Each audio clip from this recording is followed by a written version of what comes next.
Nap, we can't nap. Nap, nap, nap. Hey, chat, how's it going? No napping. No napping. Hello, chat.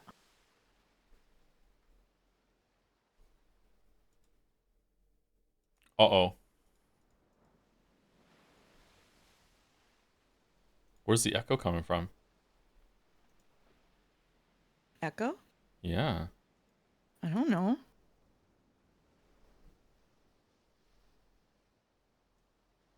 It's coming from Chrome browser sound. How? I have it muted. I have the stream muted. What the? Okay, is it stopping now? Echo, echo. Okay, it stopped now. I don't understand what was going on there. Weird. Weird. Okay, let me get my link out. Sorry, really, chat. I overslept. I had a lot of trouble sleeping. No, I didn't have a lot of trouble sleeping. I had trouble getting up. I was very, very sleepy this morning. More Umineko right now.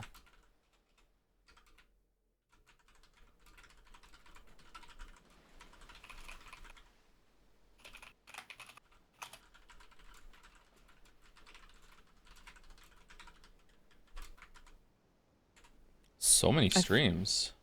Boulder fell asleep last night during the back half of last night. Should he watch the VOD? I think he should watch the VOD. Do you think he should watch the VOD? I think you should watch the VOD. Yeah, it was a fun time. Yeah. Yeah, it was. Split Fiction was pretty good. No jelly, just me. Settle.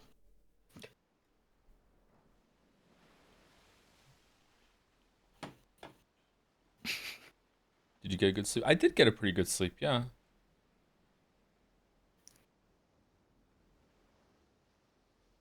How funny the writing in Split Fiction was? Funny is a word. I learned what Marvel movies are like. You did, yeah. You did. I've been watching Disco Elysium VODs and you've gotten a lot better at reading for stream. Oh, have I? That's good. I still stumble when I have like a new word. Or a word I've only seen 15 times before. I need to see it like 30 times. Does Mouse upload her VODs to YouTube? I do, yeah. I do. I'm on YouTube. It's just like, hello, it's Mouse. You can find me that way. I think Naja also cut them down for that one, didn't he? Yeah, Naja also did a highlight.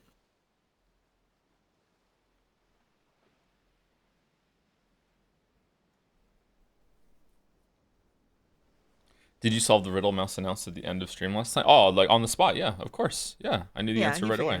Yeah. That would be telling, though. It was so easy.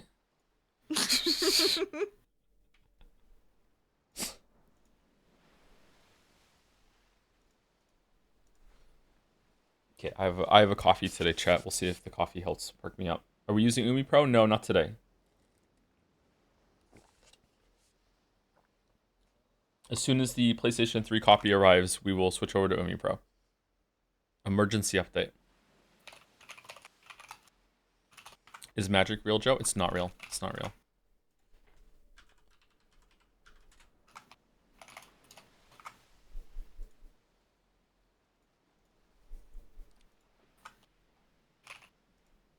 Okay, so before we get started, we have some business to take care of that I did not tell Mouse was happening. What? Oh. Okay. Here we go. All right. Can you give me a letter, please? Oh my god.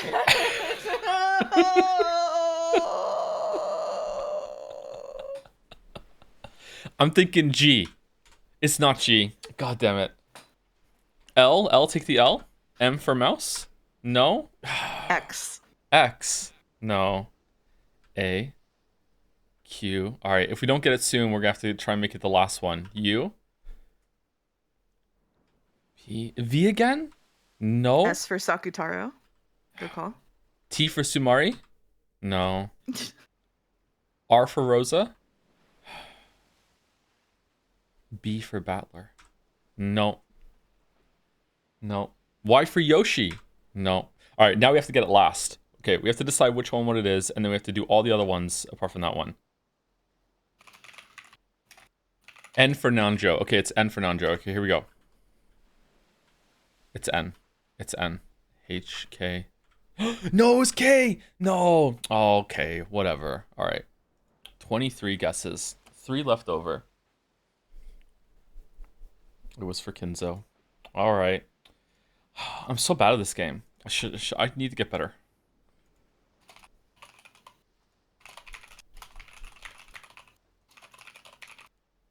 Okay, do another one while I do voice assignments real quick because I forgot to.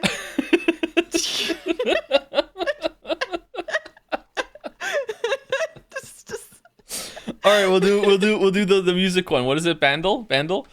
Yeah, do Bandle. We'll do Bandle. Yeah, okay, here we go. Who is Mouse? I'm Mouse. I'm Mouse. What do you mean, who is Mouse? Okay, here we go. Here we go. The drums. Okay, we're doing Bandle. Coscodal.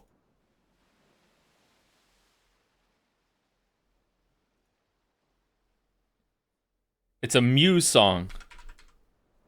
Muse.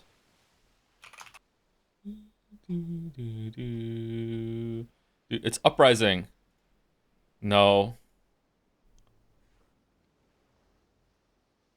We can't hear it? Oh, I'm sorry.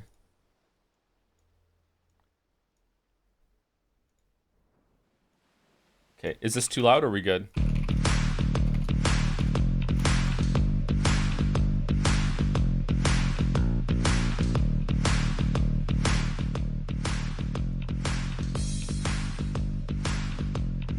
I still kind of feel like it's a Muse song.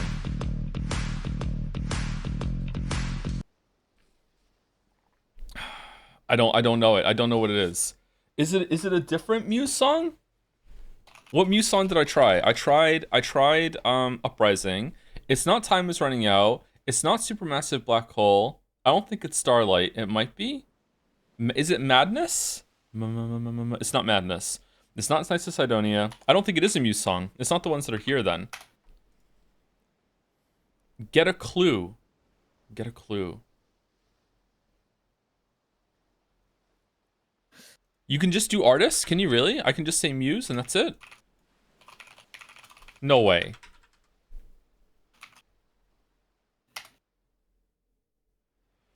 Joe, it's a 2018 song. Muse has been making music in 2018? What are you talking about? How does it know it's a 2018 song? Where? Oh, it says up here, released. Difficulty, very hard. Huh. Oh. YouTube views, released in 2018. It's Imagine Dragons Radioactive. Okay. Imagine Dragons. It's not that, but we'll put it in. It's not that. Okay, synth Every 1 single plus 2. chatter is your enemy.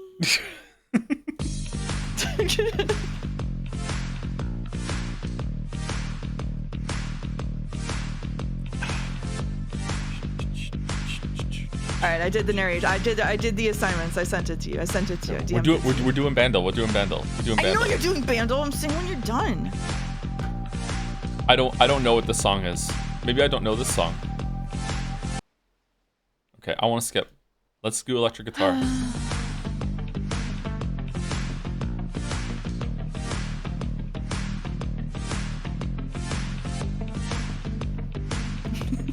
Worst stream bits.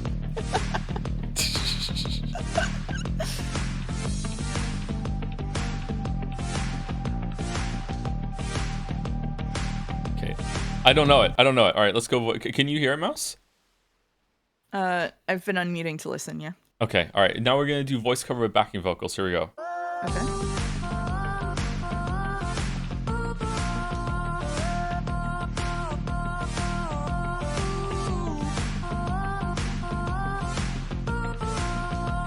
It's definitely a Zoomer song. I don't know what the song is. Yeah.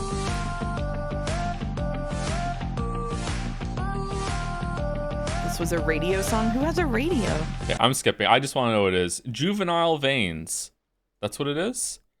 5 Seconds of Summer, Young Blood. Okay, I've never heard of this song in my life. Okay, sorry. I don't know this song. I don't know this song at all. I don't know this song at all. Yeah, okay.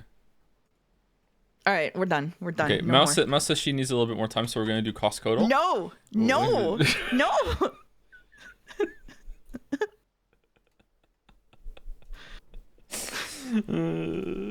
Behold the voice assignments in your direct messages. Okay, all right.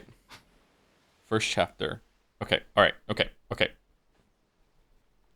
Did you do the New York Times mini? I did, yes. It took me 8 minutes. It took you 8 minutes? And that's the one I did last night, and I didn't realize that it ticked over.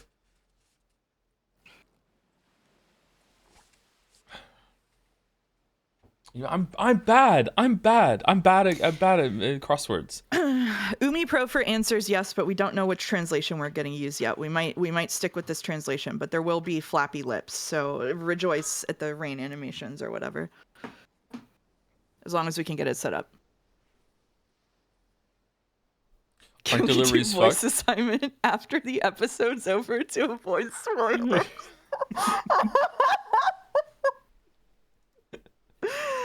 No. Someone's saying, aren't deliveries fucked? We may be waiting for a while. For the PlayStation 3, it's not coming from Amazon. It's coming from eBay. It's coming from eBay. Mouse bought it for me. Say thank you, Mouse. Thank you, Mouse. Thank you very much, Mouse.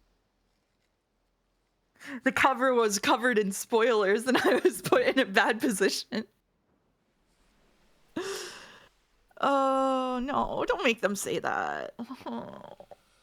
Have you ever thought about having a Twitch streamer boxing match? I think with your new gym body, you could do well. Okay, let me just be like real upfront about this again. All right, just because I'm going to the gym does not mean I have a gym body. Okay, I look a lot better than I used to. All right, but it's still a work in progress. All right, don't put that fucking evil on me about fucking like looking like I'm a fucking boxer. All right.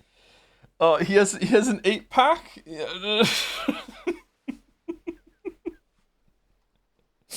Joe's 180 kilograms of pure muscle. Stream chat loves Umi Pro translation. Really? The current vote count that I just checked in Umi Spoiler Den is 107 votes for Umi Pro translation. Oh, 109. 110. Okay, and 70 votes for Witch Hunt. So 61% say use the Umi Pro translation. Oh, that's almost exactly what it is on stream. Interesting. If you're not buff, then why does Merrick draw you like that? Checkmate stream. I'm just naturally broad. That's all.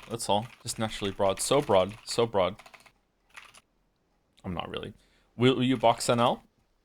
NL has been hitting the percolator a lot. It's not percolator. What's the fucking thing that the Peloton? Sorry, the percolator. Fish in the percolator. NL's been hitting the Peloton a lot, so I don't know. There's a fish on the Peloton. Fucking Alan Wake reference. It's Twin Peaks. Would you try MMA? I would love to learn something like that. Yeah.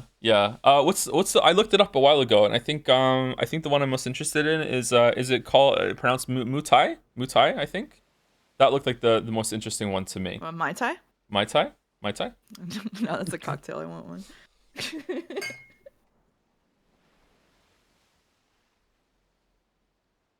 should have a cocktail. That's true. Okay, I'll have one at break. You should try Kyokushin Karate. What's that? When is the copy arriving? I don't know when it's going to be here. Man, I'm getting distracted by chat, even though I was trying to scroll down to say thank you to subs. Who's the last person I said thank you to yesterday?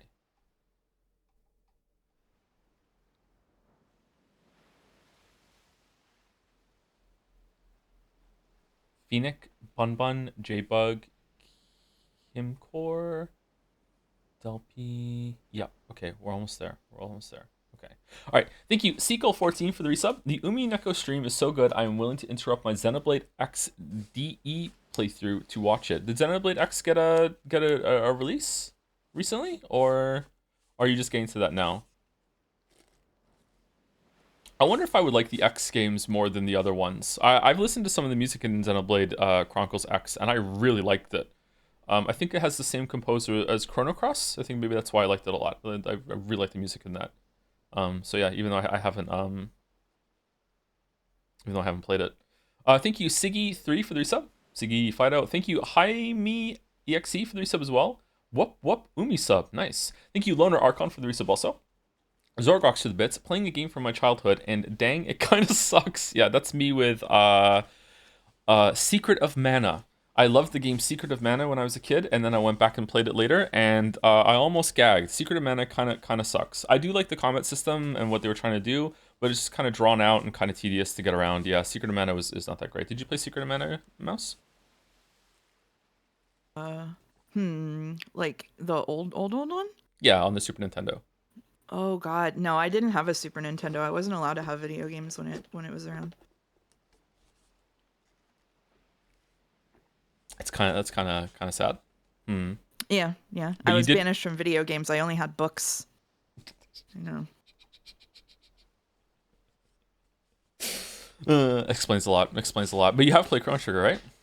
I have played Chrono Trigger, yeah, on an emulator. Yeah. The way it was meant to be played. Thank Yep, you, absolutely. She Vesticles, for the bits to say, formulating the world's least parasocial question in a lab. Uh-oh. Joe Tom, if you and Mouse had a ship name, would it be Jomps or Tomouse?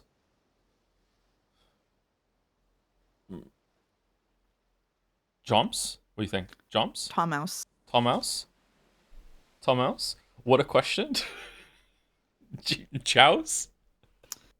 No, it's actually nope. Actually, nope. Just almost doxed myself. Never mind. Continue. Thawmouse, someone said. That one's pretty good. Thawmouse. Thank you, Stonebeard, for the resub. One day I'll finish catching up with this. It's gonna take a while, although we still haven't had more streams of Umineko than we've had of Persona 3. Thank you, Lowkey423, for the bits. Can you say ooh in Jigglypuff voice? Mouse, do I have your permission to do Jigglypuff voice? Yes, you have my permission. What do you mean by permission? Yes, you can do the Jigglypuff one. I have to do a calibration Jigglypuff first, so sorry. Jigglypuff. Ew. Okay. Oh, okay, there you go. You got it. There you go. Quality. The song with ooh? Nice. Yeah. Thank you, OP Game Time, for the resub. Hey Joe, longtime VOD watcher, but thanks for the countless hours of entertainment while I'm at work. At work, okay. You're welcome, OP Game Time. Thank you, Iron Wrath, for giving a sub to Nanjo with the maintained sub. Thank you, Elfs Gamer, for the resub. Incoming cream stream. Do you think so? Thank you, Bugcatcher, for the resub also. Shinji420XX, Dude Weed, thank you very much for the resub. Thank you, Aldo and Feet Picks, for the resub as well. Inching closer to 69 months. Nice. Been tough for a while now. Here's to a better 67 months. Thanks for streaming, Tom. Still not used to the Tom. I'm still not used to it from getting from chat. Maybe a couple more weeks. Thank you, Aldo and Feet Picks. Thank you, Dr. Nonsense, for the resub. Hi, Tom. Yeah, there we go. Just popping in to re-up the sub. Started a new job this week and haven't had the time to get current. Good luck with Microwave Chan. Yeah. So in case you're not up to date with everything that happened, I could not fit my McDonald's coffee cup in my microwave to heat it up if it got cold, because the microwave is too short, and the McDonald's coffee cup is too tall. It's a large coffee though. It's not like it's a small or medium coffee. Mm-hmm. Okay. However, Oh no, I found you out. need a big coffee. Okay. Yeah. So I took the lid off, and then took the little spinny microwave plate off inside. And if I did that, if I put it in, then it would fit, and I was able to heat up my coffee. So, improvise, adapt, overcome. I did it. Mm-hmm. Large McDonald's coffee X small microwave Yuri. Let's get it done. Thank you, Delmec. Thank you very much. Thank you. Couldn't you just use another cup? Great question, Chatter, because I told him to pour it in a mug. But I found a way to not dirty a mug. I'm being environmentally conscious. Yeah. Just being fiscally responsible even more and more. Thank you, Beanga9, for the resub. 2 months, Johto. Thanks for the streams to help distract me from some sad events going on in my life. Here's to many more. Oh, you're welcome for that. Thank you, Alejandro Jodorowsky, for the resub. Hey, Thom. Thanks for the Poggy streams. Stay pogged. I'm staying pogged. Thank you, Alejandro. Thank you, Daniel Lock123, for gifting out a blind sub to the community, like an anonymous receiver. Thank you very much, Daniel Lock. And last year on my list are some bits. Hey again, best friend. Oh, it's the parasocial chatter. Look. I have to be honest with you. I think our relationship might be just a little too a little bit too parasocial. That is to say, you clearly view me as a much closer friend than I view you. I appreciate you and everything, but this is just too much. You've been seriously oversharing your personal life with me lately, and like I'm glad to lend an ear where I can, but I'm not your therapist. I'm just a stranger online. I really think we need to start over. Okay, okay. All right, we can. All right, let's blank slate, blank slate.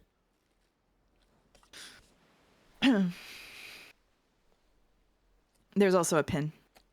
Hey Joe, it's my birthday today, and I was hoping you could say something nice about Lambda Delta as a birthday gift because she's one of my faves. I can say something nice about Lambda Delta, sure. She's not in the story very much.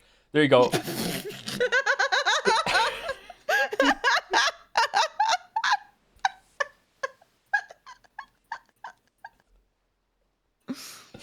Thank you, Johnny ZB, for the bits. Hi, Tom and Mouse. Not only the first streams convinced me to finally start reading Umineko, but me reading it convinced my friends to start reading it too. Turns out it was a plague all along. Maybe it's time to play Pathologic. Save the animals. Thank you, Johnny ZB. Thank you.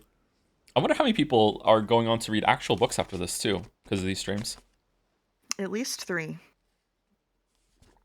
That'd be good. And the last two on my list are thank you, Neptune Envy, for the resub. Thank you very much. And Izzard for gifting a sub to Northern Lion is my daddy. Thank you very much, Izzard. Thank you very much. Good luck turning that into a video, Merrick. I don't think you can do it, but good luck. Good luck. Oh, Revolting Doors just came in with a resub too. Hi, Tim. I've been a VOD frog since the Persona 5 days. Glad to have become a proper stream watcher at the beginning of your VA arc. All right, thanks. All right. I think we're ready to start reading, Mouse. Oh yeah. Yep. I think we're okay. Have you seen what you're reading? I think so. Yeah. Okay. I kind of want to do Coscodal, but it's okay. I can be strong. Boulder said it's not very good today. Boulder said you can do it at the break. How about that? Okay, I'll do Coscodal in the break. Okay. All right. Okay. Cool. All right. This is me. You ready? Sure. Okay. Stream title. I had planned on taking a nap, but the boat really was shaking bad. I gave up on sleeping and went up onto the deck. There I was welcomed by the shining sun and a strong sea breeze. Amakusa had been doing some stretches on the deck. He must have a lot of time on his hands, too. After all, it'll be several more hours before we reach Nijima. Hold on 1 second. They're saying that there's no sound. There should be sound. Hold on. I can turn up all the way to max. Okay.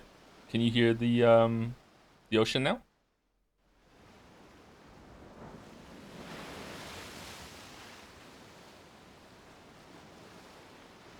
Okay. Okay. I think we're good. Yep. Sounds like they're good. Okay. It would only have taken a couple dozen minutes by airplane, but there was the chance that the Nijima airport was under the Sumadera family's web. The harbor would probably be the same.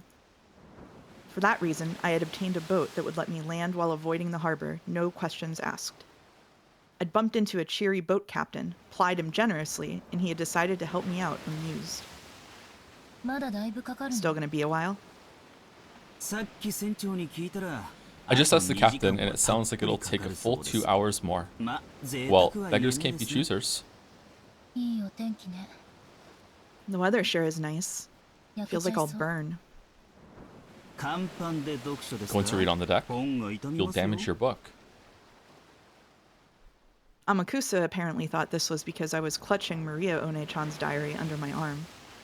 I'd been reading it half asleep, which was why I'd come back up, still clutching it. Oh, me too. How's it going? Think you'll be able to find the truth of Akinjima from Maria-san's diary? Who knows? No matter how much I investigate what happened on that island, it won't make for anything more than a theory. There's no truth written in the message bottle or One-chan's diary, just a fairy tale with a witch walking around. I'm stuck. Looks like you've got nothing to look forward to except questioning those involved on Nijima. I imagine the witch hunters have showered them with questions over and over, so I'm pretty sure I won't find any new facts. So even though your hopes are that low, you're willing to spend a half-day trip on a boat to go to Nijima anyway. Talk about fickle. It's like a journey of self-satisfaction, so that I can say, I investigated. I'm not so naive as to seriously think that the truth of 12 years ago will be revealed. And when you're done with your self-satisfaction trip, what will you do next? Who knows? I haven't thought about it. I'll go to Nijima, ask some people who were involved. Then, after going to Rikenjima in the end and leaving some flowers, my journey will be over. Several days have already passed since this journey began. After being told by Burncastle on the roof of that building to search for the truth of 12 years ago, I'd left on a journey like trying to grasp a cloud. At the time, I felt as though I'd experienced something mystical, and had the feeling that I might be able to grasp some kind of miracle at the end of this journey. But after several days passed, my excitement died down. On that day, when I stood on the roof of that skyscraper, my heart was completely cornered and dead. So I'd wanted from the bottom of my heart to be released from the cage of my body and rise into the sky, and had crossed the fence in order to die. Maybe experiencing the desire to die and actually stepping forward, throwing my body down, caused some kind of mystical experience inside my head, making me think I had received a message from a witch. The excitement from my jump lessened over time, and the more I came back to my senses, the more this journey lost its meaning. But I didn't even consider suspending this journey just because of that. If I stop this journey, it'll mean acknowledging that the message from that witch was an illusion. And I felt as though that meant throwing away the promise the witch made, and any chance that someone from my family might come back. So because it was hard to believe that those events were an illusion, I've continued on my journey. I don't seriously believe that this journey will change anything. It's even up to me when to end this journey. It's up to me to choose where the final destination is. In the end, this journey is only for my self-satisfaction.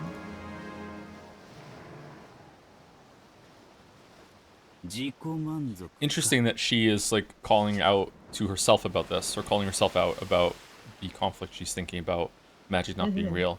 Okay. Alright, I like that. Self-satisfaction, huh? It sounds bad when you say it, but I think that's actually what life is all about. Oh? If that's the answer you've reached after hovering over the line between life and death in the mercenary business, that's probably pretty deep. Don't take it so lightly. What I'm trying to say is that the only one who can acknowledge you in this world is yourself. Oh, by the way, full disclosure, chat. I don't know how long ago it was, but I think it was a couple weeks ago. Now that I'm seeing this, I have seen this image before in a thumbnail on someone else's read-through on YouTube. And that made me not look at YouTube anymore of the scroll, because I was seeing the Umineko uploads of what I was doing, and then that got into my feed. So now there were more people who were doing Umineko showing up from the algorithm, and I saw this image, and I was like, "Who the fuck are these two?" I thought it was like it was like fan fiction. Someone had drawn like their own Umineko OCs, and they were doing their own YouTube video about it. Yeah. So yeah, like if you don't want to see spoilers like that, then you might want to not go through YouTube, just in case. Yeah, actually, something happened in Umi stream chat a little bit ago where someone posted something and they were like, "Oh, isn't this cute fan art?" And it was not fan art. It was a game. Oh, it no. was one of the CGs. So yeah, if you're like mid Umineko read, maybe don't look at anything about it online ever. Like, yep. Sorry. Oh man. Anyway, so I think it was this one. Yeah, I remember being like, "Who the fuck are they? They must not be in." It's a fake part of the story. It's fan fiction. Anyway, don't take it so lightly. What I'm trying to say is that the only one who can acknowledge you in this world is yourself. Is you yourself. Amakusa continued stretching as he spoke, in an irritatingly fresh way. Hearing it told to me as though from a teacher made me instinctively want to resist, but what he was saying was extremely sensible, relatable. That may be true. People work hard when they want to be acknowledged by someone. In most cases, that someone is their parents. Children learn how to work hard because they want to be praised by their parents. Although, that's why I never learned. Sorry, that's not how I meant it. What I'm trying to say is that there's nothing wrong with self-satisfaction. No matter who praises you, it's meaningless unless you can accept it. turning it around, even if no one praises you, that doesn't matter as long as you can accept it. Self-satisfaction tends to contradict a desire to improve oneself, so we're usually taught that it's bad. Somehow, your argument seems like a pretty fresh take on it, Amakusa. The anguish of the human world comes when you want someone to acknowledge you, but you don't know what it is you should be striving for. I had a time like that too. I wanted to be acknowledged by someone, but I didn't know what I wanted them to acknowledge about me. And since I didn't know what to strive for or how far I should go to be acknowledged, I did a lot of crazy things. Imagine someone hires a bodyguard for you and he starts talking about the anguish of the human condition. Just on a boat together, cruising to the place where your whole family was killed. Just I think you would conclude, you know, I guess I'm in a VN. And the answer you reached was self-satisfaction? It sounds bad, but that's how it is. Rich is the one who is content with what they are, they say. Who is this guy? If I'm satisfied with my life, it doesn't matter what other people say. It's the same for your life, this journey. No one has any right to criticize you other than you yourself, Anji-san. You're the only one who determines the meaning and results of your journey. If it's been a meaningful journey for you, then that's more than enough.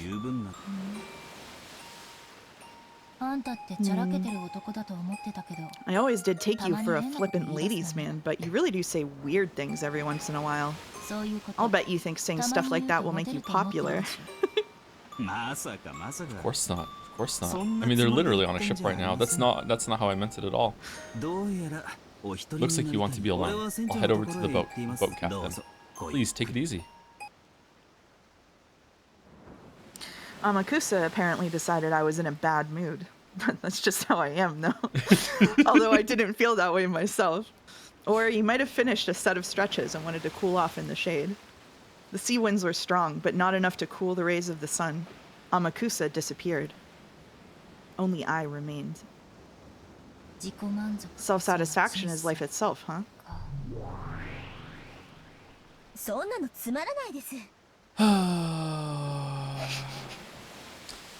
That's just boring. Life is nothing without greed. I noticed that Mammon had suddenly appeared, her abundant hair fluttering over by the prow of the ship. It's true that a life of greed would be fun, but unlike you, humans have a limited lifespan. If greed is eternal, that means a person will have desires even in the last moment before they die. Having desires means there's something that you want, something you don't have, some way you aren't complete. I'm sure it's tough to die when you can't think of your life as being a full one. So I'm sure self-satisfaction is necessary. Someone chat is saying, I'm feeling goofy for this. Yeah, I love that meme. Someone else is saying, this scene legit made me rethink my life. Yeah, like, this is something I think about a lot. I've been thinking about this for years now, actually. Yeah, it is true. It is true. It's probably going to be a conflict that, I don't know, like, I'm a lot older than most people in chat, but I'm still pretty young in the grand scheme of things. Like, I'm only 39, so I don't want to say, like, oh, this is something you're going to go back and forth on for the rest of your life. But for my life so far, this is something you go back and forth from. Like, self-satisfaction, self-validation is, to me right now, way more important than external validation and external satisfaction. But I don't know if that's going to change as I get older. I think they're both important, though. I think they're both important. I think it's the case that if you depend only on external validation, you're setting yourself up to fail. Yeah. Like, I think that you should always have a piece of yourself that is validating who you are, and you should like dedicate yourself to making sure that's a stable force in your life. But being the only thing propping yourself up is really difficult. That's a difficult way to live. And so I think as long as you feel secure about yourself, then going out and finding ways for other people to make you feel good is important. And it's important to get feedback from people too. Like, if all you care about is what you think about yourself, then you're being pretty tone deaf to, oh, sorry, I don't mean to offend you by saying tone deaf. Then, you know, like the rest of the world has needs and stuff too. So, I don't know. Yeah, I think that you could take it. That was such a good joke. I think you could take it in an extreme in either direction, obviously, but that doesn't mean you need to be dead set in the middle. I think you should lean toward, I don't know, like right now I would say, just to put a number on it, just for fun, I would say you should lean toward 60 to 70% self-satisfaction, self-validation, and then the rest should come from external sources. They're still important. Yeah. That's what I think. Mm-hmm. Bro was there when the ladder was built 3,900 years ago. Okay, all right. Okay. All right. I see. Because of the existence of a lifespan, you have to compromise like that. All of my I am masters. 36 years old. I am 36 years old, Chad. I'm younger than he is. All of my masters had very long lifespans, so I've never thought of it. I wonder if humans live for the purpose of becoming satisfied. If so, it's probably easiest to live without desires.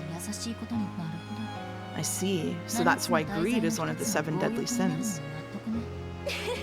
Giggle. Your praise honors me. Apparently, that counted as a compliment in Mimin's eyes. She turned and gave a graceful bow. Angie-sama, do humans live so they can find satisfaction at the moment of their deaths? Wouldn't it be pretty tough if you felt you were lacking something when you died? If so, then humans live only so that they can meet a satisfying death. They live so that they can have a better death. They live so that they can die. Oh, man. This kid's saying something pretty incredible. I see, as I'd expect from a demon steak, would you? However, it might be the truth. Humans suffer because they aren't satisfied and live only to find satisfaction. In other words, Sumari. That might be the same as a desire to die satisfied. I can't counter that. People live in order to be satisfied. I'm trying so hard not to fall into like a philosophy 101 argument with the VN author right now. It's like really tough for me. I just want you to know that. Anyway, people live in order to be satisfied, and they hope to die that way. So it's really painful when you don't know how to find that satisfaction. Just to scare the shit out of chat, people who are younger than me in the chat, I don't know if this is for everyone, but for me, I think about dying a lot more as I get older, not less. The older I get, the more I think about the ending that's inevitable and coming, not less. So yeah, enjoy that coming, people who are younger than me in chat. How fantastic. Yippee! Yay! Yay! Okay, yay! Just how can you find something like that in a human's life? You'd never have a conversation like this during Steins Gate, by the way. True. By being acknowledged. By hearing someone say, you were happy. If it doesn't matter who acknowledges them, then I'll do it. Yeah, that's the problem. People don't know who needs to acknowledge them. So searching for this person who can acknowledge them is the journey of their life?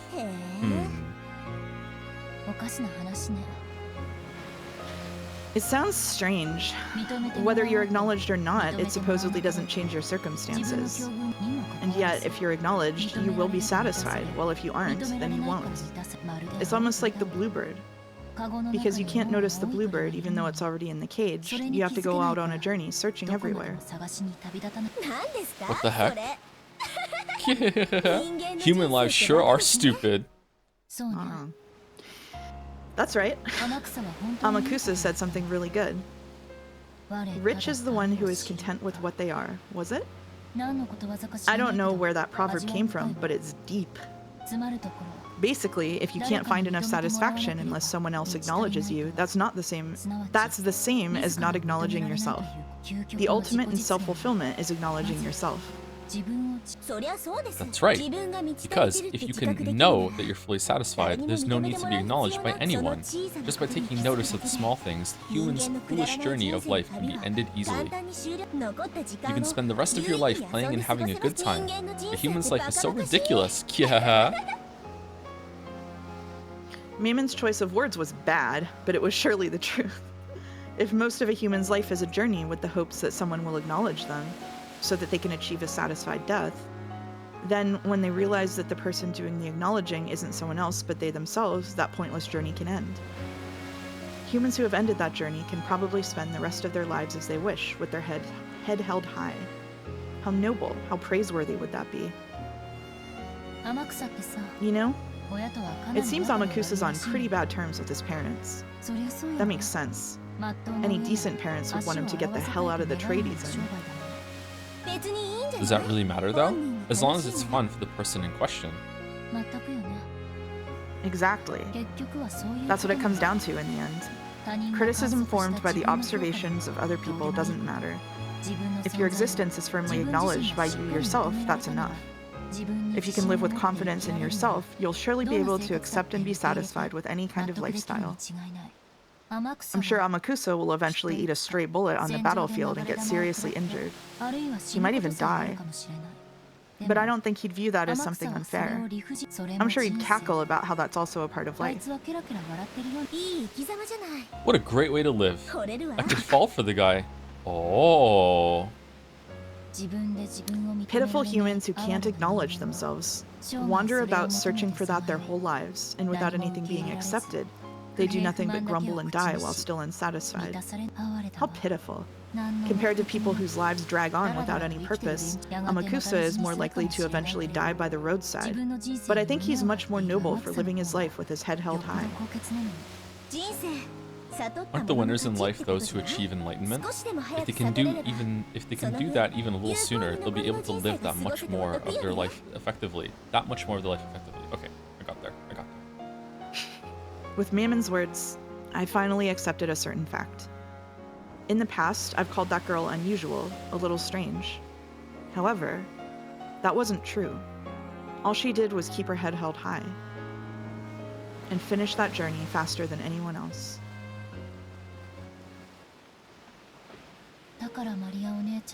Maybe that's what made Maria One-chan so amazing.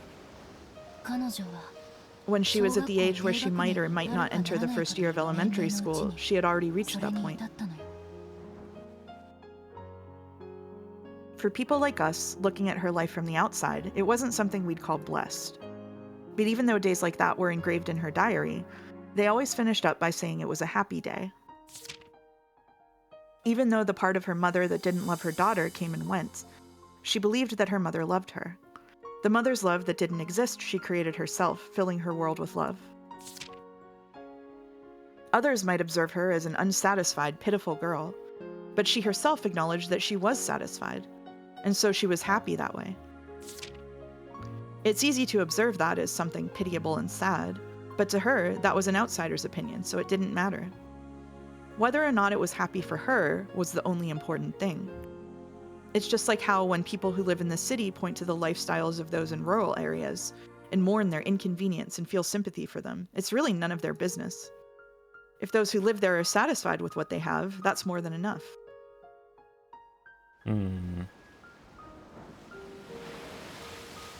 I don't agree with that, but I'm gonna find it really hard to argue against it. No. Oh no. Oh no. What a horrible feeling. Shit. Anyway, sorry, continue. But if the people in Moncton are happy, then that's enough. That's exactly it. No. This is a Aristotelian-ass argument. I ain't having any of it. Anyway, I finally noticed something. I noticed it just now. I did something horrible to Maria One-chan, and to you all, and to Sakutaro as well, on that day. Whether magic exists or not, that's not up to other people to decide. It's up to you yourself. Whether magic exists to Maria One-chan is a problem for Maria One-chan to decide, not me. And yet, when I was young, on that day, I said it. By saying there was no way magic exists, I hurt her. The fact that magic doesn't exist in my eyes matters in my world. But denying it even in One-chan's world for that reason was totally misguided. Mariage Sorcière is the witches' alliance Maria One-chan created. I was invited into it and told to become a witch with them. Thinking it a new, interesting game, I went along with that for a while. But because of the cruelty of youth, I got tired of it halfway through. And I tore her pure heart apart with sharp words. At that time, we must have gotten into a huge fight. I forgot about it right away, but she couldn't forget about it. After all, to her, magic was a natural power that really existed. And she believed that she'd be able to share it with me. To Maria One-chan, magic is a power that can interpret the world as blessed. No, which can truly make everything blessed. She just wanted to share that with me too. The young me tore that feeling apart. So she closed herself up in a shell, assuming that she wouldn't be able to share her magic with anyone. If that's true, then Lady Maria's journey through life wasn't over after all. If she'd been able to accept herself, then there'd be no need to collapse just because you denied her, Auntie-sama. One-chan was young.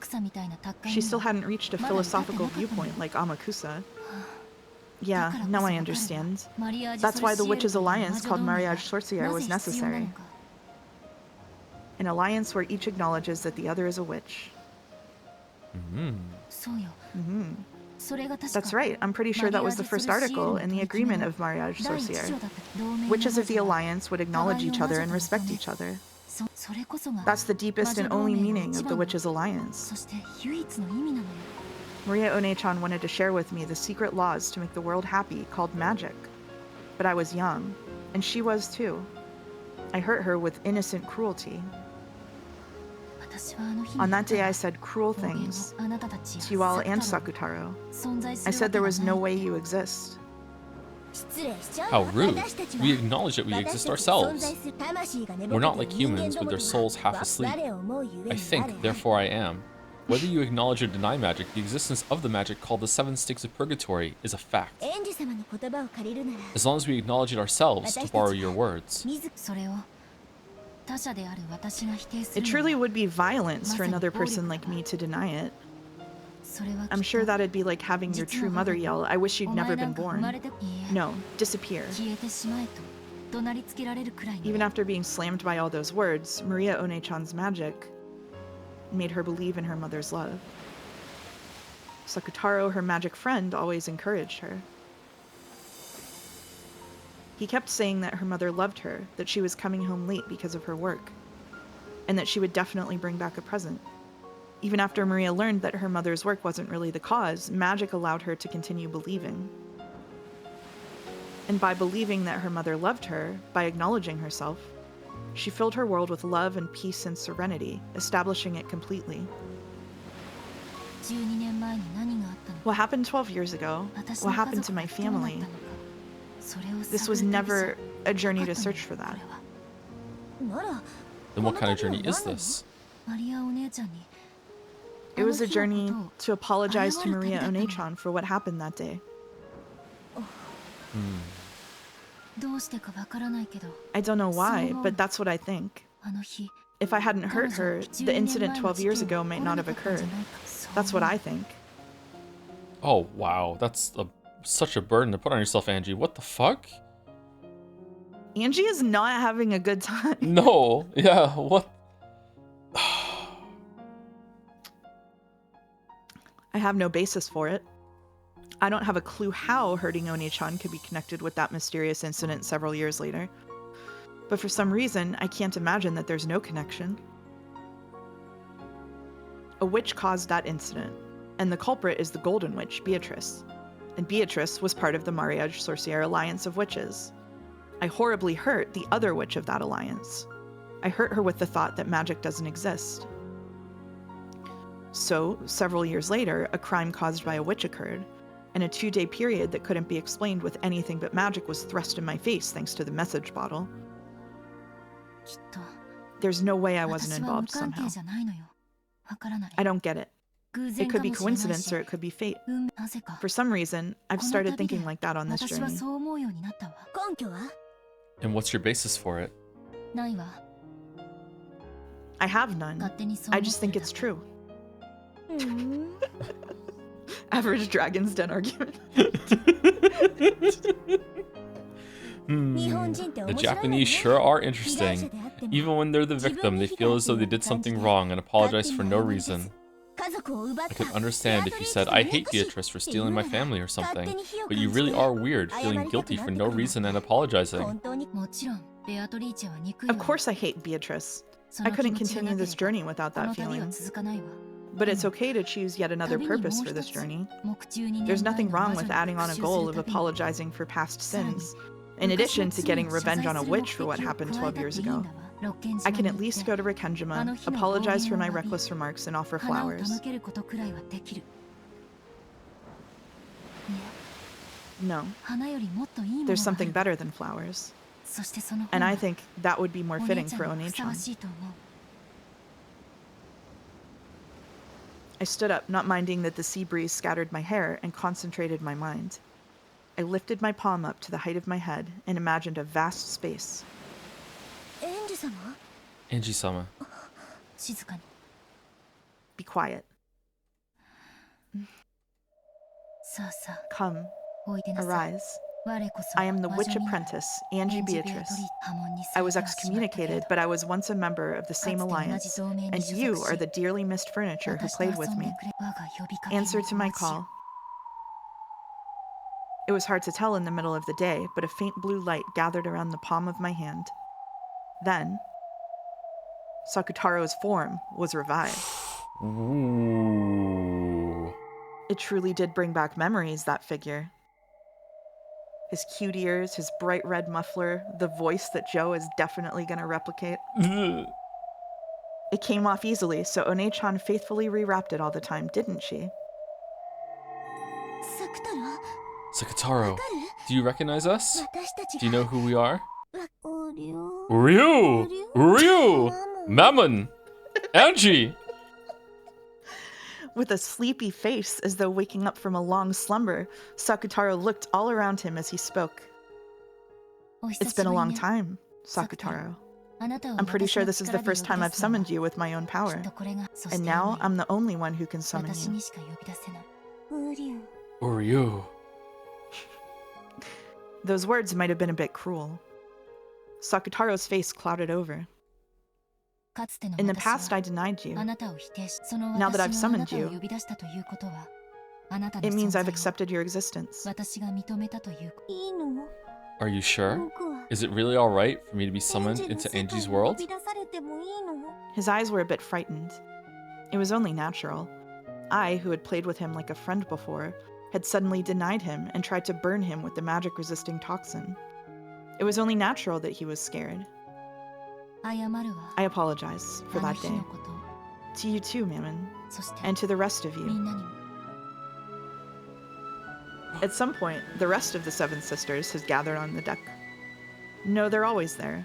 Always by my side. As long as I acknowledge that it's okay for them to be there, they'll always appear. You certainly do exist. Lucifer, and Leviathan, and Satan, and Belphegor, and Mammon, and Beelzebub, and Asmodeus, and Sakutaro too. And in the back, there's Nanjo. Are you sure? You're one challenging Beatrice-sama, and you're one challenging Beatrice-sama, Anji-sama. Is it okay for one in a position of denying witches to acknowledge us? As to whether magic exists or not in my world, sorry, but let me put that on hold. It's not like I myself acknowledge the existence of magic. But then doesn't that contradict the fact that you're acknowledging us? It's because magic exists for people who believe, even if I don't. If someone believes, then magic will exist in the human world.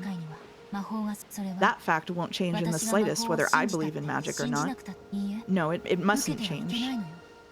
That person just had to hold their head up high and believe in their own magic. I acknowledge that.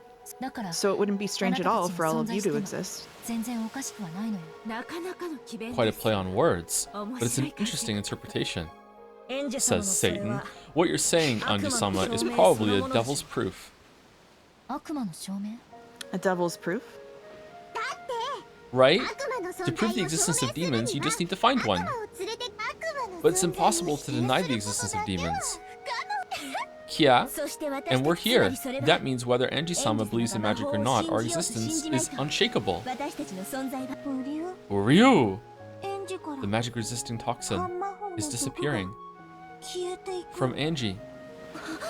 You're right. Even though you're in a position of denying magic. Why? That's probably because I learned what it means to respect and acknowledge. Right now, I might be able to understand the depths of Maria One-chan's and Beatrice's magic. In the past, I didn't believe in things like magic. Thinking something like that couldn't exist, I acted like I was closing my eyes tightly and couldn't see anything. But now I'm different. I get the feeling I can look right at the thing called magic and close in on its true nature. How frustrating. It's truly rare to find a human so free of the magic-resistant toxin in this day and age. And she has such an uncommon genius for being a witch.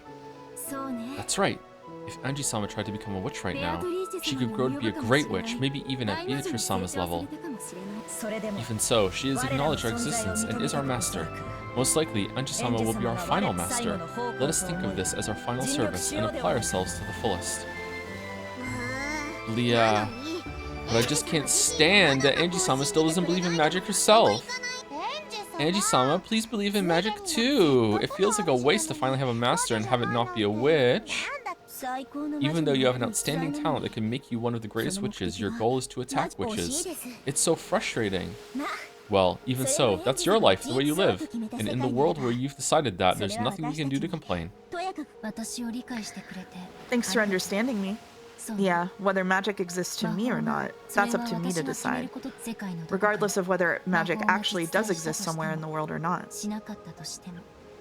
When I think about it, this world is so vast and yet so small. Billions of people live on the earth, but I probably won't meet even 1% of those people. Even so, I will speak of a world, my world, which doesn't know even 1% of the world. I'm not qualified to deny the laws of a world I don't know. So just because magic doesn't exist in my world, I can't deny that magic exists in a world I don't know. That makes it a true devil's proof. No, maybe it's more like, when in Rome, do as the Romans do. I can be confident in the world I know. So even if that's denied by a complete stranger who doesn't know a thing about my world, that's nothing to worry about. And in the same way, I've got no right to deny a world I don't know, just because I don't know about it. Therefore, regardless of whether there's magic in my world or not, I can't deny the magic Maria One-chan taught me. Ryu! After all, even if you've never seen it, magic exists. Yes, that's why, as I've already said, you friends of the Witches' Alliance, Mariage Sorcière, can't be denied by me or anyone else. I proclaimed that most important part again because we didn't get it the first 7 times. Even though the sea breeze and the crashing of the waves were noisy, it was a time of silence. Both Sakutaro and the 7 Sisters of Purgatory reflected on my words. And probably I did too. Does magic exist? Do witches exist? While ignoring what the answer would be for my own world, I acknowledged their existence. That contradiction was what I'd proclaimed so boldly. Is episode 4 in the Umi Pro version shorter, or is it about the same? No, it's about the same. There's not like significant cuts to editing. It's just like editing of the wording. Okay, so far the how many translations of this have there been? Is it just those 2, or are there more? There was an original Witch Hunt translation that was the original fan translation. That got changed into the Manga Gamer version. A different version of that got forked off into Umi Pro. Then there's a Switch version, which I think is slightly different, but is closest to Umi Pro. And I think that's all the English translations. Okay, so there's been no translation that has gone through taking more liberties with actually trying to cut it down and changing it. It's just, they just try to do a one-to-one the best they can. Yeah, so there was a project called Umi Gold, which was super promising. I'm not sure what their translation work was, but it basically fell apart. Okay. Don't chat. I was talking about Umi Gold. It doesn't actually exist. Shush. No, it exists. I believe it exists. Okay, fine. Yeah. All right, yeah. We'll make it exist. Okay, all right. Thank you, Angie. If you'll acknowledge that much, can't you acknowledge witches too? No, that was a foolish question. You already have a clear answer to it. Sorry. Though I do acknowledge that witches might exist somewhere in this world. But that doesn't shake my world. Mouse, please make Umi gold so Joe can play a better story. You won't acknowledge witches or magic. You'll definitely expose the truth of Rikijima. Right? Yes, that's my world. Even if a real witch exists, I won't acknowledge it in my world. No matter how much that witch tries to convince me. Your position is to attack witches, Anji-sama. And I understand well that you haven't the slightest wavering in that feeling. We are your furniture, the Seven Sisters of Purgatory. We will always be by your side. We'll always be waiting for the day that we can be useful. Although, since you don't believe in magic, you can never be anything more than people to talk to. Convenient. That's enough for now. We've been left room to exist. For that alone, we should thank and acknowledge Anji-sama. In short, all of us. That was a Sumari, by the way. Oh. Are all together again. Uryu! Yeah! Sakutaro, let me squeeze you! When Sakutaro was overcome with emotion and tears came to his eyes, the seven sisters closed in and mobbed him. They were also celebrating a long-missed reunion. If their existence is permitted, they're definitely capable of existing here.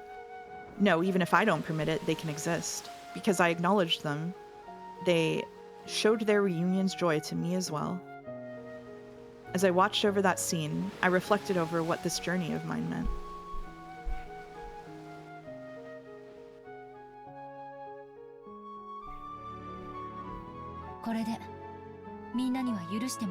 I wonder if everyone will forgive me this way. You've done enough. We are furniture. Just being summoned, just being allowed to be by your side makes us happy. Uryu. Angie, thank you very much. Come to think of it, why was I able to summon Sakutaro? No, it's the other way around. Why wasn't One-chan able to summon Sakutaro? Maria One-chan had despaired, thinking that Sakutaro had died, which meant she hadn't been able to summon him like this anymore. In the past, One-chan said it was more advantageous in a summoning to have a vessel. However, a vessel is like training wheels, and it shouldn't be absolutely necessary. In other words, Sumari. Even if the stuffed animal lion that was Sakutaro's vessel didn't exist, it should have been possible to summon him. No, when you put it like that, it's even a little doubtful whether summoned things can be limited by life and death. Moreover, Sakutaro should have been an especially important friend to Maria One-chan. She should have been able to strive hard to summon him one more time. It certainly was sad that the original stuffed animal vessel had been torn apart, but why did he die and become impossible to summon again? There's a Koru pen, apparently. There is. You want to read it? Wow, what a surprise that a privileged billionaire teenager has adopted a centrist worldview that lets her freely ignore material conditions and values superficial respectfulness and decorum shown towards opponents higher than doing what's right. People don't want to hear it, but when Angie grows up, she's 100% going to do a Zoom sing-along with the stakes to raise everyone's spirits during COVID instead of using her wealth to help in any way. I just think she's nice. Imagine. That's because at that time, Maria saw my stuffed animal torn and decided that I died. It's the same as the existence of magic. If Sakutaro has died in Lady Maria's world, then he can't exist in her world. Uryu. The shock of having her beloved stuffed animal torn apart had left a wound in her heart serious enough to prevent her from summoning her irreplaceable close friend. In Maria One-chan's eyes, Sakutaro died. So even if Sakutaro can exist like this to me, he cannot exist before her. I was always with Maria. When Maria cried, I was always right beside her, telling her not to cry. But my form, my voice, nothing of me will reach Maria now. Sakutaro hung his head, looking sad. After that incident, the nature of Mariage Sorcière rapidly began to change. Before then, the alliance was a peaceful thing. But after that incident, it grew full of shadier things, focusing on how to curse people you hate. One-chan's diary began to show a clear change. A diary is a mirror that reflects one's heart as it is. It probably showed the personality called Maria die and be reborn as the evil witch personality. Maria, but capital letters. Ooh. When she buried that diary in hatred and sadness, her heart surely wasn't satisfied. Because it wasn't satisfied, she had to bury it with hatred and sadness. And while still unsatisfied, she met with death. I wonder if her unsatisfied soul has a hole opened in its chest from sadness even now. and continually wanders, dripping tears down and calling Sakutaro's name.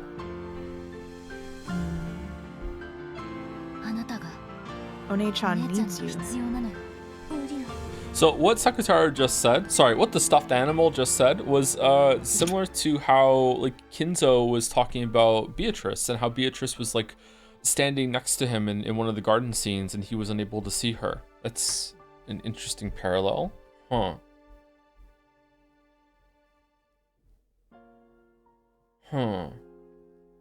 So did Kinzo see Beatrice die and the whole thing that he set up is just like trying to like mindfuck himself into thinking that maybe she can come back somehow? Like if he made it like impossibly difficult for her to appear under certain conditions, that also lines up with what he said about like the bigger the risk, the higher the reward. Huh. Okay. Okay, interesting parallel. Either way, let's move on. Ryu. What can I do to revive you in Maria One-chan's world? If I can learn that method, I'll be able to save One-chan. That's the method of atonement I've been given. What can be done to revive Sakutaro? To Maria, my vessel had a very important meaning. The vessel. In other words, Sumari. If we could revive the lion stuffed animal. But Mama Rosa made my stuffed animal herself, so only she could make it. Even inside the diary, Maria One-chan had asked this of Beatrice and was refused for that reason. The magical significance of a stuffed animal being unique and handmade is very large. Then, if we could make the same thing once more... But Aunt Rosa is already gone from this world. We can't make the same thing again. Was there ever another identical stuffed animal made or anything like that? He's a stuffed animal made to be Lady Maria's birthday present and is the only one of his kind in the world. A handmade and unique vessel. That's why it conceals a great magical power. And if lost, it cannot be obtained again. It won't revive. Ryu. Because she knew that, Maria One-chan watched that stuffed animal, which was unique in that world, get torn apart. And despaired. Because it was the only one of its kind in the world, and she couldn't permit a compromise such as buying another one. She had despaired from the bottom of her heart. But Sakutaro is right here. Even without a vessel, he's here. Because I acknowledge that he certainly exists in my world. Even if Maria One-chan doesn't acknowledge him, that can't be denied, right? Logically, that's true, but I think using the same logic to make Lady Maria accept him could be difficult. Maria, I'm not dead. I'm right here. Ryu. I'm sure that on Rikkenjima, I'll be able to be reunited with Maria One-chan. And no matter what, I'll revive the you that's inside One-chan and let you be reunited. Can you do it?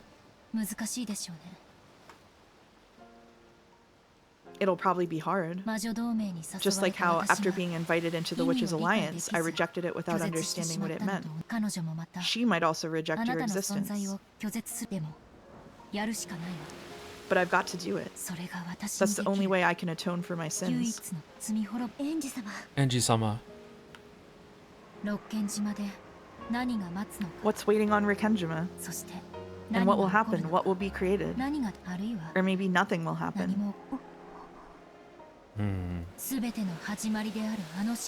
That island, which was the beginning of everything, is the final destination of this journey.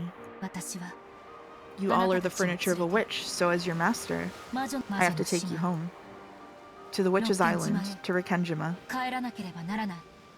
Smash. Smash. I need to tell you and chat that it just started pouring down rain here.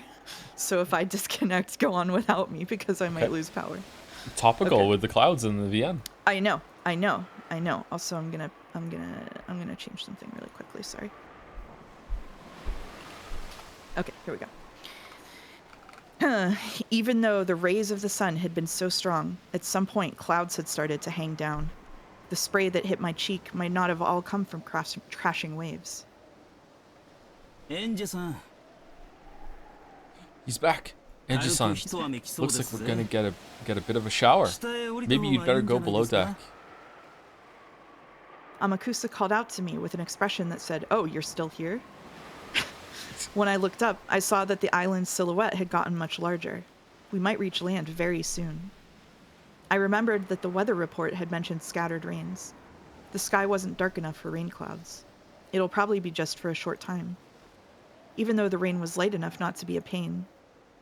Having rain start to fall as we approached the island felt like some kind of fate. It was raining on October 4th, 1986 as well. I'm approaching the Rikkenjima of that day, and not just in distance. I went back down with Amakusa. He was carrying what looked like a really large and heavy golf bag. It was something Amakusa had brought back with him on a day when we'd split up. I didn't inquire as to its contents, but it was hard to imagine they were anything peaceful. I won't go so far as to ask what's inside, but it looks heavy. It's guns. Why are these things so darn heavy all the time? A French instructor taught me something interesting about that once. He said they should always be heavy. After all, a human life is heavier than the world, so these should be even heavier. It'd be nice if you didn't need to use them. That would be nice. Amakusa set the golf bag like luggage down beside him. I just auto-corrected in my head. That's okay, I do it all the time too. Okay. Helicopter? Helicopter? Plane. Plane. A two-propeller aircraft touched down on the runway. Considering the weather, it couldn't have been a pleasant flight. Everything after this flight had been suspended due to weather. Oh no.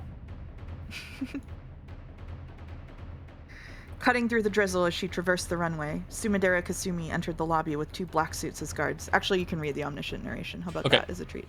The four black suits who had been waiting inside the lobby stood up and respectfully lowered their heads in salute. Katsumi-sama! Propeller planes certainly do shake.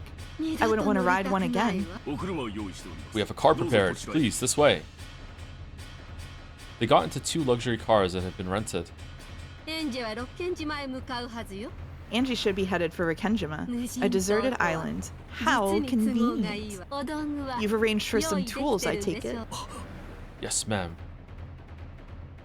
The black suit in the passenger seat put a heavy bag that had been set by his feet onto his lap, opened the catch with a click, and showed Katsumi what was inside. Inside were several silver lumps of carefully wrapped aluminum foil. He peeled one open to show her. A black, blunt automatic pistol peeked its face out. Uh-oh. Uh-oh. Uh-oh. Amakusa's gonna have a showdown with them all. Yep.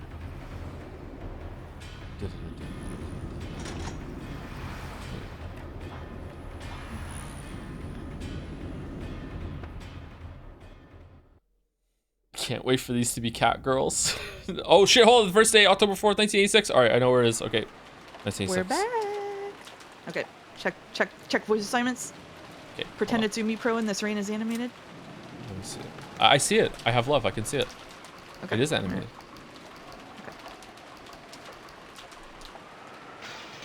Alright.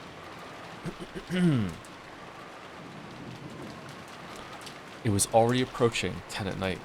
By now, the typhoon had wrapped itself around Rikkenjima. Even the rose garden that had looked so beautiful midday was beaten down upon by the fierce winds and resisted with all its might, undulating and trying to keep the flowers from blowing away. In that rose garden was Shannon in the lead, Battler holding up an umbrella, Jessica and George carrying the sleeping Maria on his back, all heading for the guest house. Oh, I know what scene this is. We can at least make it to the guest house from here. Chen, it's fine. You should go back and rest. Don't worry, seeing you off is also part of my duty. The family conference is going on inside, and Mom and Genji-san are probably getting stressed. If we keep you, they'll misunderstand and think you were being lazy. That's right. Just graciously accepting our offer might be the best way to avoid burning people. Thank you, Shannon. Not at all. Certainly, as Milady has said, it is very tense inside the mansion today. Therefore, coming with all of you allowed me a breath of fresh air, and I've been able to relax a bit. Family conference, huh? They went to all the trouble of chasing these kids out, so they're probably talking about something shady. Probably. I'm sure there's nothing we can do to help out. Just try and stay out of their way is probably the best way for us to be useful. I'm sure it's all just money, money, money. Even though they act like they're so rich most of the time, when it gets tough, they all start getting pushy. Why don't they just be graceful and split it evenly between everyone? That'd be awesome. It'd be nice if I got a share too. If I got some too, I'd split it with Shannon right away. Thank you very much. Well, I appreciate the sentiment. Shannon isn't greedy at all. Normally, girls of your age would have tons of things they'd want to buy. I guess, but none of the things I want can be bought with money. Oh, how unselfish. If you lined up all the things I wanted, all the gold in the world wouldn't be enough. That's if you're talking about things that can be bought with money. I wonder what these things that can't be bought with money that Shannon wants are. Do you have any idea, George Nissan? Well, I wonder. I'm not Shannon, so how could I know? I don't know either. George and Shannon looked down, their faces red. Battler had also heard about what was going on with them, so he knew what Jessica was teasing them about. George and Nikki is a person I respect. I think you've met up with a really great person, Shannon-chan. Yeah, I also feel relieved that we can leave Shannon to George Nissan. Stop teasing, it's a serious issue for us. More importantly, what about you, Jessica-chan? Have you been able to get a little closer to Canon-kun? What? So you and Canon-kun are like that?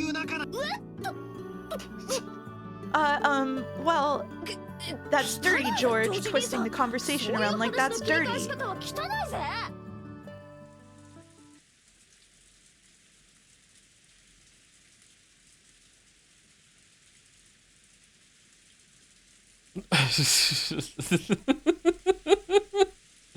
All right, sorry. As per the crackpot theory that these two might be furniture of Beatrice, that means Jessica, Battler, and George all like the same person. What the fuck? Hey, if that's true, whoever they are must be smoking hot. Yeah, exactly. Yeah. Star of the island. Like, oh, baby. God damn. Oh, man. Oh. The stamina they must have. Holy shit. As they had an animated discussion with ups and downs, the four kids headed for the guest house. The annual family conference was extremely important to the Ushiromiya family, and this year seemed like it was going to be especially important. Apparently, the family head Kinzo was personally going to be making a very serious announcement, and everyone other than the adults have been strictly ordered to leave. Battler hadn't attended the family conference in 6 years, so he didn't really notice. But according to Jessica, there seemed to be a very tense atmosphere tonight, completely different from a normal year. So tense. Common sense made it clear that Kinzo, whose remaining life was short, was going to make some big announcement about the succession of the headship and the distribution of his fortune. But I'm surprised. I think that grandfather's actually going to make an appearance. I see. So this is the witch's counterattack.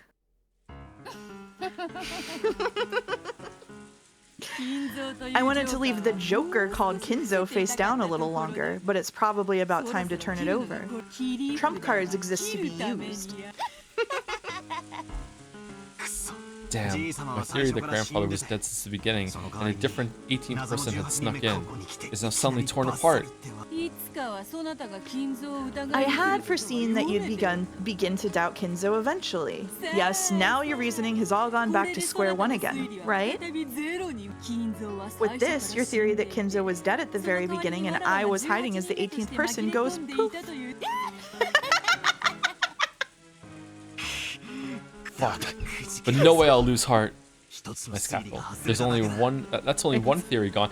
Battler, my dude, it's not even gone. Like, let's have some confirmation first. God damn it.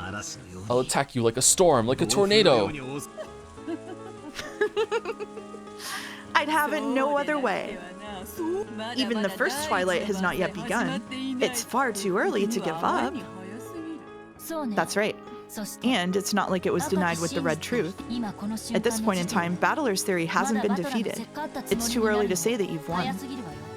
Thank God for Angie. Yeah, that's right. It's still too early for me to swallow her story. Grandfather's supposed to finally appear, but there's a chance that they'll talk about how his health has gotten worse and he won't appear after all. Uncle Kraus might be trying desperately to hide the fact that Grandfather is really dead until the last second. I see. You could also think of it that way. Do as you please. It'll be resolved soon. Very soon.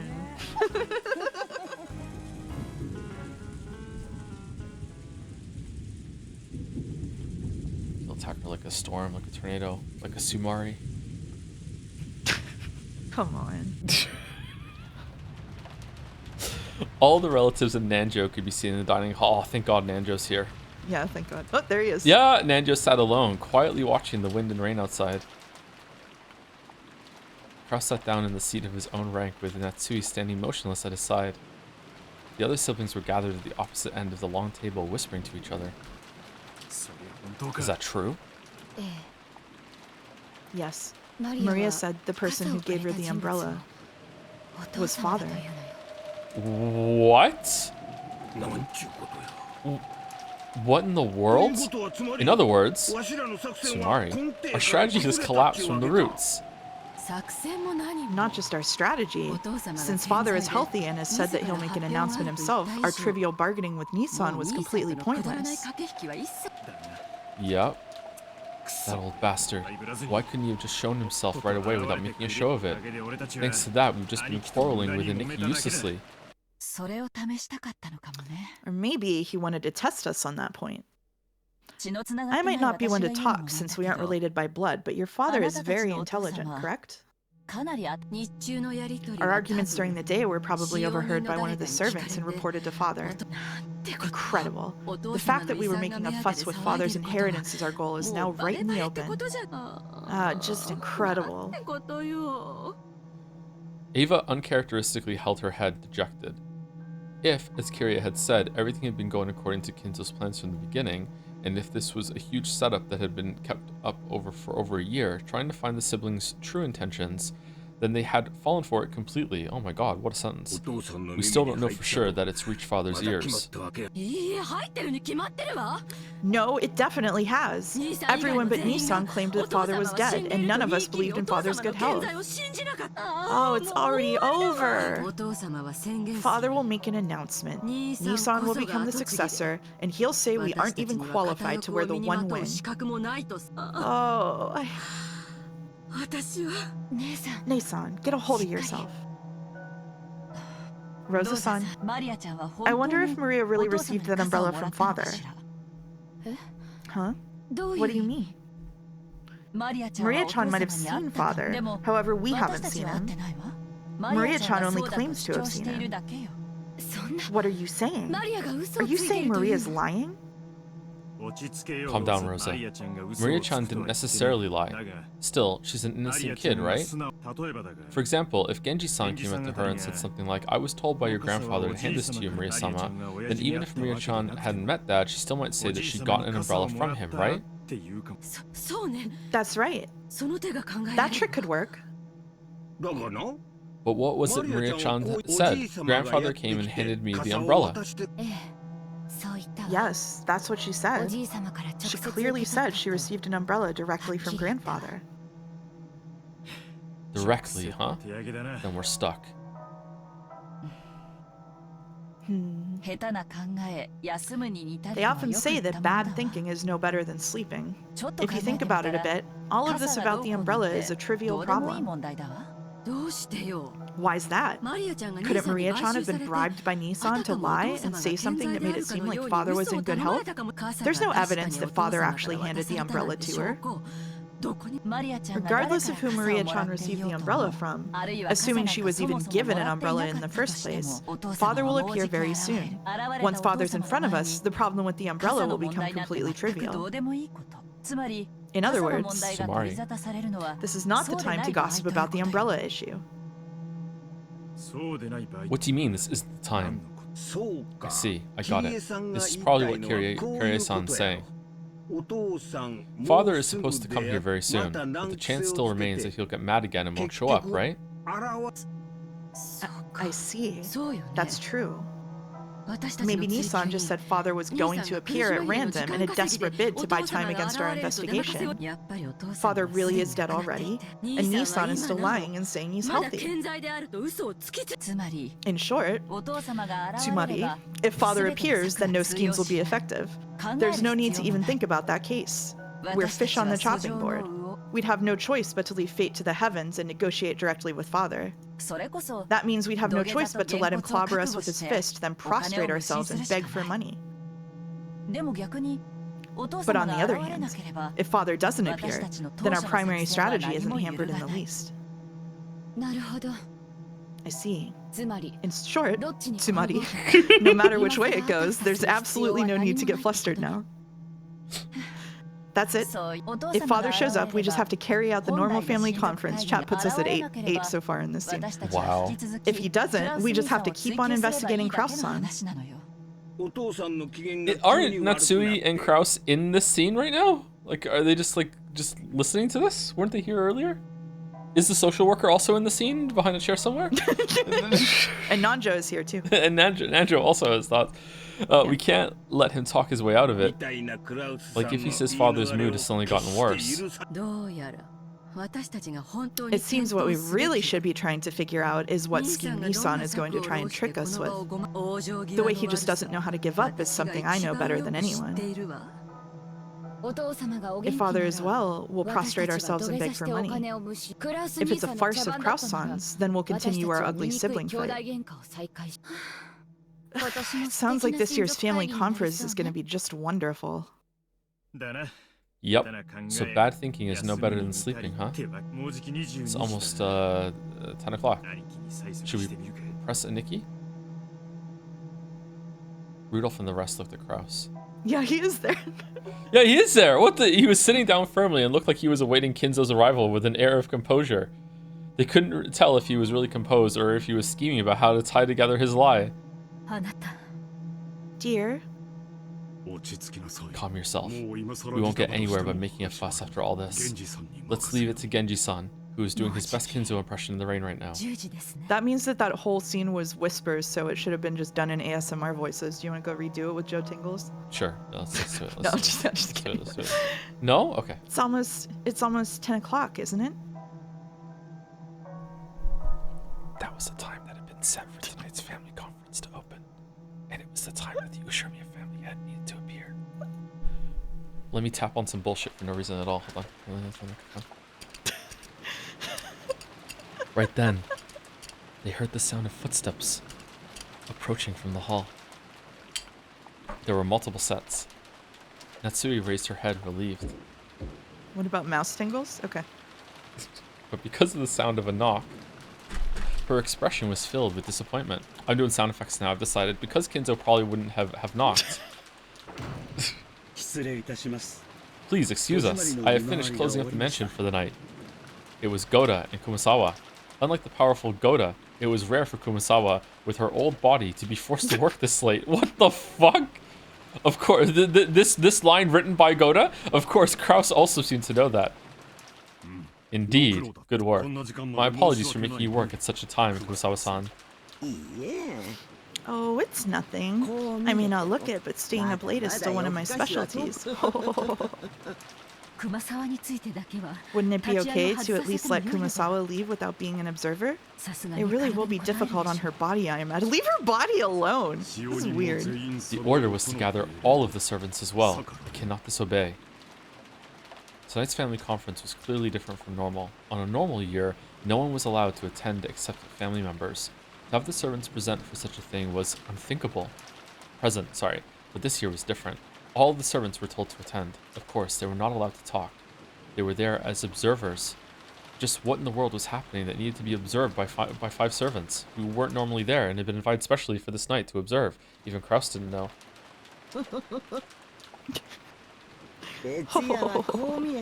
I don't look it, but I'm good at staying up late, and my body is fabulous. If you stuff yourself with mackerel too, Kraus-sama, you'll be more manly at night.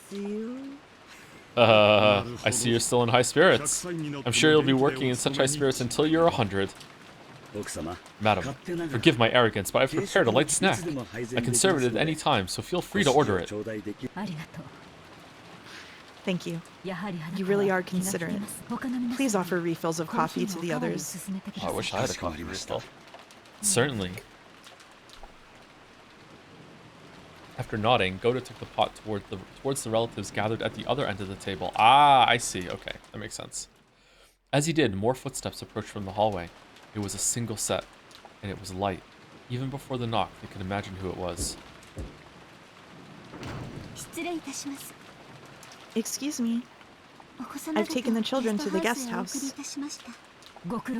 Good work. Tonight is a special evening. Make sure you stay alert. Yes, certainly, madam.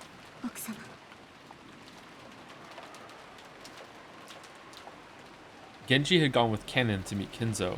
There was still no sign of their return.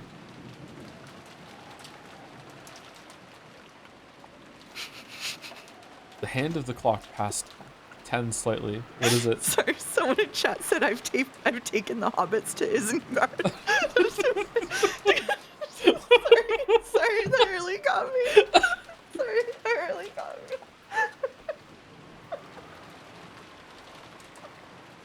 Okay, go ahead. Taking the hobbits to Isengard. God. The hand of the clock passed 10 slightly. Once sure of that, Ava spoke to Kraus. Nii-san, it's time. Are you still not going to start the family conference?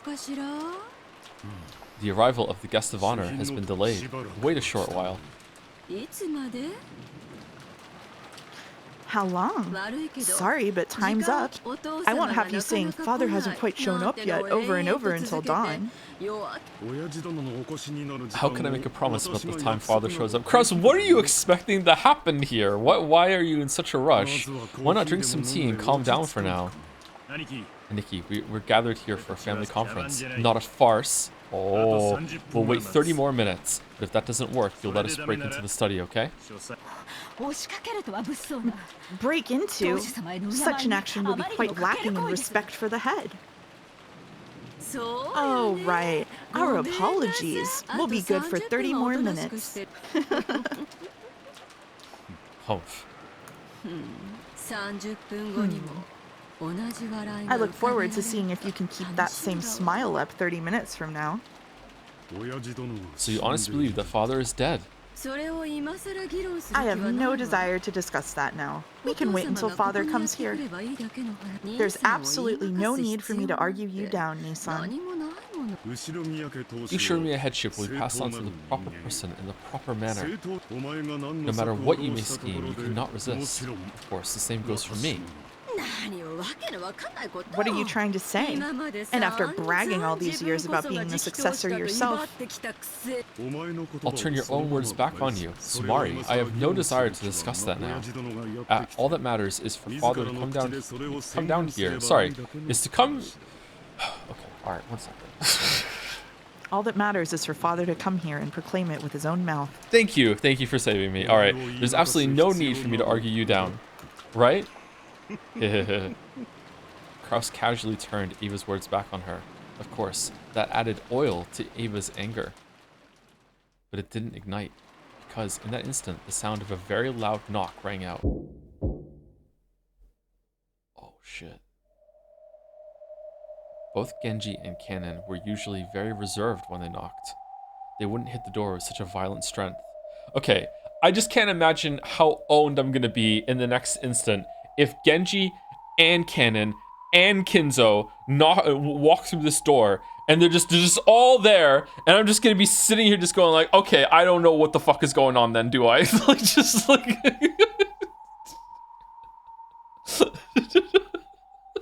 Read the line, Joe. Sorry, it was like a judge's gavel slamming down in a call for silence. So everyone went quiet. The door opened slightly and Genji showed himself. Then he spoke with a serious tone different from his usual one. It wasn't the tone he used when carrying out his duties. It was the tone he used when speaking for Kinzo himself. So just by hearing Genji speak like that, the siblings were struck with a sudden tension. Take your seats, everyone. At those words, the dining hall was wrapped in total silence, and everyone hurriedly returned to their designated seats.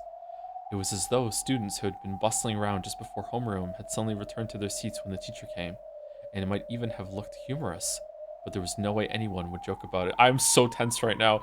Everyone sat in order, and Shannon, Goda, and Kumasawa stood up straight in a row by the wall. The head of the glorious Ushiromiya family and Lord of Rikinjima, the island that sparkles gold, Lord Ushiromiya Kinzo, has arrived. Of the double doors that led to the dining hall, Genji opened the right door from the inside, and Kanon opened the left door. What? From the outside?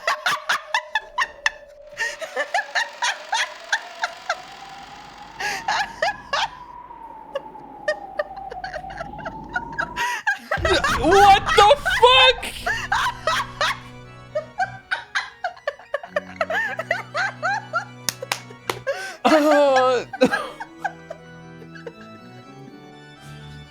What the fuck? How?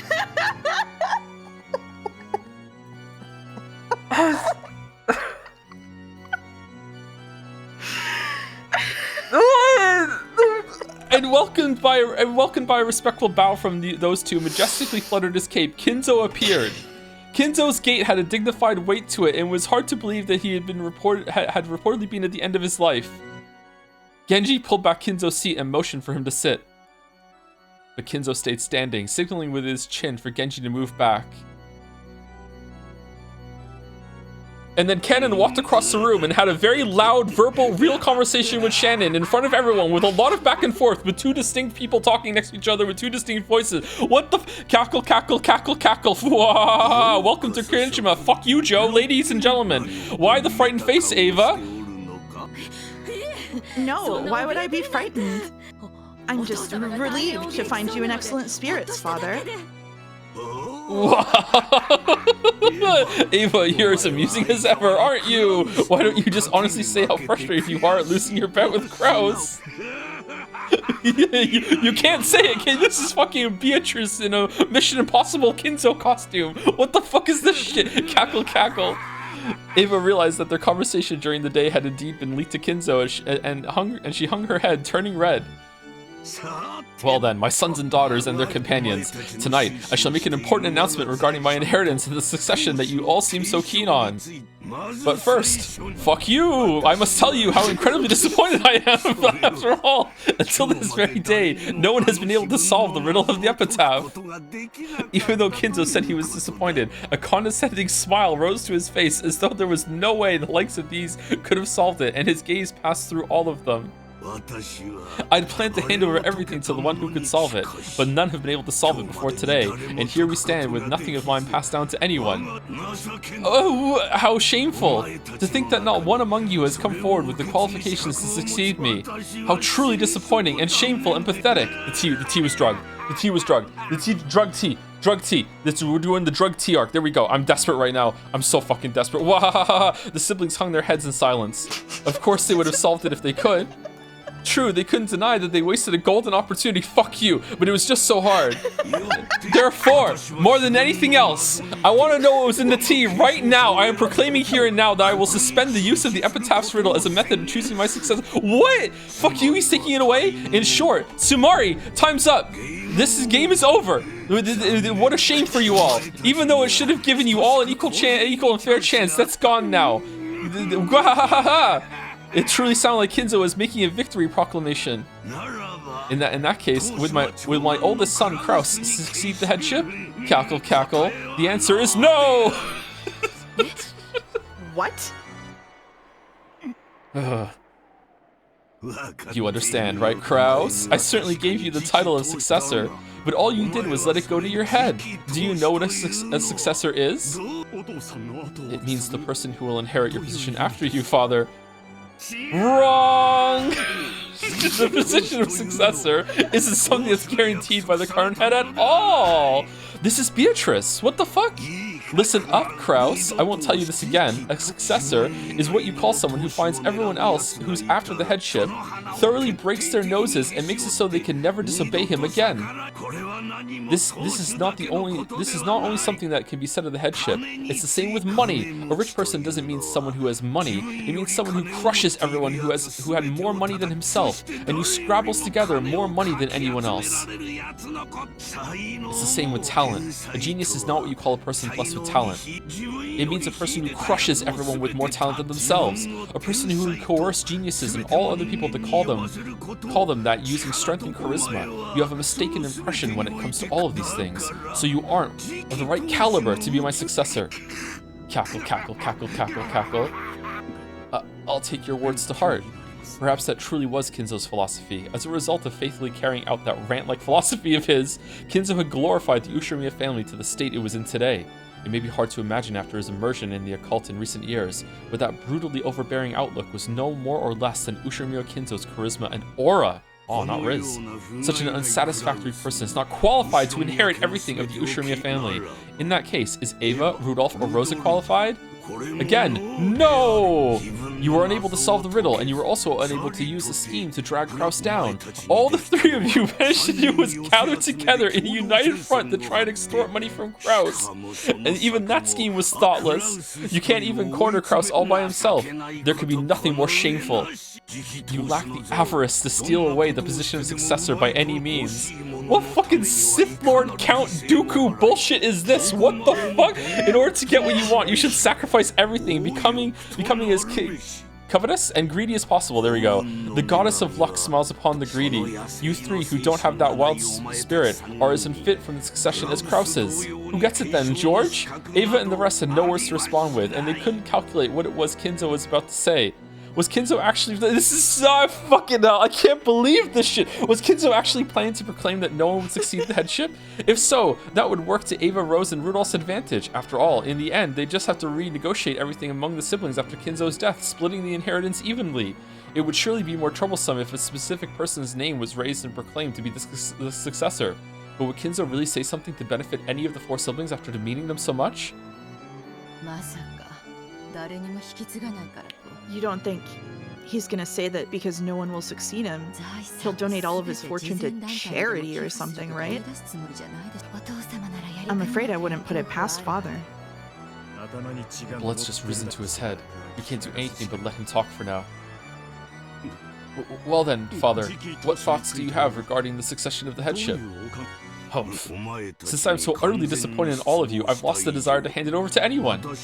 I'm just gonna live, Lamayo. Therefore, the Ushirimiya family will end here. It ends with my generation. That cannot. The Ushirimiya family was crushed long ago in that earthquake. The current Ushirimiya family is nothing but an illusion of gold that I'm glimpsing for an instant, the likes of which will end when I awaken from my slumber. Everything in this world is a dream, an illusion. It is, Beatrice. Life is but a daydream before the awakening called death. Oh, okay. Yes, that's how it was from the beginning. That I should lose everything when I die was part of Beatrice's contract and her curse. As if I'd let you, Beatrice, I will be the one who captures you. Tonight that goal will be realized. Cackle, cackle. Okay. Alright. For a while, Kinzo was overcome with cackling, and his eyes bulged. Whenever he talked about Beatrice, it was always both eloquent and insane. Foolish children such as yourselves truly are daydreams. It's as though you were never there from the beginning. Disappear, wake up, disappear from the doze of the truth that I am. You failures that have not built up anything that makes you worthy to succeed me. Oh, Nanjo's talking? Kinzo-san, if I may. What is it, my friend? Nanjo nervously raised his hand, asking to speak. Kinzo allowed him to. I understand how you feel, Kinzo-san. Because you love your children, you expect a lot of them. And as a parent and grandparent myself, I understand how parental affection can make you feel as though your expectations were betrayed. However, you are extraordinary, Kinzo-san. A genius. Isn't saying that it's only natural for them to catch up to you a little too harsh? Despite that, Kraus-san, Eva-san, Rudolph-san, Rosa-san, and all of their partners have done their very best to catch up with you. Ho ho! And just how much money have they built up with this doing their best? After these cowards fail completely in ventures and gain debt, and still try to sponge off me, how can you say that they did their very best? Money is the crystallization of everything in this world. If you cannot grasp that, then you cannot grasp the world. If life cannot strongly grasp this world, it doesn't deserve to live. Disappear. Disappear from my life and reality. That's a reckless argument. With that logic, even I must not live. Even so, I believe the time I spent playing chess with you was worthwhile for both of us, Kinzo-san. You should know better than anyone else that there are many things in this world that cannot be bought with money. Humph. As the siblings motionlessly hung their heads, they cheered Nanjo on inside their hearts! Yeah, go Nanjo! Yeah. Nanjo! Not one of the siblings could offer their opinion in front of Kinzo in a rage, but Kinzo's close friend Nanjo alone was allowed to. Even though Kinzo had raged so fiercely, after being admonished by Nanjo, he nodded several times as though in agreement. This surprisingly obedient side of him might have seemed cute. Cute? But there was no one here who could laugh. It may be true that your children haven't built up as great a fortune as you have, Kinzo-san, though even so, they're rich enough to make me jealous. But besides money, they have also built up many things that cannot be bought with money. When it comes to that, they are in no way inferior to you, Kinzo-san. Oh, and what do you claim they have built up that cannot be bought with money? Happiness. Family. Family. They have found wonderful partners, had children, and each has built up their own happy homes. Why'd you say that like text-to-speech? It's the Fast and Furious meme. I've never seen one of those movies, by the way, but I know the fucking meme from Vin Diesel. They have glorified your family name and have brought back grandchildren. Grandchildren are wonderful. We older people can look at these young grandchildren who will live on into a new era that we will not even be given a chance to see, and in them we can imagine an endless future. Isn't that the sole entertainment we have in our old age? Remember, Kinzo-san, remember your joy when they first brought back their grandchildren. Your children and your grandchildren will carry your great works onto future generations, set an example. That is something that an individual cannot accomplish no matter how much money they have. The siblings all nodded in agreement. Yay, Nanjo! Certainly, Kinzo had looked happy when his grandchildren had just been born, back when he still had some sanity in his heart. However, did Kinzo's heart still contain a human's warmth? In other words, Sumari. In exchange for the vast riches I created, instead of gaining money, I have gained my grandchildren? No, that's not what I... So in exchange for the several tens of billions in wealth that I have built up, I have gained a single grandchild from each of my children. This is wonderful! So I have created a single life using 10 billion yen! That's how it is! Interesting, truly an interesting example of the alchemical sense, right? Oh, what valuable grandchildren. Wonderful, wonderful. Wahahaha. Is that right, Kraus? Is your daughter worth 10 billion yen? Kraus couldn't answer instantly. It wasn't that he didn't have confidence in his daughter. What? It was because he didn't have a clue what Kinzo was trying to test him with in this question. But when Natsui was then pressed for an answer, she responded, breaking Kraus's silence with an answer of her own interpretation. Yes, Jessica is a daughter I wouldn't let go of even for 10 billion yen. In that sense, I believe she has a value that can't be measured with money. Ho. So you can state for certain that she's worth 10 billion. Ho ho. What about you, Ava? What about your George? Since Natsui had answered that way, Ava naturally came up with her own answer as well, that somehow made it so George was worth more than Jessica. Even though Ava should have known better than to respond to a provocative question like this, she answered as well. Yes, father. George is worth 10 billion. No, even more than that. And that's not in the abstract sense of things money can't buy. George will certainly build up a fortune equal to his worth. He'll become a grandson worthy of carrying on your great works, father. Ava sent a glance at Hideyoshi and Natsui as if she'd scored a point. Even now? Even now! Especially now. Their dad is there. That's the one whose point she wants the most. What do you mean? When she heard that what Ava had said, Natsui was about to add more praise for her daughter, but stopped at a glare from Kraus. Humph, I see. Then what about you, Rudolph? What about your battler? Compared to George Kuhn, there's nothing about battler I can brag about. If he was kidnapped and we were threatened with a ransom of 10 billion, I'd feel like sticking a bow on the guy and letting them have him.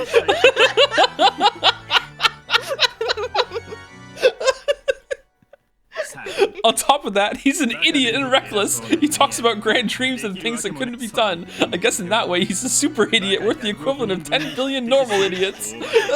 But I'm sure that guy could do things that even a group of 10 billion average people couldn't do. Well, I'm pretty sure he'll fall flat on his face. The world isn't easy. But at the very least, there's no doubt watching over his life will be more fun than looking at 10 billion average people. Ava clicked her tongue at that clever style of speech, which would probably match Kinzo's tastes. Apparently, Rudolph had done that on purpose, so he grinned back at her. What of Maria? Maria is my adorable and only daughter. Her value cannot be measured with money. That is all. Oh, I see. Dreams in the future, miracles and possibilities are the source of my magical power. No magic without hopes holds any strength. I cannot expect any more from you who have proven to be average, but I see, my grandchildren hold future possibilities, and expecting a magical miracle from them may be worthwhile. If you're saying that, in this way, they are worth more than 10 billion. Yes, I can see where you're coming from. When Kinzo got in a rage, he wouldn't let anyone speak up, but even so, he would sometimes accept something on his own while yelling by himself and change his own opinion. Relatable. So relatable.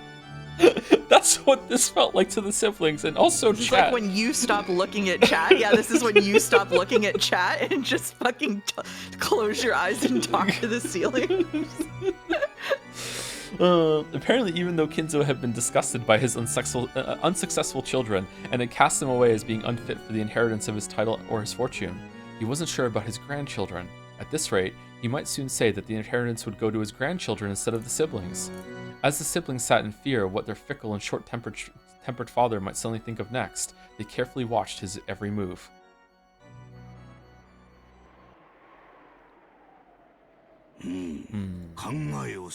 Let me change my thinking a little. I have absolutely no desire to hand over all I have to any of you. However, it would be quite interesting to question the grandchildren to see if one of them is qualified. I've always thought of them as mere kids, but there's a chance I'll find a shining gem amongst them that will catch me off guard. And testing them for that would be... Yes, it would be a shame to abandon that final side trip of in my remaining life. Is he gonna try and get the kids to solve the epitaph? Well then, what shall I do?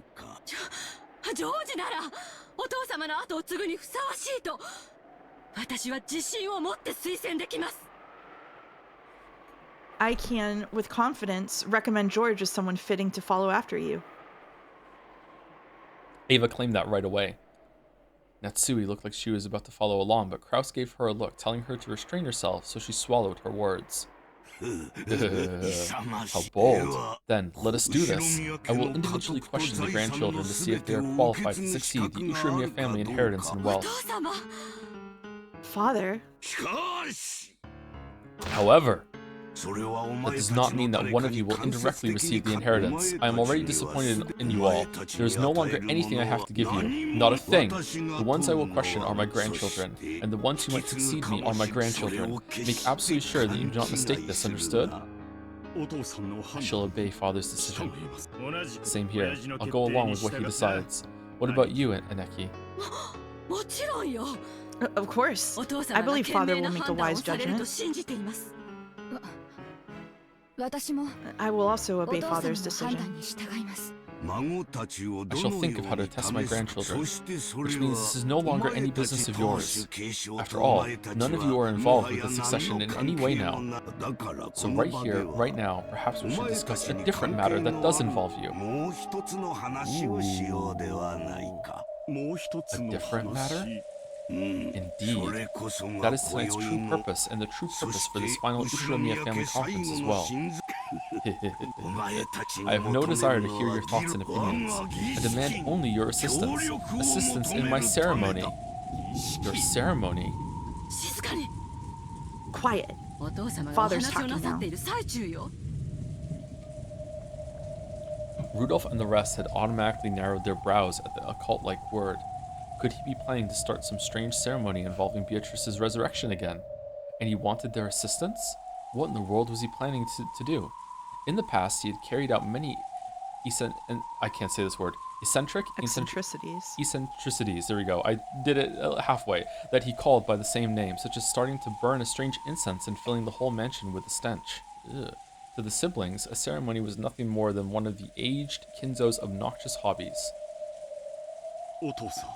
Father, just what do you mean by that? If we can assist you, we'll do anything. Right, Rosa? Yes, but what in the world is it? A ceremony as inscribed in my epitaph. Is this... Okay, without spoilers, should we take a break now or at the end of the scene? We can take a break now, or we can take a break in like 5 minutes, and it'll be a really funny place to stop. Okay, 5 minutes then. A ceremony as inscribed in my epitaph. A ceremony to revive Beatrice and open the door to the golden land. That witch who escaped her cage of flesh and sneeringly slipped through my fingers, I shall now capture and force into submission with my greatest hidden art. For that purpose, I must offer 13 people as sacrifices. Gathering 13 people's worth of sacrifices is no easy feat, but tonight is the family conference. Many adults have gathered on Rakinjima. There could be no other day on which to carry out this ceremony. Taken literally, it sounded like he was telling them to become human sacrifices for his dark ceremony and die. Ridiculous. Was it some kind of metaphor? But they didn't even have a clue what he was trying to illustrate. The siblings whispered together about what Kinzo was saying. What's Dad going on about? Is this his usual sickness? Probably. Listen silently for now. I'm sorry, Father. I don't understand what you mean by that. I like how they're not completely united, but I do like how the four of them are more united now that Kinzo is supposedly, allegedly, maybe in the room. Like yeah, they're all enemy. Yeah, like they're all scared of him. Like damn, the damage this man has done. What is it you don't understand? I am making this extremely simple. I told you that I'll choose 13 of the humans on this island and offer them as sacrifices in a ceremony to revive Beatrice. Duh. Even worthless people like you can be very useful as sacrifices in my ceremony. Wahahaha. Listen, this is not a joke, nor anything of the sort. This is my final bet, my final ceremony, the last one I will desire in my life. There are now more than 13 humans on this island. In short, that's a head count that can easily satisfy the massive number of sacrifices I require. Become the sacrifices for my ceremony. Kinzo-san, you weren't serious about what you said back then, were you? It wasn't a joke? Unusually for him, Nanjo's face changed color as he stood up and shouted. It seemed this wasn't the first time Nanjo had heard all this dark talk about 13 sacrifices. Sorry, my friend. That was no joke nor anything of the sort. It is what I bet my life on, the final ceremony, the final game that I will attempt. Yes, this is a game! If gaining my fortune and leaving this island is your goal, then there are only two ways to achieve it. Will you escape being chosen as one of the 13 sacrifices and spectacularly survive by finally solving the riddle of the epitaph and stopping the ceremony? Didn't happen last time. Or will you kill me and thereby stop the ceremony? Those are your only two options. Alright, let's go. By now, everyone wasn't just whispering, but chattering and muttering away. Even the siblings had noticed that Kinzo was beginning to act abnormally. Father, are you a little tired? Genji-san, has father been drinking? No, the master is sensible. Sorry, Dad, I don't have a clue what you're talking about. Dad's free to start up any weird ceremony he wants to revive the witch he loves. That's his hobby. But getting wrapped up in that and being made into a human sacrifice is a little more than I can handle. Rudolph, are you trying to interrupt Father? What are you talking about, Aneki? You expect me to listen to something that's shady and say, oh really? Was the ceremony Kinzo had mentioned literally something disturbing, or was it some kind of test to choose the successor? It seemed that Rudolph had taken it literally, but Avis apparently still believed that it was something like a test or examination to find a proper successor. But Kinzo responded with a clear smile. Well then, that is all I have to say. No objections or opinions are necessary from you. I will simply awaken from my dream of having 4 unsuccessful children. To all of you, what will occur now before your very eyes may seem like a dream, an illusion, something that couldn't conceivably be of this world, and a world that defies understanding. But that itself is my reality. Now I will finally awaken from the shallow, useless dream that all of you are. Come, the game has already begun, see? With this many of you here, I can take lives starting with anyone. So long, my unsuccessful children, and for the final and only time in your lives, be useful for my ceremony. Arise, Pendragon's memorial troops. Please God, no. Please God, no. Please God, no. When Kinzo raised his arms high like an opera singer and yelled as though towards a packed audience, the air shattered like glass, and the outlines of 3 people who supposedly hadn't been invited to this island appeared. Now we can take a break. No! I was about to say this is the best scene of episode 4 so far, but now fucking Bunny Girl's back. Okay. Is this? I thought you liked bunny girls. Is this hair color coral, or is it pink, hot pink? That is neither coral nor hot pink. That is just plain sort of like bubblegum pink. It is bubblegum pink. Yeah, it is like a bubblegum. Yeah. Oh man. Okay, before we take a break, is there anyone to say thank you to? Yes. Oh, there's a lot of people to say thank you to. Yes. Thank you to Eliza _ or Elysia _ for the resub. Welcome, welcome. Thank you, Charitable Coffee Maker. I wish I had one of those for a resub. 2 years. Oh my god, Umineko. They're excited. Thank you, Spare Goose 1 for the resub. Cool Seal for the bits. Hi Joe, thanks for introducing me to Umineko. I finished Answer Arcs this week and enjoyed it a lot. Hope you enjoy it too, smiley face. I hope I do too. I hope there's a good payoff. Usually the setup is the worst part of the story, and the answers and solutions are better, but I can't really imagine that right now. This questions has been so good. Thank you, Pincerata, for the resub. Hey, Joe/Tom. I hope you're enjoying Umi episode 4. I've been very grateful to have streams to look forward to most days of the week. So thank you for the laughs. Oh, you're welcome. You're welcome. Oh, you know what I'm gonna do real quick? It's gonna be controversial. I'm gonna go get the kettle on, and I'll come back and continue saying thank you. That sound good? Is that a good idea? Do you think? Wow, very controversial. Yeah. Okay. Okay. I'll be back in like 30 seconds. Okay.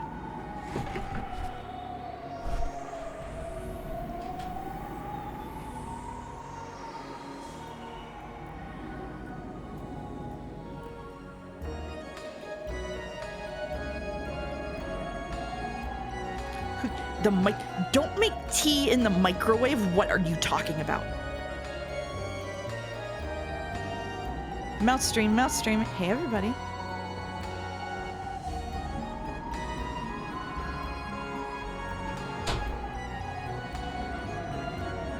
Okay, I'm back. Was that 30 seconds? I don't know. I didn't have my headset on. Mouse takes over.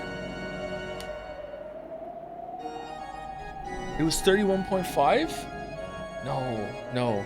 Okay, all right. All right. Did you keep chat company while I was gone for so long? Yeah, absolutely. Yeah? Okay, all right. Okay. All right. Thank you, Pincerata. Thank you, Mendelier, for the resub as well. Thank you, Marklord45 for the resub also. Happy Umineko Day. It's today. Thank you, All's End, for the resub too. Hi, Joe. Thank you for all these Umipiko streams. They're an absolute delight and joy to watch, and I look forward to them each week. Thank you for all the cream streams, and I hope you're doing well. I hope you really enjoy the rest of Umineko. Many peaks to come. All the best, Joe and Mouse. I'm probably going to drop it, actually, but thank you for the message, All's End. Thank you very much. Give Mouse a marble. Another one? Thank you, CMB, for the resub. Kaizotes? I don't know, one of those for the resub. Ryu! Thank you, Alison IRL, for the resub. Nanjo doesn't exist, it's Nanjover. Nanjo was really good in this scene. He had a couple lines. Good for Nanjo. Thank you, Sky Thicon, for the resub. Welcome, Sky. Hopefully I'm saying your name somewhere close. Thank you, Punish Baldus, for the resub. Missed a couple streams. Hope nothing big happens. Technically, I think a lot of big stuff happened in episode 4. It's just paced kind of poorly, that's all. But this scene hasn't been, well, I mean, the bunnies are here now, so maybe I'm going to change my tune. But this scene has not been paced poorly. This has been the best paced scene so far. Thank you, the only GJ, for the resub. And Funniak for the resub also. I'm done with episode 6, and I don't want to move to 7, peak literature. I think there's a letter missing there. You enjoyed 6 so much, so you just want to like simmer with it for a little while? Interesting. I'd be curious to see what the rankings are for the best ones, episodes after it's done. Thank you, Ace, for the bits. One of the 6 total topics that Umi Fulden likes to discuss is how much of a bastard or not George is for going for it. Oh no. It's on for a 16-year-old at age 23. What's your take, given that it's the 80s and all? And my favorite argument on the topic: how does it compare to the ages your grandparents were at when they got together? Lol. I don't know what ages my grandparents were when on my mom's side when they got together, but curiously enough, my dad's parents had my dad when they were like super young. I think they were both the same age. I think they had my dad when they were 16. So like my grandparents were actually really young when I was growing up. It was a weird moment when my mom, I don't know why I'm telling this. Why am I talking about this? I started now, so I should end. It was a weird moment when my mom reached the age that my grandmother was when my consciousness formed enough to know about ages. You know what I mean? Like when you're a kid, you're like, people are just whatever they say. Like who cares? Who gives a shit? But you get to a certain age where you can like see, oh, that's what 30 looks like. That's what 40 looks like. That's what 50 looks like. And I remember my grandmother was just being like this super old person. And then when my mom got to her age, and she didn't look anywhere near as old as I remember my grandmother being at that age. So it was kind of a weird thing to understand. And that's when I learned that my grandparents had my dad at such a young age. Yeah, super young. I think my parents had me in their late 20s. So yeah, my grandparents were pretty young. Sorry, anyway, let's went on a journey there. Just to dodge the George and Shannon question. I pulled that off really well, didn't I? Great job. Yep. Great job. Yep. It was the flak. I will not be sharing any information about myself on this stream. Thank you. Don't worry, I'll do enough for both of us. Don't worry, on my end. Excellent. Thank you, 2gem for the resub. Thank you, Vibram for the resub. Welcome. Thank you, Guitar Jaime for the resub. A pleasant day to you, Tosif. It has been lovely to see you growing ever more invested in Umineko. About to drop it, by the way. Please keep up the great work. It has made the year just a little better. P.S. Jaime is pronounced in like the hide in Hideyoshi, but with an M. Jaime? Did I say it right? Why are you laughing? What's going on? Because they wrote a pronunciation guide for you in their message, and they're not the only one to do it. I was so bad. Joe, you're so confident. Oh, thank you. Mouse, can you say my streamer is so confident? My streamer is so competent. Thank you, Carrie. Thank you, Terraflop, for the 5 gift subs. Giant emote from Mingaleg. Thank you, Ironwrath, for gifting a sub to Ushiromiya Kinzo, who totally exists. Thank you, the El Bambino, for the new sub. Welcome. Another giant peak emote. Oh, there are a lot of like messages here. Thank you, Biblio to Barbarian, for the resub. According to all known laws of storytelling, there is no way that Umineko should be any good. Its prose is too repetitive to get its meandering, confusing plot off the ground. The VN, of course, is good anyways. Because VNs don't care what streamers think is impossible. Bumblebee reference. I get it. I think I don't know if it's because of the translation or just if the prose is like this in its original Japanese as well, but it feels like being told a story by someone who is clearly very thoughtful, very considerate, very knowledgeable, is like talented, but is just drunk all the time. just like this repetitive like slurring story in a bar, just like being over like, wait, did I tell you about that part already? Yeah, you did. Let me tell you again, just in case, because I don't remember telling it to you, so I'm gonna tell you it again. But it still is a good story and you're engaged, but you just wish that they would just like be able to tell it a little bit more coherently, you know? So yeah, it's pretty good. Thank you, Sin Obscura for the resub. Welcome, Sin Obscura. Thank you, Burndy777 for the resub as well. Thank you, Monk the Knight, for the bits. Umineko When They Cry is a single-player visual novel set on a remote island with dozens of rooms to dramatically run through and over 500 witches, ghosts, and furniture. The game respects you as an intelligent reader and treats your time as precious, which is why it only takes 100 hours to understand what the hell is going on. There's no filler. Every tea party, logic battle, and Sumari brings a bold new idea into the mix. So this is a game full of ideas. Too many, perhaps. Send help. Thank you very much, Monk the Knight. And the last three on my list are Dantero Seti with a resub, stream reading and solving Kane's jawbone? What? I don't know what that is. Thank you for the resub though, Dentero. Maybe chat knows. Thank you. The last curry rice for the resub. Joe's not going to play my favorite game, so I'm going to make an imaginary Joe and have him play it in my dreams. Looking forward to the next stream tonight.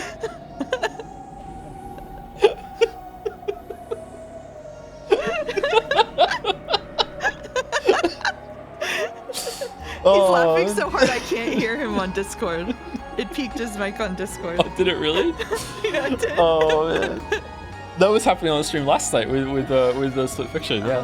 Thank you, Dominic, for the bits. So this is the time I reveal that you've actually been mispronouncing my name the entire time too. What?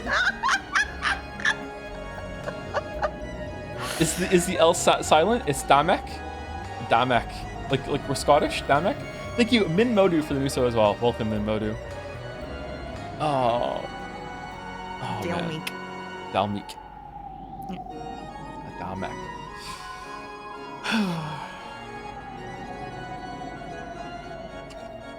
I don't want any damn marbles. I don't want to be in charge of any marbles. I don't want to give the marbles away. I don't want anything to do with the marbles. Don't put that evil on me. You could give me a marble. Okay, you can have a marble. I get a marble? Yeah, Oh, you get a wow. marble. What do you want? What am I gonna put my marble on? Maybe I want another novelty marble. Okay, go ahead. What would the novelty marble be? I want the anti-marble that Okay. if it lands next to another novelty marble, it cancels out the novelty marble's effects. There we go. It's an anti-marble. Also, the Okay. anti-marble cannot win the race, nor can it be destroyed. There you go. It is there until the end. It's the anti-marble. All right, wiki editors, you heard him. Yep. Good There luck. you go. The meta marble. The meta marble. Oh, I'm thinking about that Dream Joe chatter now. Oh no. What if in the future, like, they can make like clone AI versions of people, and like I'm in the future, and they just spin up me to stream all the games forever? What a fucking like nightmare that would. What if I'm already in that and I don't know? Oh no.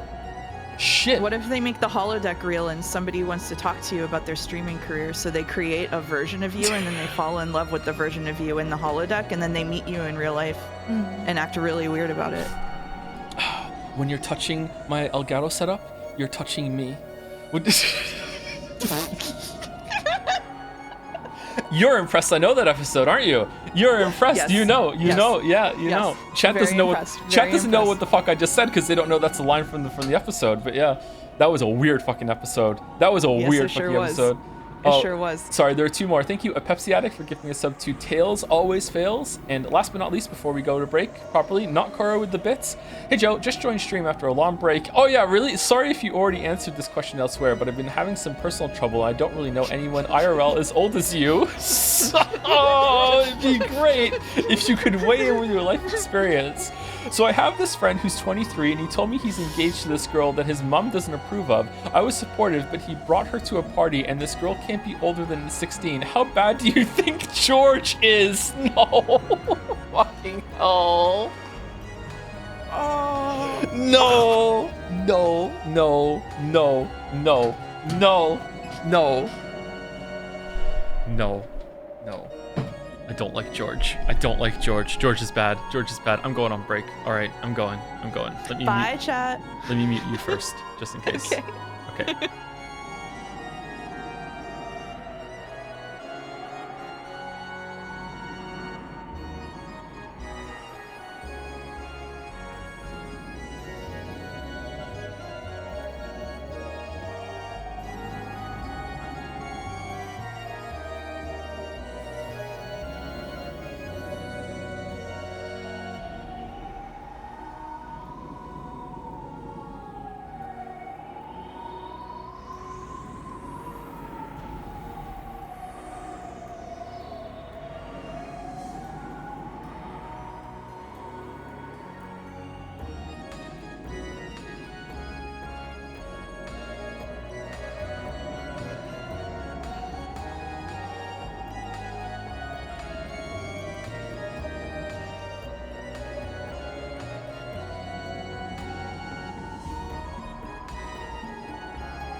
Okay, we're back.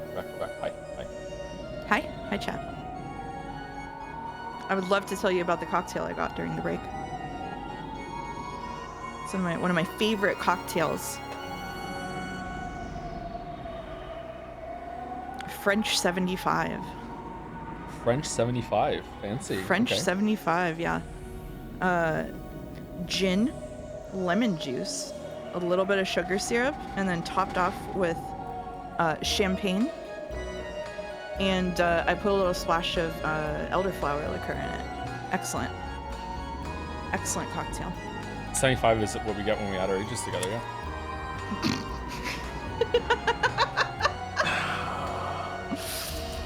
Yep. Speaking of ages, Annie for Prez has used 100 bits to say, "Hi Joe, George here. Please tell me I've been a bad boy." Thank you, Do you want me to do it? You go for it. Go for it. I'm not gonna do that. For no reason, I need to mute my microphone before you say it, though. Okay, so here you go. Oh god, they're gonna complain on Reddit so much about us flirting. No, come on, the my streamer bit was too far already. If we even acknowledge each other's presence, they complain about us flirting. Come on. Okay. I'll just read subs. It's fine. Okay, fine. Thank you, a Pepsi addict, for gifting us sub to Chiester45. Chiester45. I don't see Kinzo hiring bunny girls. This does not ring true. Where do you hire bunny girls? You go to the you go to the Fiverr. bunny girl agency. I was thinking during break, did Hideyoshi or Kirie speak a single time after Kinzo entered the room? I don't think they did they? They just know their place and they're being quiet, or Joe, I would disagree with you for an hour on that point alone if I were there. Would you really? This is why you're not here, Jelly. We have a schedule. the bunny girls fit Kinzo jelly argument? Interesting.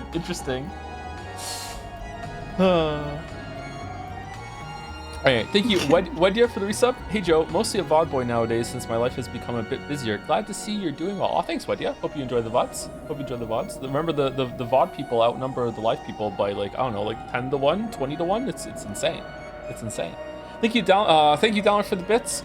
Hi Joe, so back when Braid was big, I created an imaginary Jonathan Blow because I was a huge fan, but he kind of became, so then I made an imaginary version of you that kept critiquing him, but now that imaginary Blow's gone, I just have you following me around saying shit like, your sandwich, meaningless filler, or cleaning your room, a chore that's swept on, help. Should I make a third channel for general life advice? Please no. Ranking microwave sizes? What Just your call it microwave the size? manosphere. I wouldn't fit in with the manosphere, unfortunately, unless I changed the manosphere. I can do that. Yeah, changing things from the inside. I've heard that one before. Yeah, exactly. The abyss doesn't stare back at you at all when you stare at the abyss. It's fine. Everything will be cool. Thank you, Julie Gordot, for the bits as well. Since we're in the mood for correcting pronunciations, let me drop the fact that both of you are pronouncing Julie wrong. It's Spanish. It's Juli, like Juli. Oh, is it really? Oops. Juli Gordot, or is it Juli Gordo? Gordo? It's Julie Gordot and Dawn Quixote. So I'm sticking to it. So yeah, it's exactly that. Yep. I'm talking about bunny girls and Kinzo and Umiden at the exact moment. Playboy bunnies are textbook objectification of women, and Kinzo is a representation of the patriarchy, so it's easy. Oh, fucking hell, Jelly, what the fuck? What?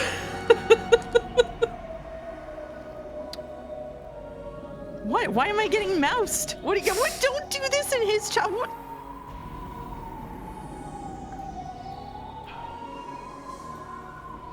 I'm at Bunny Girl. What do you mean you're at Bunny Girl? I'm at the Bunny Girl store. I'm at Soup. Okay. All right. Okay. Mambo number 5. I think you're up, Mouse. Chester 45 right here. Chester 410 right here. No. Chester 00 right here, sir. I'm okay. I'm okay. I'm okay. I'm okay. I'm so cool right now. Does she have a scar on her ear? And an eye patch. 3 girls with strange forms suddenly appeared behind Kinzo. Where from? When? Who? Who were they? The humans were thrown off balance and their minds went blank because they spent all that time thinking and they lost their last chance to survive. You have permission to shoot 6 to death. I leave the choice of targets up to you. Begin your attack. Unrestricted firing. Understood, sir. Thank you for granting us such excellent targets. Everyone, commence unrestricted firing. First one in. When 410 scratched the air with her finger, a golden bow appeared in empty space and she pulled its string. The golden arrow that had been readied there was fired off without any hesitation, flew around the room, leaving haphazard gold curves everywhere. It chose Natsui from among those sitting at the table of the family conference, pulverizing the left half of her face. Holy shit! Flesh and deep red blood scattered around, leaving massive red spatter marks on the relatives' faces and the pure white tablecloth. Silence fell. Despite the massive number of deep red spots left on the tablecloth. No, hold on. There's way more than 6 people here, so some people are going to be witnesses to this. How is that going to work? No one could understand why Natsui's head was half smashed, nor why she was hanging her head as though dozing while still sitting. And they watched on in silence. Those sitting on Natsui's right-hand side were silent for a relatively long time, but those sitting on her left, to her left, were not, because people sitting on that side had been shown how her head had been smashed open like a watermelon or a pomegranate, and could even see inside her. Natsui. One down. Natsui, is it? A luckless woman to the end. Oh, she really did have a headache. Next. 00, firing. After scratching the empty air in the same way and readying her bow, 00 fired as well. After it flew around and around at high speeds like the golden arrow, 410 had released drawing a convoluted curve in the same manner. It's gonna hit Rudolph. It smashed it had smashed half of Rudolph's head in the same way as it looked at Natsui in shock, killing him instantly. This time, everyone managed to avoid freezing up mentally. They realized that a fearsome murder had started playing out right in front of them, just as Kinzo had said. And they realized that Kinzo would probably kill even more. Wah! Yeah! Chill screams burst out. Even so, they didn't know what to do, so they could only keep screaming and flapping their wide open mouths like goldfish. Father? What do you think you're doing? You fool! Run now! As Eva asked Kinzo that in total shock, Hideyoshi, who had come to his senses faster than anyone else and risen to his feet, pulled at her arm from behind. He's dead next. However, merciless fate's choice for the third sacrifice was Hideyoshi. Yeah! Just like the two before him, half of Hideyoshi's head was neatly smashed, and the right side of his head, which had happened to be facing that direction at the time, had been blown away with its contents exposed like a watermelon or a pomegranate again. So, still holding Eva, Hideyoshi slumped backwards and fell down. Still held by her beloved husband, Eva fell over backwards with him. Dear? Dear? Eva screamed. It was only natural. The face she had been looking for had been half lost, and the crushed skull, the mashed brains, and the crushed jaw all lay bare. 45, impact, it's a hit. Spectacular. Fire again. 3 more remain. Father, what is this supposed to be? When Kraus stood up forcefully and was about to rush Kinzo, 00 blocked him. With her slender-looking body, she held back Kraus with just the palm of her right hand. He still tried to resist and attack Kinzo, so 00 lifted Kraus by the nape of his neck and twisted into his Adam's apple with her thumb. It seemed to be very painful, and Kraus was overcome with agony. Yeah. Oh. Everyone, run! Get the police! An ambulance! Quickly! Everyone, let's escape! Escape! Andrew's sharp words finally dissolved the spell that had been holding them down in their chairs. When Goda and Kurosawa each tried to escape from the dining hall first, 410 moved in an instant and appeared there, blocking the way. You sure are slow, yeah. Did you think I'd let you escape? Yeah. Help me! Goda-san, duck! Even though Goda didn't understand, he crouched when he heard Kirie's sharp voice. Then, a burst of air rushed above his head. Kirie had taken a big swing with a chair to mow 410 down, he said next. But 410, still with a mocking expression, easily caught that widely swung chair with a single hand.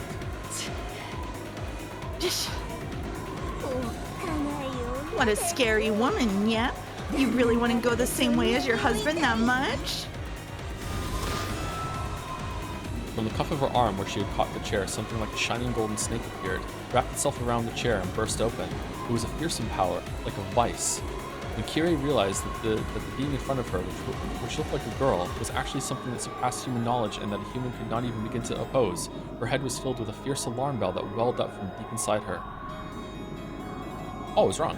Genji, Shannon, and Ken and all the servants permitted to wear the one-winged eagle continued to stand calmly at attention by the wall, even with a scene like this before their eyes, making them look very bizarre and eerie. For an instant, Kirie thought that they managed to stay calm because they were with the enemy, and had been given a guarantee that they wouldn't be killed. But as soon as she thought that, the sight of Genji's face was blown away before her eyes. Oh, it's Genji! Genji-san! 45 impact, it's a hit. Oh, Genji, how unfortunate. Rest in peace, my friend. Cackle, cackle. Your death will not be wasted. You will become one of the 13 keys essential to the resurrection of my beloved witch. The half of Genji's expression that remained was smiling. No, it was indifferent as ever. He tilted, fell over, and sent a blood-red splatter out across the floor. Genji-sama? We're nothing more than the witch's pieces. Nothing more, nothing more. From the meek and frustrated, no, resigned expressions on Shannon and Cannon's faces, one couldn't sense any naive hopes that they'd be rescued. That's right, Kinzo was, in the truest sense, carrying out these murders at random. In the truest sense, he was killing like it was a game to see who would be saved and who would be killed. Does that mean Kinzo could be a target here too, then? He was in the other games, allegedly. Mm-hmm. Well then, who will we go for next, yeah? 410 looked at Kirie for a second. In that second, Kirie was prepared for her own death. But when she readied her golden bow in midair, 410 was looking at someone else over Kirie's shoulder. Well, it's not going to be Nanjo, because Nanjo always survives. So as imprudent as it was, Kirie felt as though she had been saved. Again, an ugly, exploding, popping sound rang throughout the room. Who was it this time? When Kirie turned to face the direction of the sound, she saw blood gushing like a fountain and Ava lying on her husband's chest. Of course, her face had been half smashed just like her husband's. 410 had mercilessly targeted Ava as she'd clung to her husband's corpse, sobbing. Really? Oh yeah. Let go of Nissan. Let go of Nissan. Just stop it, father. Just stop this brutality. Run away, Rosa. Rosa's objection didn't reach Kinzo as he continued to laugh. As he continued to laugh loudly in the blood-splattered dining hall. I was going to say, oh yeah, Rosa exists. I forgot. Yeah, I think Rosa's probably going to be cut out then. And she wasn't able to lessen Krause's pain at being lifted up by the nape of the neck by Double O. Oh, that's still happening. Okay, so Rosa had no choice but to use force. She lifted up a chair beside her and gave a warning. Father, order her to let go of Nissan. Just stop them from doing this. I cannot. If that is what you desire, then prevent it using your own power. Cut a path through to your own fate with your own hands. You who have always hid behind the backs of others in fear, let me see you overcome your weakness one last time in your life. Father? Ah! The chair that Rosa had lifted up swung down at the father who had reigned as a symbol of terror for her entire life. It was the greatest and final act of bravery and self-control in Rosa's life. What Kinzo had said might have been true. If she had grasped that courage a minute sooner, her life might have become more free, unrestrained by anyone else. Then there was a bursting sound, the sound of Rosa's chair fiercely hitting Kinzo. It could not have been this. With the chair still lifted up, she neatly lost half of her head and slumped over. Still holding Krause up with one hand, Double O had stuck her other hand out toward Rosa. The golden stake released from that arm.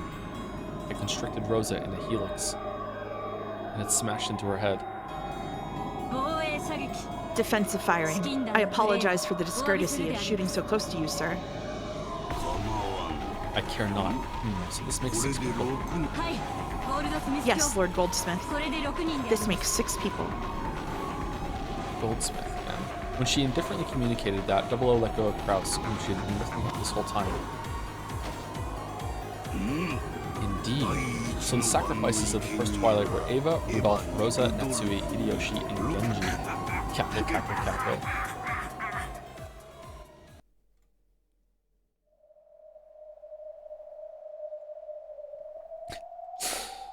Do you want to read Jelly's pen, Mouse?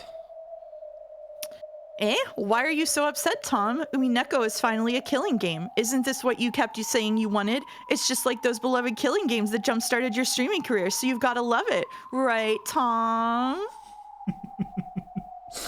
It was a massacre that happened in an instant. The interior of the dining hall had been dirtied by blood spatter, and the 6 unlucky victims lay with their heads brutally exposed. What's the difference between spatter and splatter? The spelling? Or is it like a technical term, spatter?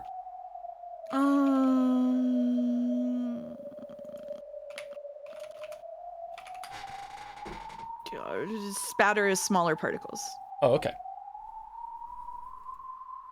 In a way, that's what I got from Google. It's not AI though, right? Just normal Google? No, just normal. AI turned off. Okay, all right.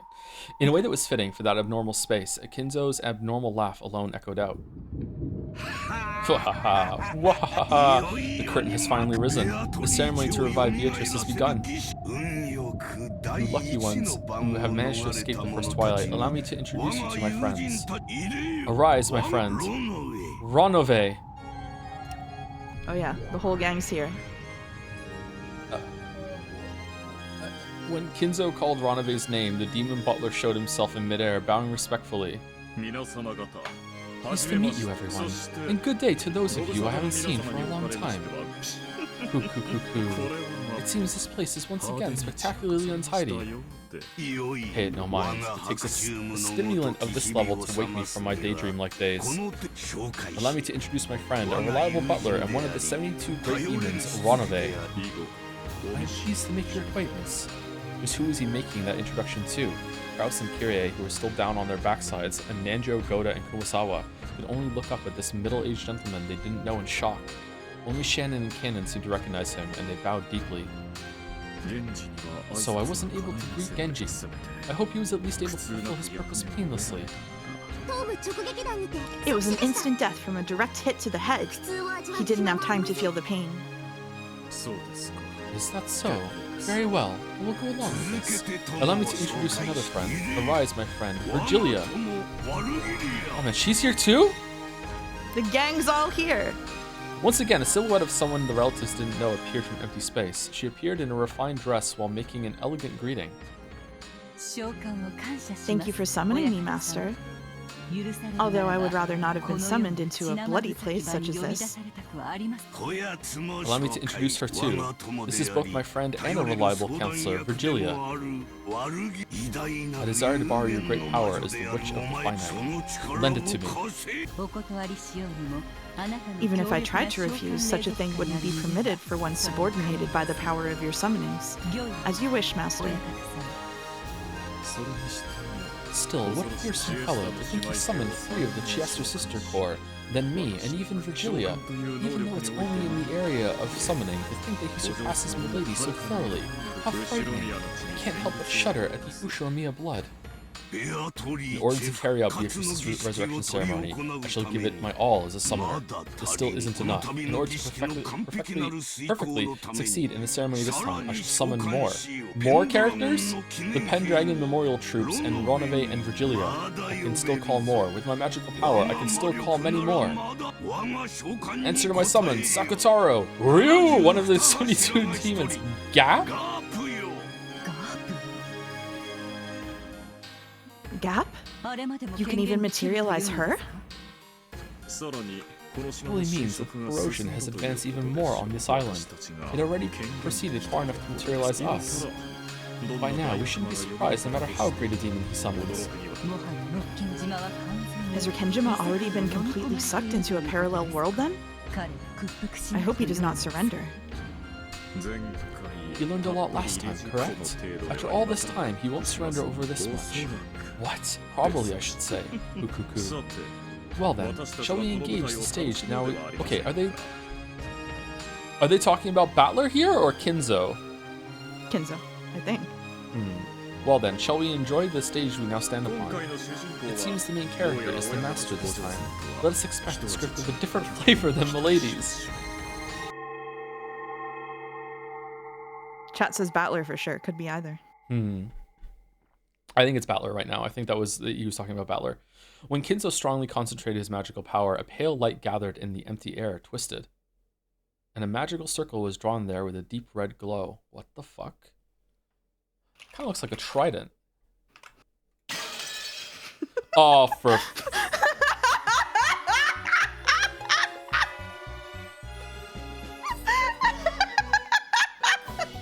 Well, damn, I see why she's called Gap. All right.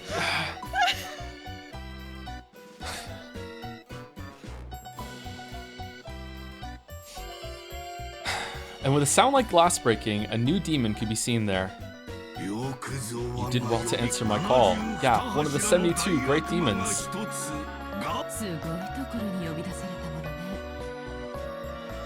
This is one hell of a place you've summoned me to. Did you call me to clean up this blood-stained room, Goldsmith? The literally devilish woman, wrapped in a venomous, ominous costume, looked at the scene which should have made her cover her eyes and twisted her mouth in a grin. Summon you for such a reason would be like using a cashmere muffler to mop the floor. It's been a long time, Gap. To think that a great demon such as yourself has finally appeared on this island. Perhaps this island is finally submerging completely into fantasy. This all-star cast is even more surprising than the gruesome state of the room. A full 3 Chiester sisters, the great demon Ronove, the great witch Virgilia, and even me. What's going on? Is this pandemonium? Are you trying to start a concert from hell or something? I see. As a conductor for that, I couldn't think of anyone better than you, Goldsmith. I will have your assistance as facilitator in the completion of my ceremony to resurrect Beatrice. You have no objections to my summoning contract, correct? Of course not. There's no way I could resist the subordinating power of the legendary great summoner, Lord Goldsmith, who forced the famous great witch Beatrice to do his bidding. I'll assist you, although I will of course ask a fitting price. So, what's my first job? Damn, if only I had answered H. Bomber Guy's DMs to have him reading on today when Gap appeared. If only. If only. You okay? You alright? You okay? Oh yeah, I'm having a great time. I'm getting roasted in Umidan for saying he was talking about Kinzo. It's fine. It's fine. I'm so it's cool fine. about it. Capture I'm the so cool coward. about it. Don't roast Mouse. It's fine. What? It's fine. Capture the cowards who made it through the first twilight. Fortunately, there are still 7 here, aren't there? Nanjo, Shannon, Cannon, Goda, Kumasawa, Kirie, and Kraus. Oh, if these 7 are all offered as sacrifices, that's exactly 13 people. Until it's time for the second and later twilights to be carried out, throw them into the cage of sacrifices. Cackle. A cashmere mop, huh? Understood. As Gap shrugged her shoulders, she looked at Kraus, who was still down on his butt. She glared. Then, when she snapped her fingers, Kraus was swallowed up by the floor as though a round pitfall had opened up beneath him. Oh, One down. oh, she's making gaps in the floor. Okay, very good name. There was no hole in the floor, but it certainly looked as though Kraus had been swallowed up by a hole and disappeared.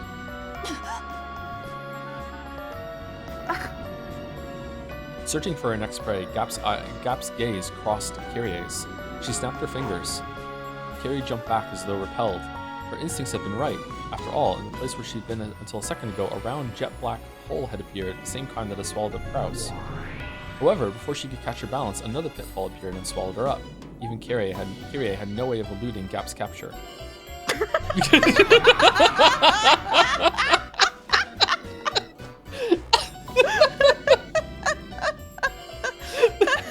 Wah! When she snapped her fingers again, a shocked Nanjo was swallowed up by the floor and disappeared. When she did it again, 410 let out a short yell and jumped back. This time, a slightly larger cliff followed open, swallowing both Shannon and Cannon, who had been standing in a line by the door. But because 410 had jumped away from the door, the way was no longer blocked. Instinctively aware that he would be next, Goda dashed out through that door. Of course, Kumasawa had also escaped with lightning speed, chasing after Goda.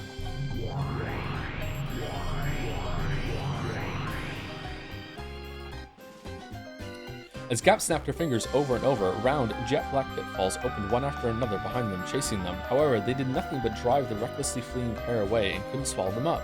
Goda and Kuwasawa had escaped in a matter of seconds. I've gotten slow. I let two get away. Don't worry, we're currently locking onto the escapee targets. Data link ready. Shall we snipe? No, I cannot authorize that. They are precious sacrifices. Wait for the Master's authorization. Great Lord Goldsmith, we await your orders. It is still too soon for the coming of the second twilight, is what the source of my magical power is whispering to me. It must not be now. Let them do as they please. It isn't as though they can escape from this island.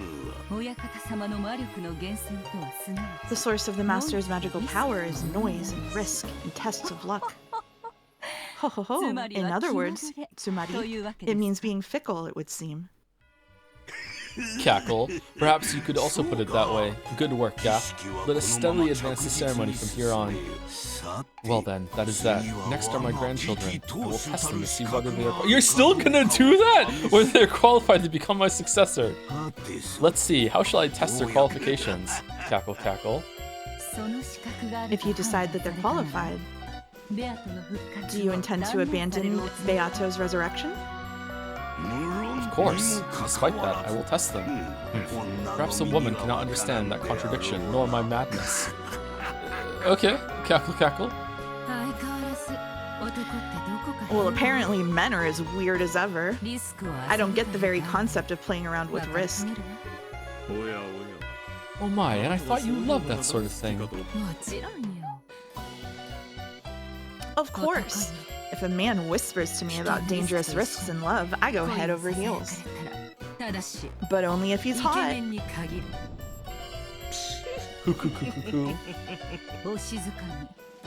Be quiet. Try to refrain from whispering. Truly noisy women, but at least they aren't boring. This is what makes summoning so pleasant. All of you will bear one side of the scales of noise and risk in my ceremony. That is the work I expect of you. 6 brutally murdered corpses lay in the dining hall, and it was contaminated with red, gruesome decorations. It was now unimaginable that, until just a second ago, 13 humans had been arranged here in a well-organized manner. Kinzo lined up the famous demons and their subordinates, loudly declared the beginning of a night of overwhelming mass murders, and swore to himself that he would certainly revive Beatrice and open the door to the Golden Land. Unless Maria just, impressed him somehow. Oh, Sorry to keep you waiting. She's here. Now the curtain finally rises on the first twilight. That Kinzo. I see he loves being flashy as usual. So even that man who can be more persistent than anything when he follows you around can shine so when on the stage. Damn. Always killing in a grotesque way as usual. Smashing half of their heads. The bad tasty witches and demons have always wait, hold on. The bad tasty witches and demons have always pisses me off. Okay, it's there. I'm the wrong one. All right. Smashing half of their heads. I see. So she's realized that in the games up until now, that's been the most ideal method of killing. Ideal? How is such a grotesque way of killing ideal? Isn't it though? Try and remember the very first game. You. So you're that new demon or whatever that just appeared. Damn, so does this mean that the witch's corrosion continued and there are now even more creeps wandering around? The more the witch's corrosion advances, the more Rikinjima tilts toward the spirit world. That's why strange, insane people keep appearing one by one. This island has been closed off by the typhoon, so no human can leave it, much less appear as a new character to increase their numbers. And yet Angie, but the more the corrosion advances, the more witches and demons can appear without limit, increasing one by one. By now, there might be more demons than humans among the characters appearing in this insane tale. The numbers might be a thing that represents this mad corrosion. Yeah, I'm sure that's true. And the corrosion hasn't just affected the number of people, but apparently their fashion sense as well. If the corrosion advances any further and even more weird people appear, just what in the world will they be wearing? This is what Battler's thinking of? It's so scary, I can't imagine, but I'm doing it anyway. Ah, seriously, give me a break. Don't make these weird guys increase in number anymore. I can't do that. They'll keep increasing more and more. I'll defile the foolish closed circle rule humans speak of over and over again. Welcome to my elegant game, Gap. It's been a long time, Riche. Have you been well? Why do I ask? You look great. Have you gotten younger? You look 200 or 300 years younger than when I last saw you. Okay. Oh, I see. What? Obama meme? Okay. The demon grandfather had summoned and introduced his Gap, took a glance at me, and then grinned as though she'd figured something out on her own. That smile felt openly obscene. I guess she's Beato's friend, which means she's gotta be a creep among creeps. By the way, they were saying something about a closed circle or whatever, but what does that mean? Serial murder mystery novels that occur in places isolated from the outside world, like Rekenjima is now, are sometimes called closed circles. Since such a place is isolated from the outside, it's like a circle that's closed. Therefore, in general, the characters and suspects are limited in number. Having new suspect candidates added on one after another from outside the circle goes against the etiquette of mystery novels. In other words, Swati, the witch is probably trying to desecrate humans in the mystery genre itself. You're Gretel? I see. You look like a wise kid. I love kids like you. You taste so sweet and tantalizing. Gross. Keep the jokes to your clothing. It's Devilish Pretty's newest, Jack the Ripper Christmas Blood. Sorry for having a style that a country bumpkin from the human world couldn't understand, okay? At least we know it's well ventilated. Why don't you add a gap to the head part as well? Let a little air into your brain. Gap is always sensitive to the fashions of the spirit world, but this year's fad truly is bold.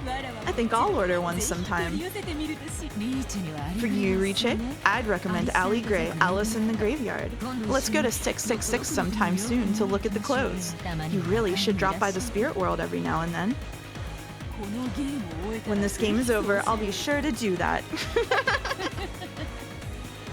Still, your two opponents are pretty cute, Riche. It looks like this kid has figured out the meaning of the corpses with their heads half smashed. Know what that is, girl? Just now, she told me to remember the first game. What did that mean? Just what it sounds like. Remember the first twilight of the very first game? When the adults' corpses were found in the gardening shed with the magic circle drawn on it. Remember? Remember. Episode 1, The First Twilight. Kraus, Rudolph, Kyrie, Rosa, Shannon, and Goda. All 6 of them had their heads pulverized and died. At that time, there were 2 types of corpses. Some had their faces pulverized, and some had half of their faces pulverized. That's right. The ones with their faces smashed were Rudolph, Kyrie, Rosa, and Goda. The ones with the sides of their heads smashed were Kraus and Shannon. At the time, I thickly created 2 types of corpses, but I realized that the former, more atrocious type was actually disadvantageous for me. Disadvantageous for you? I see. So that's what this is. That's right. Smashed faces might look atrocious, but that made it hard to confirm the identity of each person. For example, at that time, Uncle Kraus and Shannon Chan had their heads half smashed. That alone was atrocious enough, but because half of their faces remained, it was easy to confirm their identities. But Dad and the other 3 were different. Because his face had been completely destroyed, even I, as a son, could only guess by inference that it had to be Dad because of his clothes and the like. In short, it remained vague until the end whether that really had been Dad's corpse. Interesting. If this reasoning battle had taken place during the first game as well, I would probably have claimed that since the identities of Dad and the rest of the bodies were impossible to confirm, there was a possibility that one was a fake corpse. After all, Beato didn't state anything in red during that game. Well done. Correct. A faked death is one of the basics of the mystery genre. Even if you make a doctor examine the corpse, you can't trust the results if you suspect him of being the culprit's accomplice. Therefore, corpses that can't guarantee a death for certain are always disadvantageous for the witch's side. You can suspect fake deaths for all corpses, hypothesizing that one or more of them is the culprit for the crimes that follow. It's a move Battler doesn't like, but it's the most elementary move to use against a witch. Yeah, that's right. That's why Beato started using the red. With the red truth, she can carry out a perfect autopsy. That's how it is. Normally, for the first Twilight, I would use the red truth right away, confirming the deaths of these 6. However, as you know, my battle strategy this time is the complete opposite of previous games, and I'll now use red truth starvation tactics. Since you use it as a grounding from which to counterattack, I will not use the red easily. I'll make you come apart at the seams by using red in just a single place, as rarely as possible. In the end, it means I will permit all rants regarding your guesswork for all the closed rooms, and I only have to smash one of those once with the red truth. Even though you've always teased me, once I start counterattacking, you now hole up back inside your shell. Quit kidding around. At any rate, I don't want to use the red. I want to be stingy. I want to bully Battler. But how could I guarantee a death for certain without using red? I worried and worried over it. Then Gap gave me an idea. It truly is a simple method. I just pointed out something obvious and you hit upon the idea, Reaching. I simply said you only had to create corpses whose identity could be distinguished and whose complete death would be understood. In short, Tsumari, I put those two things together. The face, which is necessary to distinguish their identity, and the pulverization of the head, the vessel for the soul, which is the perfect symbol of death. When I put those two parts neatly together, oh, wonderful! I came up with the perfect answer of corpses with their heads half smashed. I'll bet you love 2-colored bread and 2-colored ice cream. You're just like a greedy kid. At any rate, even if half of their heads are smashed, we shouldn't assume that they're dead at this point in time. Get it. Since Beato is trying to act tough and is refusing to say anything red, we've got to suspect everything. Of course, I'm definitely not going to swallow the theory of magical mass murder by the Chester-ass Nachans. You sure have gotten prudent. If this were the first game, you would have swallowed everything. I wouldn't have anything less from a rival. Since there's fortunately no red now, he can imagine whatever he wants and reason over and over again as he likes. At the very end, at the very sweetest spot, I'll cut him down at once with the red truth. Smash? Yeah.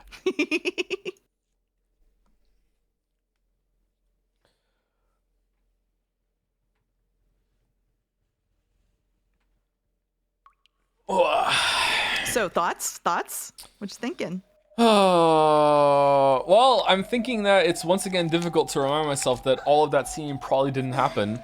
And they lulled you in a false sense of security by having it go on for so long before the Chiester sisters showed up. I wonder if things can turn unreliable halfway through.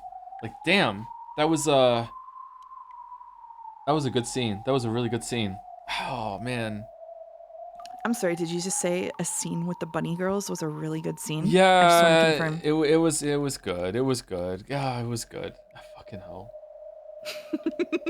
I'm tolerating the bunny girls. I'm tolerating the bunny girls. Is it because they put a blonde one in? No. No. Okay. No. All right.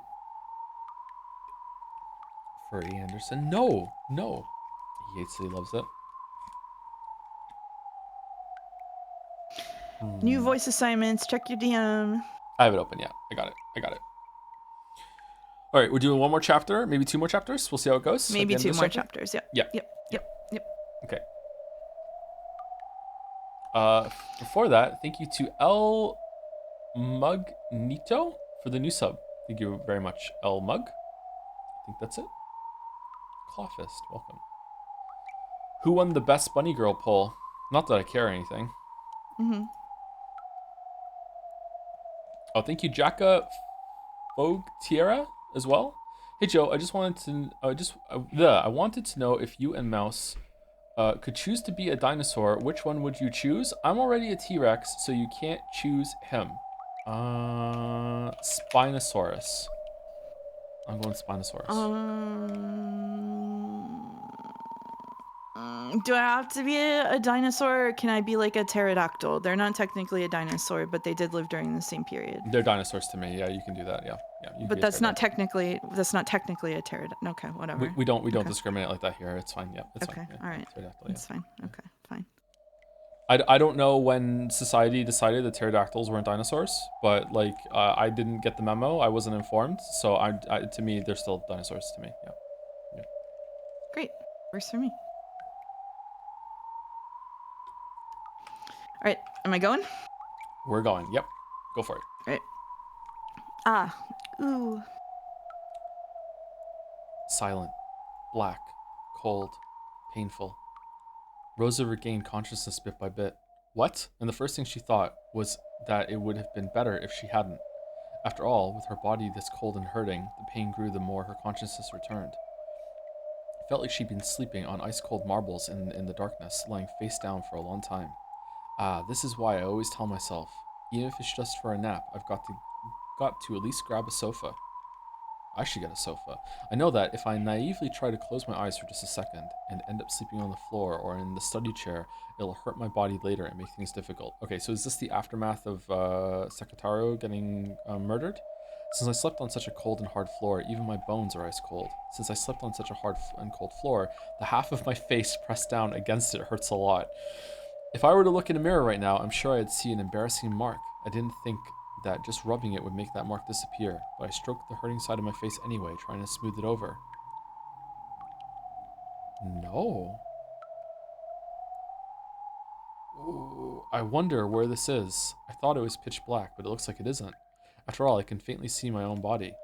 Without a doubt, there was some source of light, but even if I looked up at the ceiling or else the sky, there was only an expanse of blackness and I couldn't see a proper light. My body alone was slightly lit, whereas everything else was sunk in darkness. That's what this world was like. It was almost as though Rosa alone had been abandoned in a forgotten world. As her mind grew clearer, she started getting nervous about why she was all alone in a lonely place like this. When she was about to call out, asking if anyone was there, she heard the patter, patter, of footsteps coming towards her. They were light footsteps, so she thought it was probably a kid. Oh no, she didn't sense anything disturbing, so she wasn't afraid.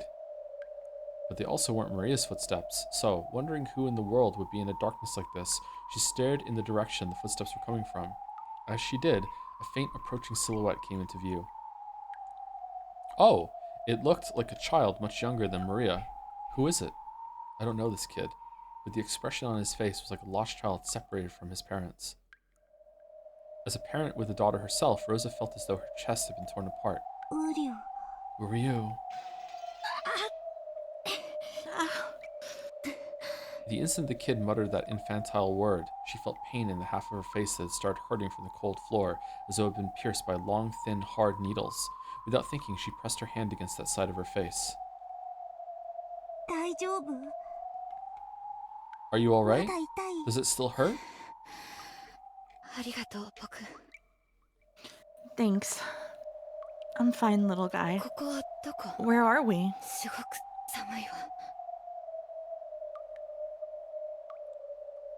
It's really cold. Come this way. You mustn't stay here. That child took my other hand and pulled with a grim expression on his face. Rosa didn't have a clue what was going on. However, a single honest expression on a child can often tell the truth better than 100 words from an adult. She didn't know the situation, but even so, she dashed along with him, still being pulled. But this was a world where nothing could be seen in the darkness except for their own forms.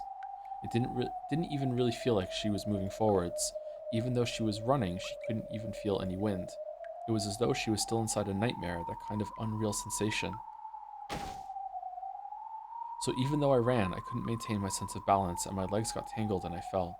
Even in a world that didn't feel real, the pain of smashing my face against the cold, hard floor was reality itself. Ryu, are you okay? Daijobu.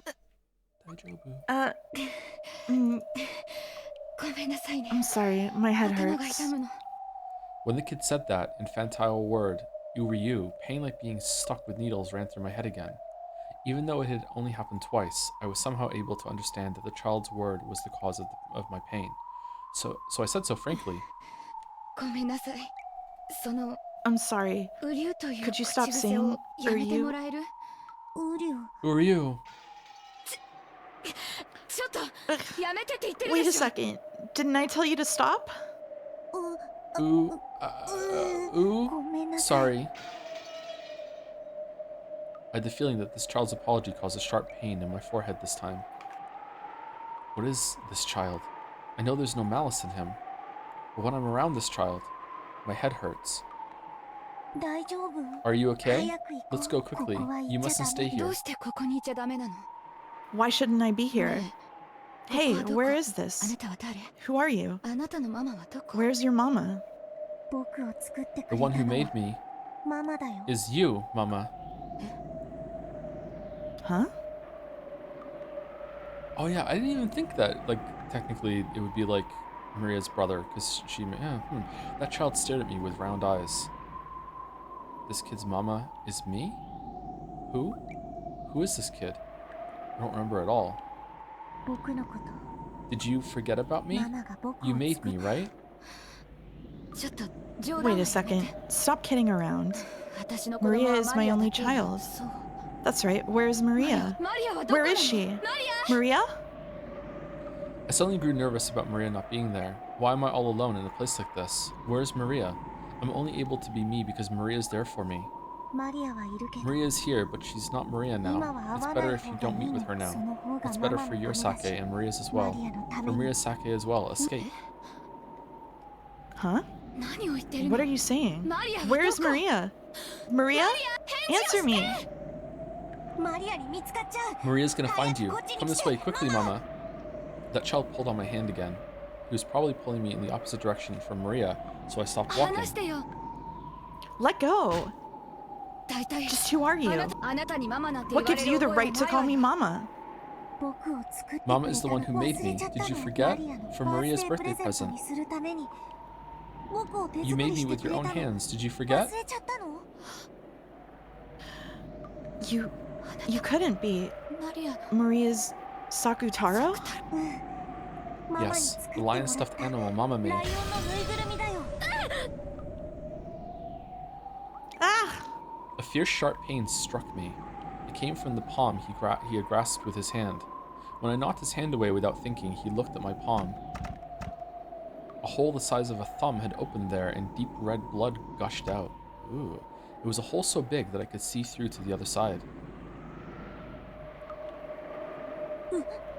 Who are you? Are you okay? Are you okay? What's wrong? Sakutaro noticed my wound and panicked.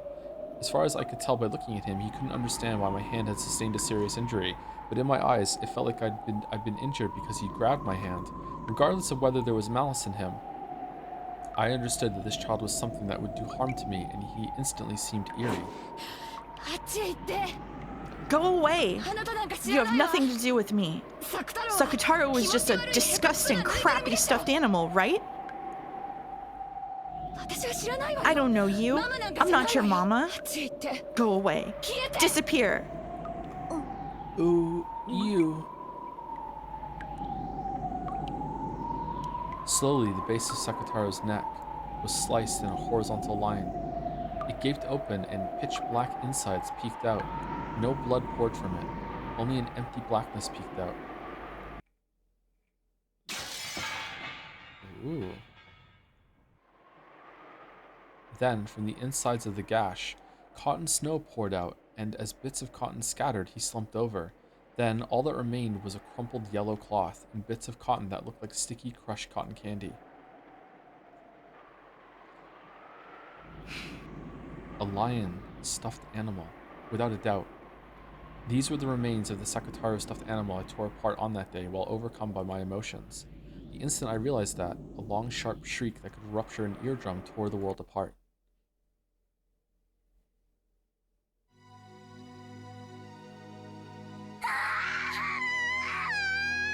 Wah! Sakataro! Sakataro! Wah! Wah! She's upset. Like a flood from a broken dam or like a broken TV, Maria cried out in a high-pitched voice. Her voice, which made the ears throb, brought up two emotions in me. One was regret. Yeah, I was overcome by my emotions and went overboard. Yeah, just a little bit. Just got a little upset. Yeah, just got a little upset. It's understandable, right? Having a bad day. It was a mother's desire to kneel down right away, hold Maria's head, cry with her, and apologize. In actual fact, I did that right away. I held Maria's head and apologized, crying. But Maria didn't stop crying. On the contrary, she rejected me, the one who had torn her closest friend apart, and pushed me away forcefully with both hands.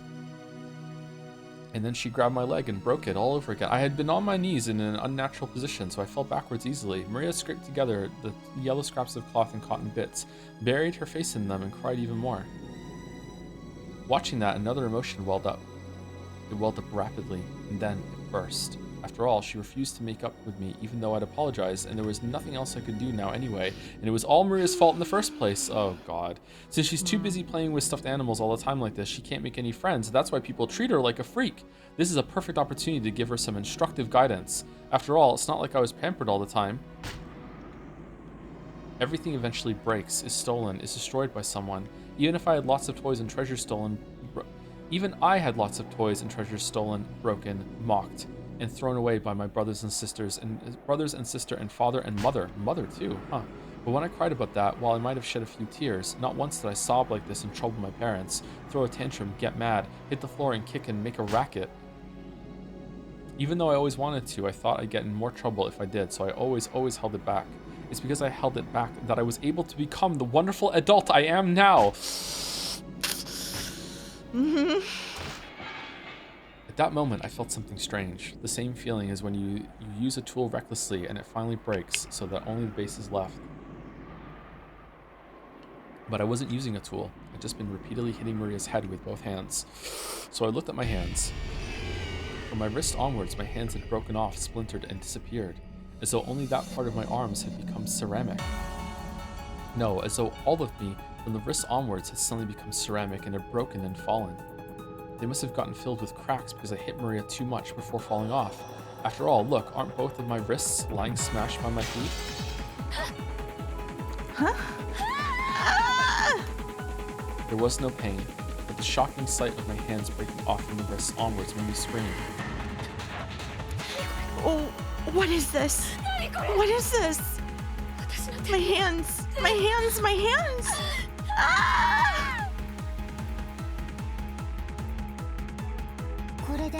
This way, you won't be able to hit me anymore.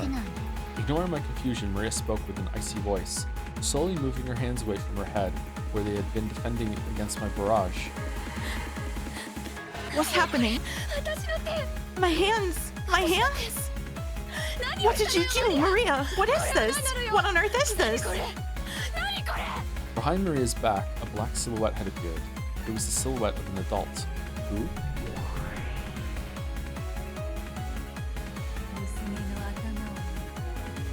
If she'd use those hands for patting her daughter's head, flipping through picture books, or making warm meals, it may have been worth leading them on.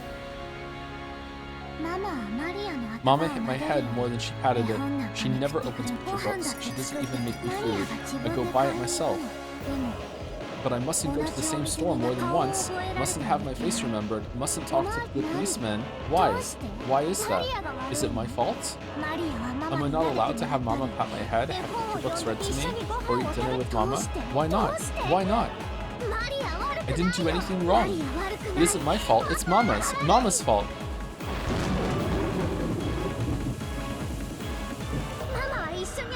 Mama wouldn't play with me, but Sakataro did. He even read books, watched TV, and ate meals with me. He was a much better friend than Mama was. I'm not proud of it.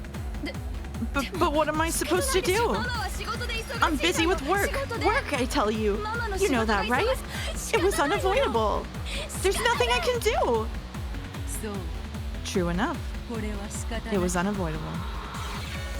Unavoidable that you'd injure your daughter, tearing her heart apart and making her tears run with blood. In that case, there's no avoiding the same thing happening again, right here, right now. Come, Maria. Enough of the excuses from a woman who calls herself a mother. Can you forgive her or not? Is she innocent or guilty? I won't forgive her. Mama's guilty. I'll make Mama meet the same fate she gave to Sakataro. Take Mama from the seam at the neck and tear her apart so she can see the cotton inside her. Maria's eyes ominously flashed blue. In that instant, invisible, massive arms stuck their fingernails out and tightly grasped Rosa's entire body. As the bones all over her body made a sound like twigs being stepped on and cracked readily and broke apart. Rosa had understood vaguely. The massive arms were probably her own arms from the time she'd torn Sakataro apart. From a stuffed animal's perspective, her arms certainly would have been this massive. So she could imagine what would happen next. The sharp nail stuck deep into the base of her neck, and she heard the skin tearing with her own ears. Then, as the two witches watched over her, Rosa's flesh was split into top and bottom. When Sakataro had been torn apart, bits of cotton had flown about like snowflakes. But in Rosa's case, something like black, thick tar came out, filthily flying all over the place. There wasn't even a trace of the red of her blood. It was something black, filthy, and thick. It was probably what a bloodless, tearless human, tearless or tearless? Tearless. Tearless human kept inside their body.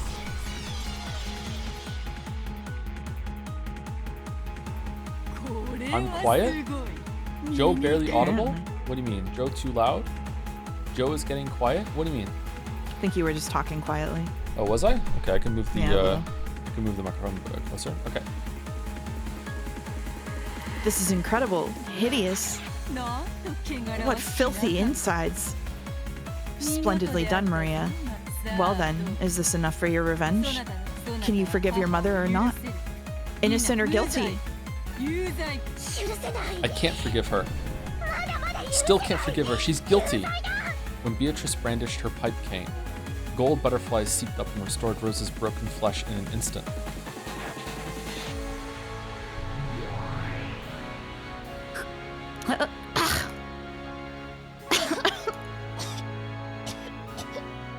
Feel the depths of your sin, which cannot be repaid by a single human life. And remember your own great sin. Come, try and remember. Remember the scale of your sin. I turned the game audio down by 2 decibels. Apparently it's loud. Okay. Hello? Is it Mama? When will you get home? I'm sorry. I'm busy with work today, so I'm staying over.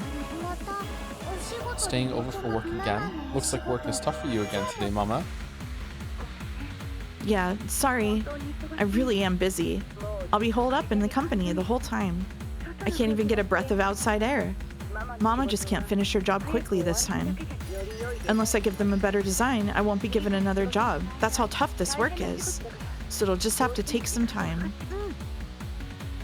Yeah, I understand. I'll be a good girl and watch over the house. So do your best work, finish it quickly, and come back, okay? Thank you for understanding about Mama's work. I promise I'll buy a delicious cake tomorrow and take it home. I don't need cake. Instead of taking time to go to the cake store, I'd be happier if you came home that much sooner. Don't worry. I'll come back quickly, I promise. So let's have some delicious cake together. Let's drink delicious tea together. Let's read a new picture book together. Let's play with that wolves and sheep puzzle I bought the other day.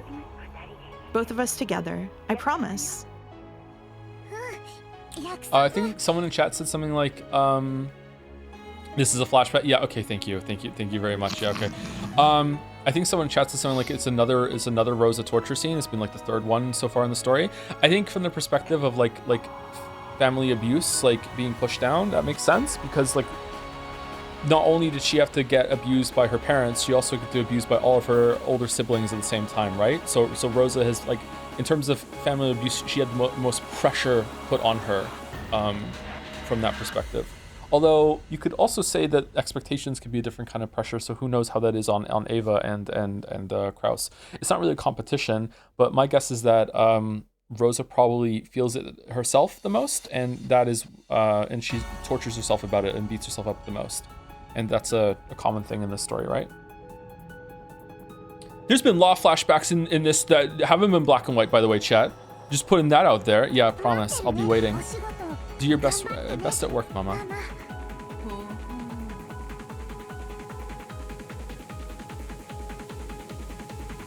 Oh, I was muted, sorry. Oh, it's a lonely story, but isn't this mother-daughter love wonderful with both looking out for the other?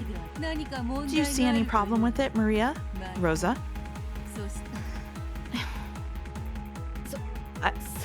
I kept that promise, didn't I? The next evening, didn't I do as I promised? Buying a cake and returning earlier than usual? That's not it. I knew. That evening, a pay-on delivery package came from Mama, but there wasn't enough money in the wallet, so I called Mama's company to ask what to do. I was told only to call at special times. But I thought it'd be bad if the package was something important for Mama's work, so I called. Then I was told that Mama had the day off. I was told that it had been decided long ago that Mama would have the day off and that she'd gone far away to play. I knew, the whole time, I knew Mama was lying. But you know what? Sakataro scolded me, saying that it wasn't true. Every day, Mama was very busy with work. There was no way she'd abandon Maria and play. He said that the person who told us Mama had the day off must have made some kind of mistake. That's what Sakataro said, so I believed it. I believed it. I love Mama, love her. Of course Mama says that she loves me, loves me. Yes, me too. I love you, Maria. Rosa let out a deep sigh. Maybe she felt the weight of her words. Then, she set the receiver on the bedside phone down. The dark room made the starry sky on the ground below the window stand out even more beautifully. On the table in front of the terrace was a very cold wine cooler, and the one she shared a glass with was gazing at the scene below. You didn't tell your daughter you were on vacation? I told her once, but she was so noisy I decided not to tell her anymore. It's less work that way. If you were worried about your daughter, you didn't have to force yourself to put this on your schedule, right? But that way, we'd never get our schedules to match. Didn't I say not to worry about that? The slender, middle-aged man clad in a white robe gave a small sigh. Rosa reacted instantly to that slight action. Come on, let's not talk about my daughter. It'd be a waste of this precious wine. I find you fascinating as both a woman and a human being. But for that very reason, I feel bad about taking so much of your time that it strains your relationship with your daughter. Don't I always tell you not to worry about my relationship with my daughter? I try not to talk about her when I'm alone with you, okay? I wouldn't even have phoned from here if it weren't for the noisy drunk laughing stupidly in the lobby downstairs. Rosa-san, can't you reconsider taking sudden vacations like this in the future for your daughter, Sake? Who's this guy? Isn't it enough if we only meet when our schedules match? Our schedules will never match up that way, right? And I always want to be with you. That's a child's way of loving. Loving between adults should be a little more stoic. Not being able to be with you for long periods of time makes me lonely too. However, I think we can enjoy more than enough adult loving during that limited time. Alright. So you're telling me to go be with my daughter more. Be a mother, not a woman? That's what you want too, right? You must always want to spend lots of time with your daughter. I won't run away. I'm trying to say that I think it's sad for you to sacrifice your daughter so you can prioritize your time with me.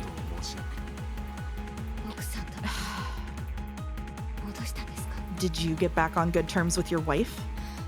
Looks like you've had about enough of being separated from her. I don't want to talk about my wife. Just like you don't want to talk about your daughter. I'm sure you think single women with children are a pain. I've never said anything of the sort before. Whenever someone finds out I have a child, they desert me. Even if I tell them not to worry about paying that child's living expenses, they all desert me. I thought you understood about my daughter. But I guess you don't like single women with children after all. That's not what I'm saying. I haven't started to dislike you, Rosa-san. I'm just trying to tell you to take better care of your daughter, something I know you wish for yourself. And I don't want you to hurt yourself by lying to her. That's all I'm saying. Liar! I've just become a burden for you, right? That's not what I'm saying. No, I know.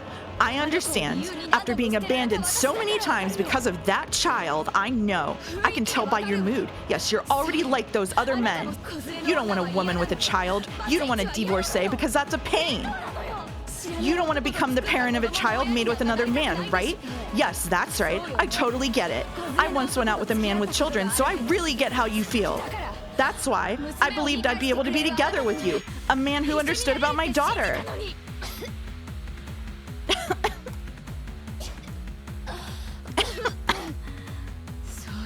That's right. You were always in the way. Man, sorry, I just can't help but think back to when one of the Persona games dealt with an issue like this, with this much delicate nuance. I wonder which one. I wonder which one's gonna come out on top.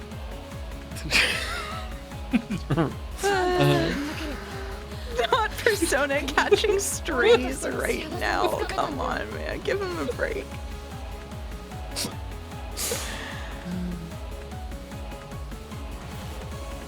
If only you didn't exist, I would have been able to grasp my happiness as a woman long ago.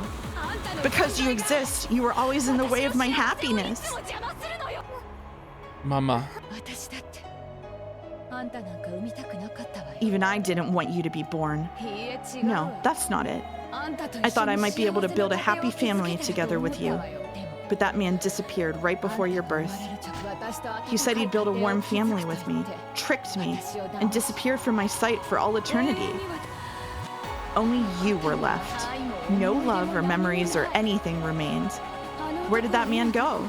He probably just turned my days with him into a warm memory and met with a new love. And this time, he might have been able to create a happy family. And as for me, I have you. I can't even look for a new love. Men can go between women as they like and brag about it. But for a woman, for me, I have you. I had you as a stone weight. And because of you, I can't search for romance. I can't find love, and I can only live alone. No, I wasn't even allowed that. I wasn't even allowed a night to drink myself drunk all alone. Who are you? Who? You wasted my life and won't even let me have a new life. Just who are you to my life? Die, disappear. I've hated you since the time you were born. I've hated you since the time you were in my womb. I've been doing my best to act like a good mother so that I'd be accepted by the outside world. Yes, I've done my best. As I watched other women in my generation praise being single, sometimes playing with passion, or even being joined with someone in love, I was stuck being both a mother and a woman. Whoever showed appreciation for my efforts? No one admired me. No one praised me. I got what I deserved? Secondhand goods? Divorcee should die? You don't want anyone who's not a virgin? I'm the one who doesn't want anything to do with you, you damn inexperienced virgin brats. I was so desperate. I probably looked like an easy woman to you. Yes, I was desperate. You probably couldn't imagine how desperate a woman like me, who's still at the age where she wants to know love, was. When I realized that my time was being filled with work and caring for my child, so that I'd probably grow old and end my life still like this. Of course I hate your real father too, but we both share the blame for bringing about that catastrophe. I myself might have been persistent enough to make him run away, but the catastrophes after that were all your fault. When did I ever scold you for that? Never, right? The day after one man left me, when I wanted to drink myself dead drunk, was Parents' Day at your school. When I tried to hide my tear-stained eyes with heavy makeup, the way I felt when you said something off the mark and the whole class laughed at you is something that not only you, but probably everyone in the world couldn't understand. I hate you, loathe you. And until now, I've never really loved you, even once.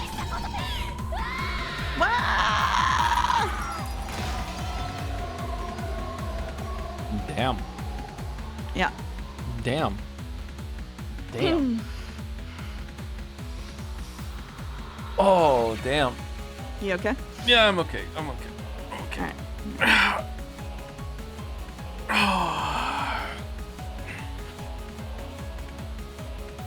Without getting into it at all, chat, because I don't want to, some people seem to think that I was very unaffected last stream when it came to some of the Rosa and Maria stuff. It's actually the complete opposite. I am very affected on both sides. Like, as a parent, like, some of the stuff, not all of it, not even most of it, but some of the stuff Rosa says can hit. And some of the stuff that Maria is going through can also hit because of what happened with me when I'm growing up. So it's actually the opposite. I'm trying not to react because I don't want to react. I don't want to open this up on stream. I want to just keep this to myself if that's okay. But please do not think I'm being like stoic, like just like moo stone face or whatever. I just don't want to get into it. That's all right. Yeah, this is very well written. I think yeah. Anyway, that's all I want to say about it.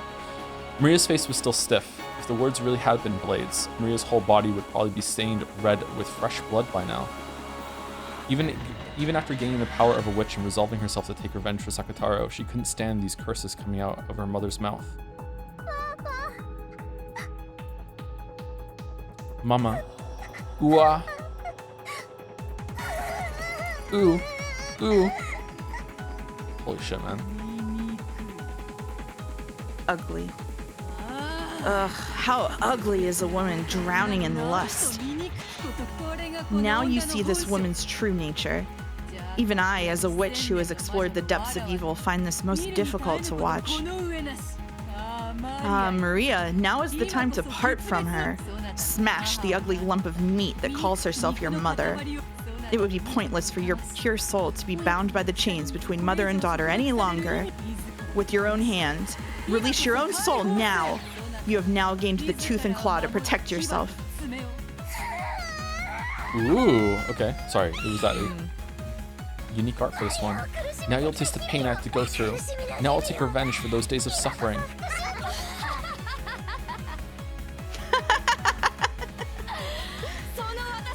Aren't you the one who's been hurting me? I'm the one who wants revenge. I should have done that before you were born. If only you hadn't been born. Disappear!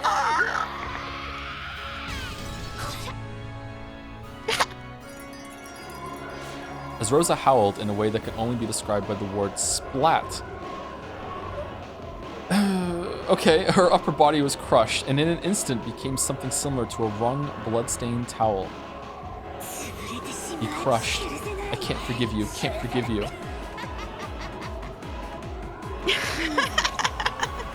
What filth. That form suits you.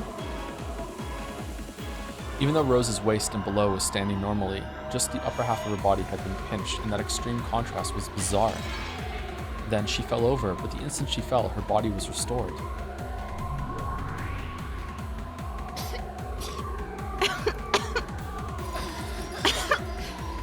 You die.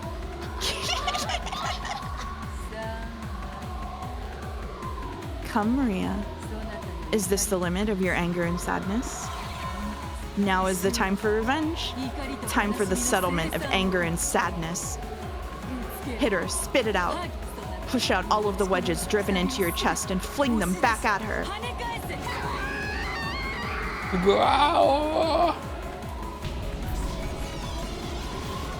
Maria's howl was adorned with the ugly sound of flesh and bone being crushed at the same time.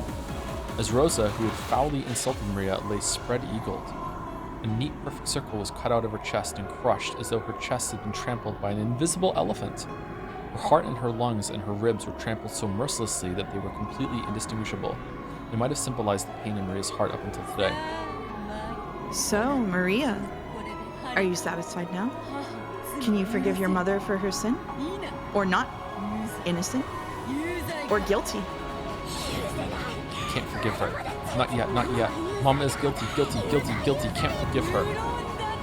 Indeed, how could this level of punishment compare to the bitter days you suffered through? Know it, Rosa. Come, try to remember. What form did you have? Revive in order to be killed. Be killed over and over so that your sins can be purified.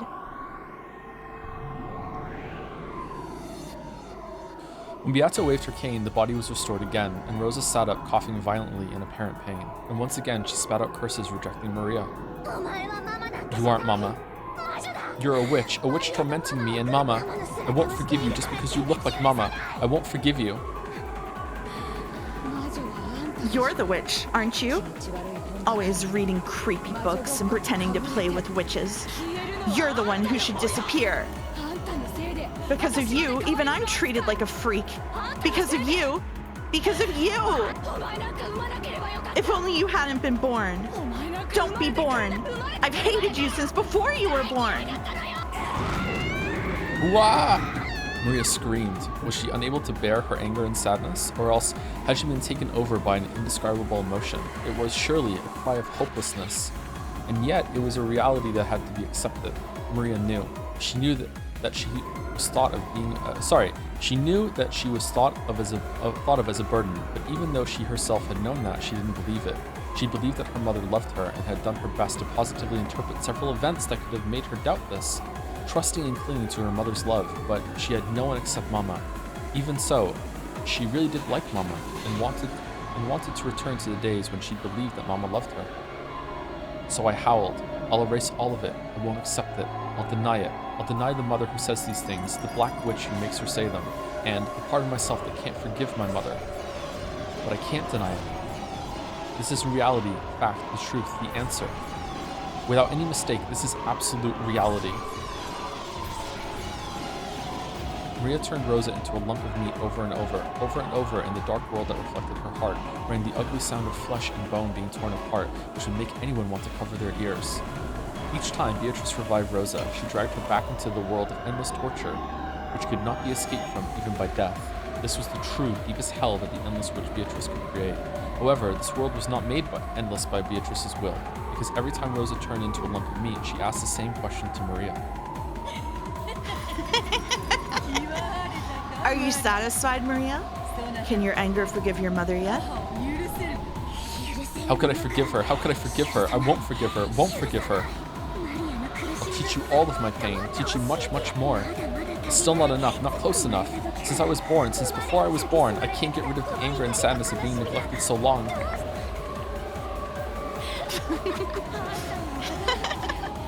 I hate you. Hate you. Wah! Revive over and over again, return to a meat lump over and over again. In various ways she crushed, smashed, beat, and tore to bits. Flying blood spatter and flesh turned the once pitch-black world into a world mixed with red and black. Maria's anger still hadn't calmed down. It was as though she was spitting out all of the suppressed rage from the time of her birth until today. As if, huh? And if that had all become poison to her heart, then would the repeated murder of her mother purify her soul? Would even this wasteful murder save her soul at least a little bit? This endless torture might have become a slight diversion from her sad, unrewarding life. After all, it seemed that she'd finally been able to regain her smile. Learn it! You, the source of my unhappiness, learn it! Learn that what you're feeling is nothing compared to my pain. Hee hee hee hee hee. What's wrong? Why'd you stop laughing? Try and laugh.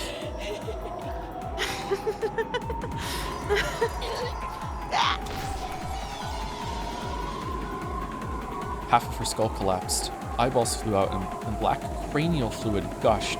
Fragments of teeth scattered. Come on, revive. Try and laugh. Come on, come on.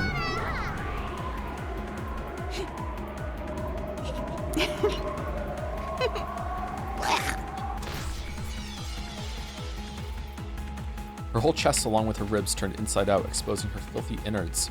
All of them writhed like some kind of impure creature. Come on, come on, come on. Revive. Can you still laugh? Can you still laugh?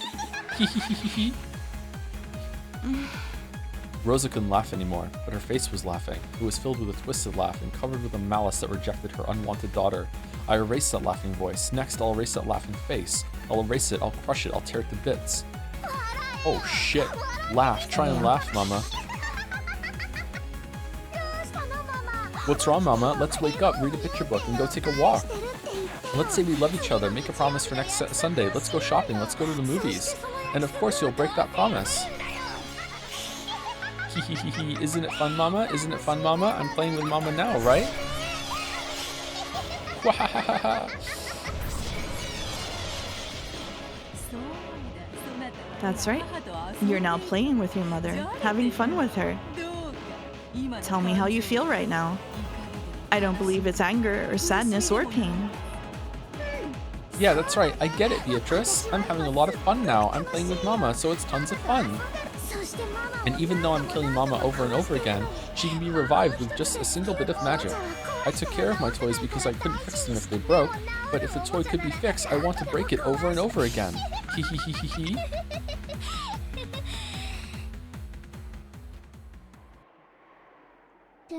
But Sakataro won't be fixed. He can't be fixed. Because Mama, who made him, Mama, who gave birth to him, won't acknowledge him. I wasn't acknowledged by Mama either, was I? So the broken Maria won't be fixed either. Oh man. Fucking hell. Hee hee hee hee. Ah, it's fun. It's fun, Mama. Since it's gotten so fun, I'm somehow starting to feel that I could forgive you. Hey Beato, this is a very strange feeling. Why? Why am I starting to feel like I can forgive Mama? That enlightened state is only reached by witches who have gained the power to control life and death at will. You can kill at any time. You can revive her if needed. If that's a pain, then it's alright to kill her again. Once you've learned that you can do this at any time by simply snapping your fingers, all nonsense spoken in the world of humans becomes a chirping of insects that isn't worth listening to. You didn't begin to think about forgiving your mother because your eyes were open to your mother's love. It was because now you stand at the entrance to the world of true witches. Welcome, Maria, to the profound and sweet world of witches. I've done it. Maria is no longer Maria. I may still be an apprentice, but I've surpassed the human world. I am now the apprentice witch of origins, Maria. There's nothing to frustrate me, nothing to make me sad. Mama, I'll forgive you. I'm sure I can forgive you. I think I'll be able to forgive you after doing just a bit more. After all, I'm a witch. Oh, it's back. It is back.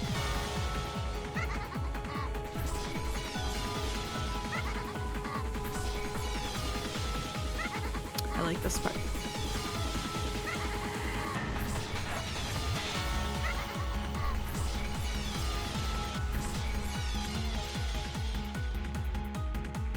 That was a lot.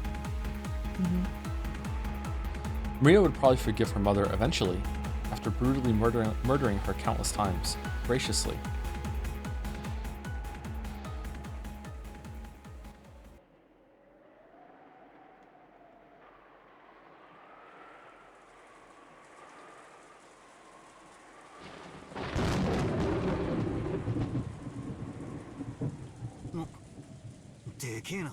Oh, just back to Battler. Okay. Back to Whoa, Battler. that last thunder was loud. Must have been pretty close, right? Looks like it. No matter how old you get, thunder still makes you jump. Battler was looking at the dark night through a crack in the curtains. Every once in a while, a pale white lightning bolt would shine, and he seemed to be enjoying it.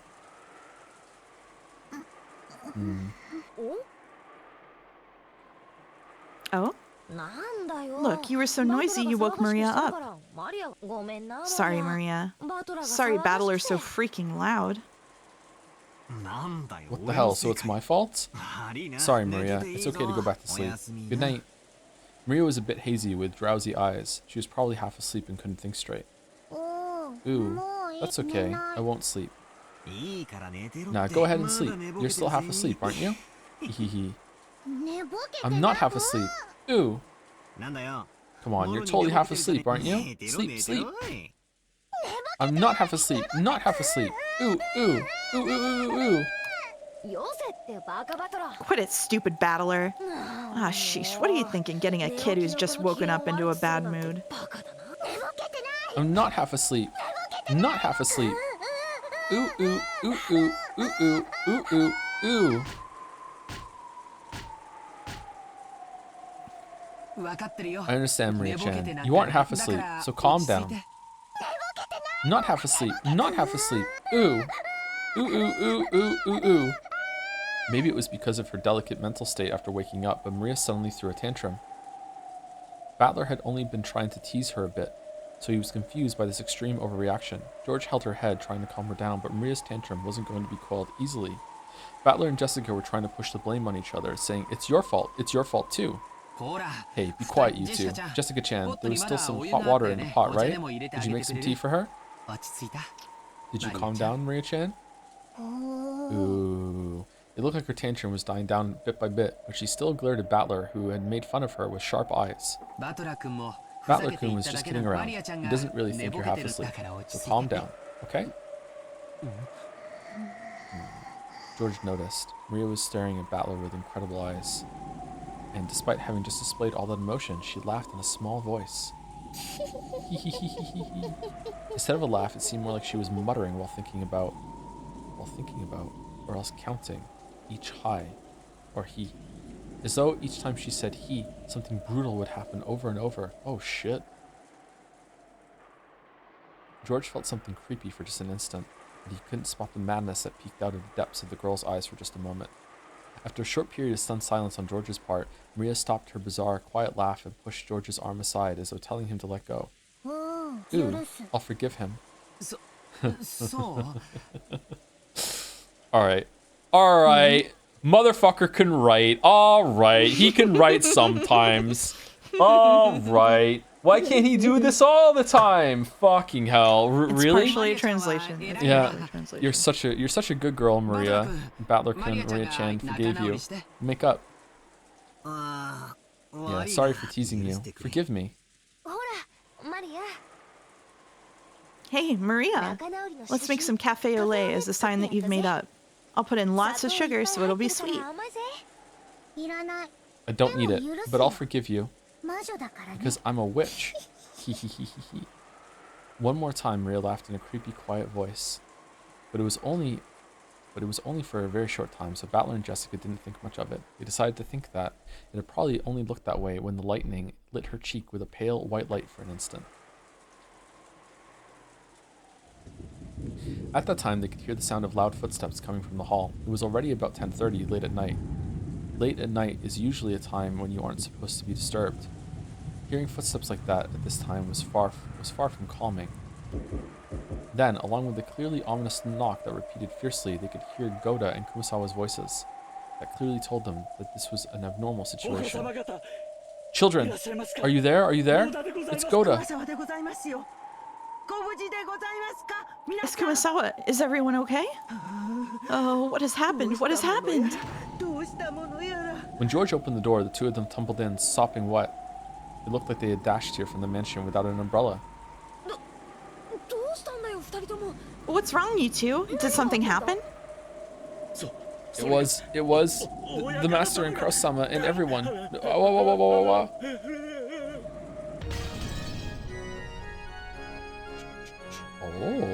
Oh, no shatter this time?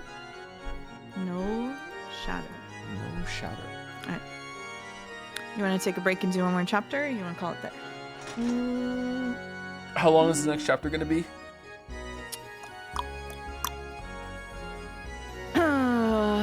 Maybe a little over an hour. A little over an hour? Mm-hmm. Hold on. We go fast, though, so maybe less than that. Yeah, we should be able to do one more. I think we can do one more. Yeah. Alright, cool. Okay. Let me save it just in case. Palette cleanser. Yeah, no kidding. Okay.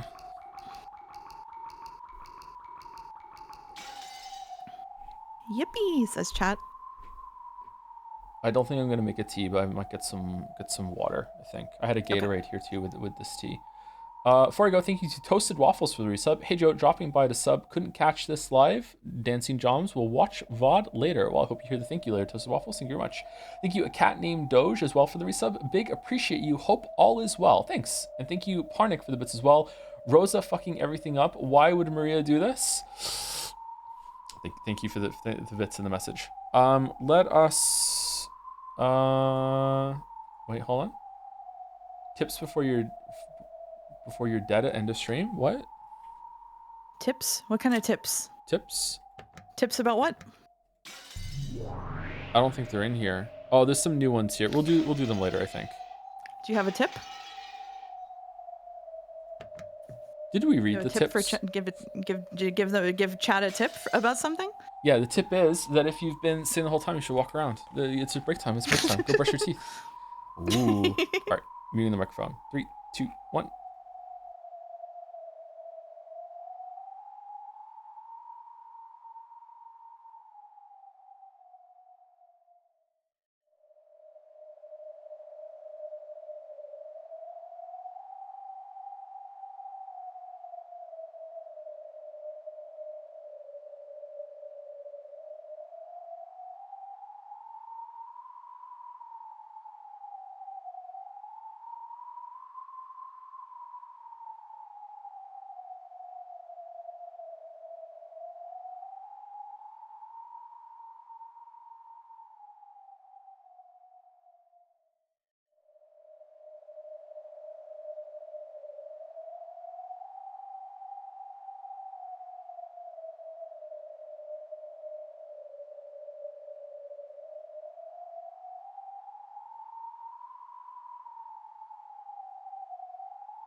All right, back.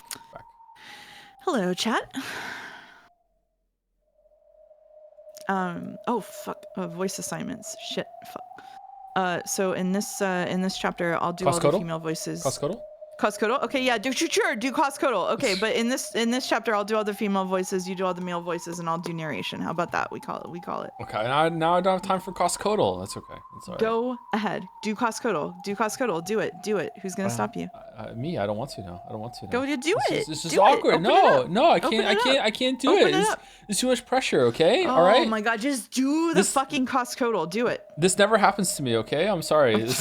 Oh my god. Fucking. No. Thank you, Live a la mode, for the resub. I love how the VN keeps recontextualizing things that seem unimportant but have a deeper meaning once you get some backstory. It's gonna do that for everything except for the first 4 hours. They're irredeemable. Nope, we will never be able to make me admit that the first 4 hours are worth it. They gotta be gone. They gotta be cut. I gotta find the clip. Hold on, I gotta find the clip for them. Go ahead, keep going. I gotta find the clip for them though. Hey To, just wanted to thank you for the streams. I've been loving hanging out in Umiful and appreciate you, Mouse and Jelly, making my week. Gap out of 10? I don't know. I think Gap's trying too hard. I don't really like Gap so far. I don't know. Too far. I like her. I'm not going to change my mind. Sorry. Not going to change my mind. Still don't like her. Does she get better? Mm-hmm. What do you mean, does she get better? She's already peak. Wow.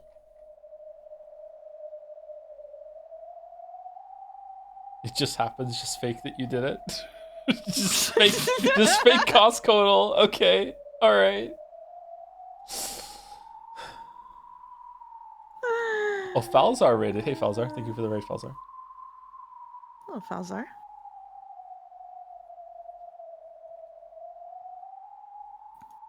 Damn, Lambda Delta, now Gap, he just hates girly divas. Gap is way better than Lambda Delta. I don't like Lambda Delta at all. Are we power scaling the imaginary people? Seems like it. Okay. We mean, they're weebs. They love doing that shit. That's their biggest hobby. Okay. Mm-hmm. Who put Harry on Kinzo? What? Oh yeah, I sent you from Umi Fulden. I sent you from who was it who originally did that? I just copied and pasted. I should have forwarded. I don't know who did it. Umi Fulden, who did it? Who made the Kinzo Harry thing? I had the cocktails, so you can't ask me to. It was Parnick.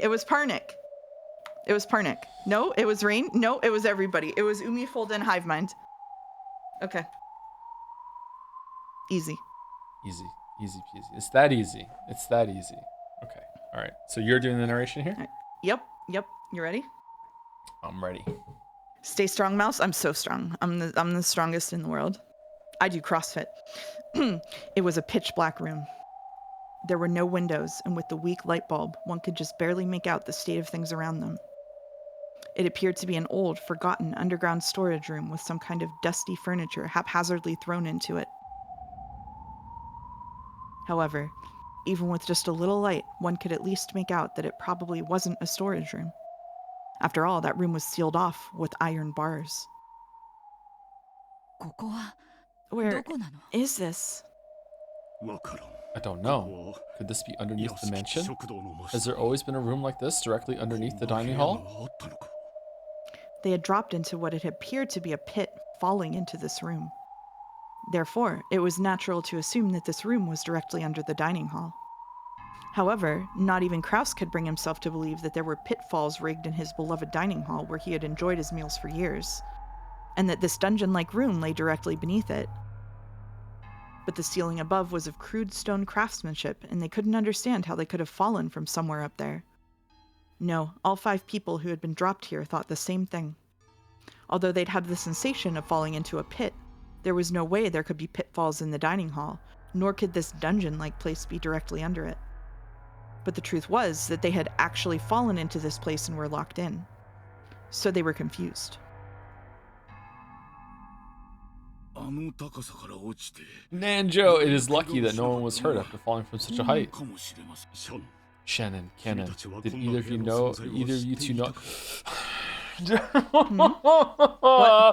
either of you What's the two? They fucking just addressing the two of them, just obliterating the fucking theory again. Did either of you two know about this room? No, we did not know of this room either. Really? Really? We really don't know about a room like this. Despite their age, Kyrie apparently wouldn't have found it odd if they, as servants allowed to wear the one-winged eagle, might know of some of the mansion's secret tricks. There was a long silence, as if Kraus was evaluating their answer. No, it's probably true that you don't know. After all, this is the clean freak Shannon we're talking about. If she knew about this room, she probably scrubbed this place until it was sparkling. My wife just died. The filth of this room is proof that you two don't know about it. Christ. More importantly, I think we should worry about what to do next. Exactly. We need to call the police, or rather administer first aid as soon as possible. And oh, sorry, it's you. Nanja's words were hollow. Obviously.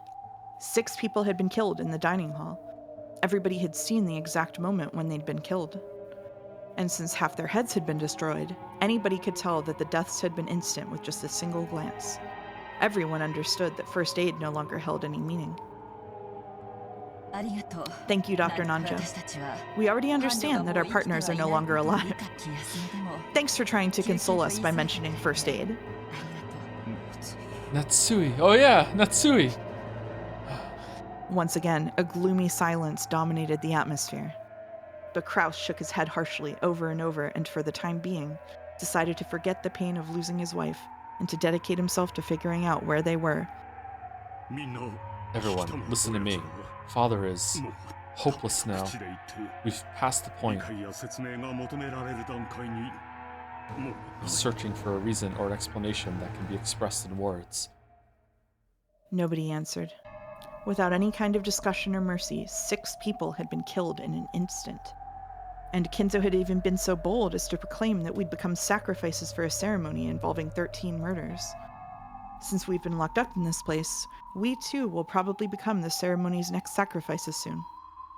Around this time, our eyes became used to the darkness, and bit by bit, we were able to understand more about the dungeon's interior.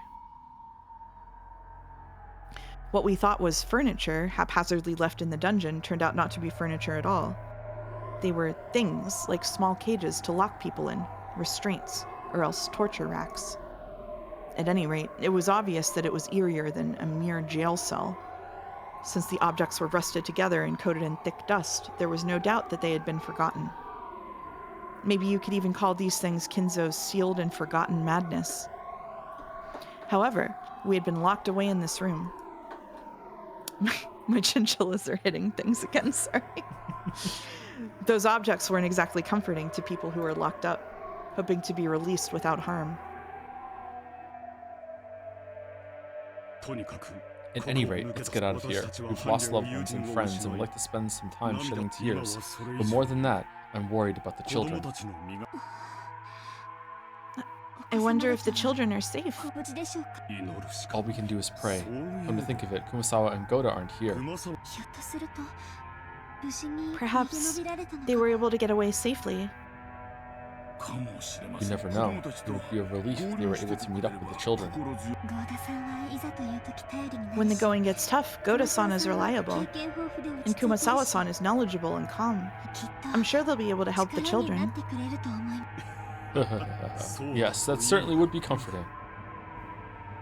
Shannon and Kraus smiled bitterly a little, but they quickly realized how improper that was and stopped, clearing their throats. You can't be optimistic, Ne-san. There's a chance they've already been attacked after we were. I agree. When what Father carried out in the dining hall was the 6 murders of the first Twilight from the Witch's Epitaph, right? Then the second Twilight is to tear apart the 2 who are close. We can't deny the possibility that Goda-san and Kumasawa-san may have been killed after escaping together. We can't cling to the optimistic idea that they must have gotten to the guest house and are protecting the children. Kyrie coldly analyzed the worst-case scenario. For her, it was heartbreaking to have lost her beloved husband. But right now, The most important thing was protecting that husband's son, along with the other children, from becoming the insane family head sacrifices. She overcame her sadness with the parental urge to protect children from sorrow. It seemed that both Kyrie and Kraus were strong enough to forget about their grief, if only for the time being. They would let their tears flow later. In order to protect the children, they had to act. Anyway, let's get out of here. It seems to be a rather old cell. Couldn't we break the bars with something? Let's try searching the entire room for some way to escape. I wonder if there are any torture tools lying around all these torture cages. They might be useful as weapons or to break the bars. Kyrie pulled a lighter from her pocket. She herself didn't smoke, but she kept one tucked away in her pocket to light Rudolph's cigarettes. It was an extremely valuable source of light for searching in this dim dungeon. Shannon, help Kyrie-san search the room. Cannon, you help me check out the bars. This is a very old cell. The bars could be loose. What should I help with? Please, just keep up your strength. You're the most important of us all, Nanjo. Father will probably come soon. You're the only one whose words will reach him. In a way, you might be holding our lives in your hands. My words will no longer reach him, I think. I'm sorry, but I don't believe I will be of any use. Then lend us your expertise as a doctor. I wonder if there exists a drug that can make people instantly faint. A drug that makes people instantly faint? What are you talking about? We believe we fell through a pit and landed in this dungeon. In that panic-stricken moment, that's what we believed happened. But I measured the breadth of this room and came to a realization. This dungeon can't be underneath the dining hall. Why do you say that? You're an idiot, Nason. Compared to the dining hall, this dungeon is too cramped. Exactly. The first person to fall was Kraus Nissan. The second was myself. When you fell into this room, did you move from that spot, Kraus Nissan? It's embarrassing to say, but the landing hurt and I lay there groaning in pain. Immediately after that, Kyrie-san came crashing down next to me. The distance between where we were standing and the places where we landed is clearly off. Certainly, when you put it that way, I was the next to fall, so I remember fairly well where you two were standing. The distance between you two in the dining hall might have been greater than this entire room. We fell into a pit and directly dropped down here. It's not like we fell into multiple interlocking pipes and we're all collected here like Mario characters. The fall was instant, wasn't it? I don't remember rolling around in some sort of elaborate water pipe system. Yeah, but it was magic. Maybe it just works that way. True, we can't explain it with a pitfall. What a strange tale. What does that have to do with a drug that makes people instantly faint, like Kyrie-sama was talking about? Kyrie-sama is probably thinking that there were no pitfalls in the dining hall, correct? But in reality, we did fall. More accurately, we felt as though we fell into pits. That was only natural. After all, we experienced something that couldn't be described any other way. I see. In other words, Sumari. This is what you want to say. We did not fall into pits. We were attacked with something like a blow dart, for example, and lost consciousness instantly. It could be that we just remembered the instant we fell to the floor as though we were falling through a pit. I see. It's a much more persuasive argument than there being numerous pitfall traps in the dining hall that we've never noticed, even after decades eating there. Some of the sentences in this story, man. Nason, do you have a watch? Huh?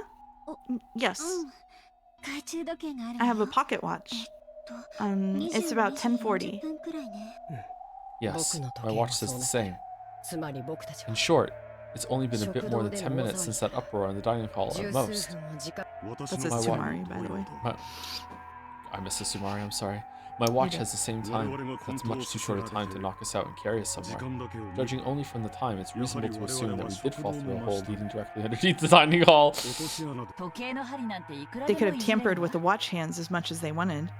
While we were passed out, they may have wound everyone's watches back. We're incapable of proving that this possibility doesn't exist. Whether it was a pitfall, Ace Attorney-ass bullshit, by the way. Or a drug that induces fainting. Have you played all those? Ace Attorney? Yes. Yeah? Well, which one's your favorite? The one with Dahlia Hawthorne. Ooh, okay. Whether it was a pitfall or a drug that induces fainting, it does not change the fact that we need to be on guard. Well then, Dr. Nanjo, is there a drug that can do that? Well, it's the same as your reasoning, Kirie-san. You cannot prove that there isn't a drug with that effect that I don't know about. As they say, you can never be too careful. Sorry, it was a useless question. I just thought that with my hypothesis, I could suggest that this dungeon might not necessarily be directly underneath the dining hall. See, there's always the possibility that we were carried off to the hidden mansion they say Father built in the middle of the forest. Yeah, I was gonna say that. That's where I think they are. If we can escape from here and get outside, then we'll know. We'll save worrying about that until after we get out. Exactly. I'm truly sorry. I've only been asking about and prying into useless things.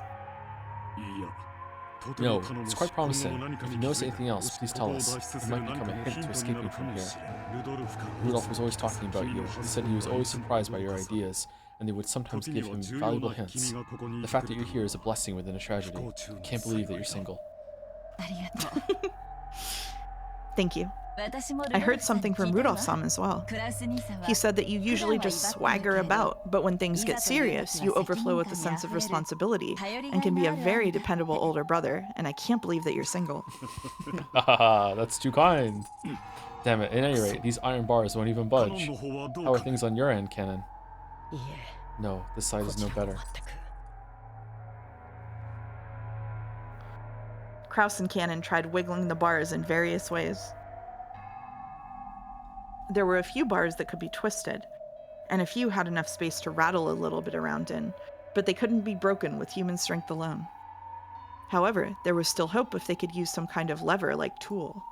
It was still far too early to give up yet. The children's lives were hanging in the balance. Even if there was no hope, they couldn't stop their struggle. And it was better for them to act this way. If they were to stop, there's no doubt they'd once again be overcome by the grief of losing their loved ones and curl up, clutching their knees.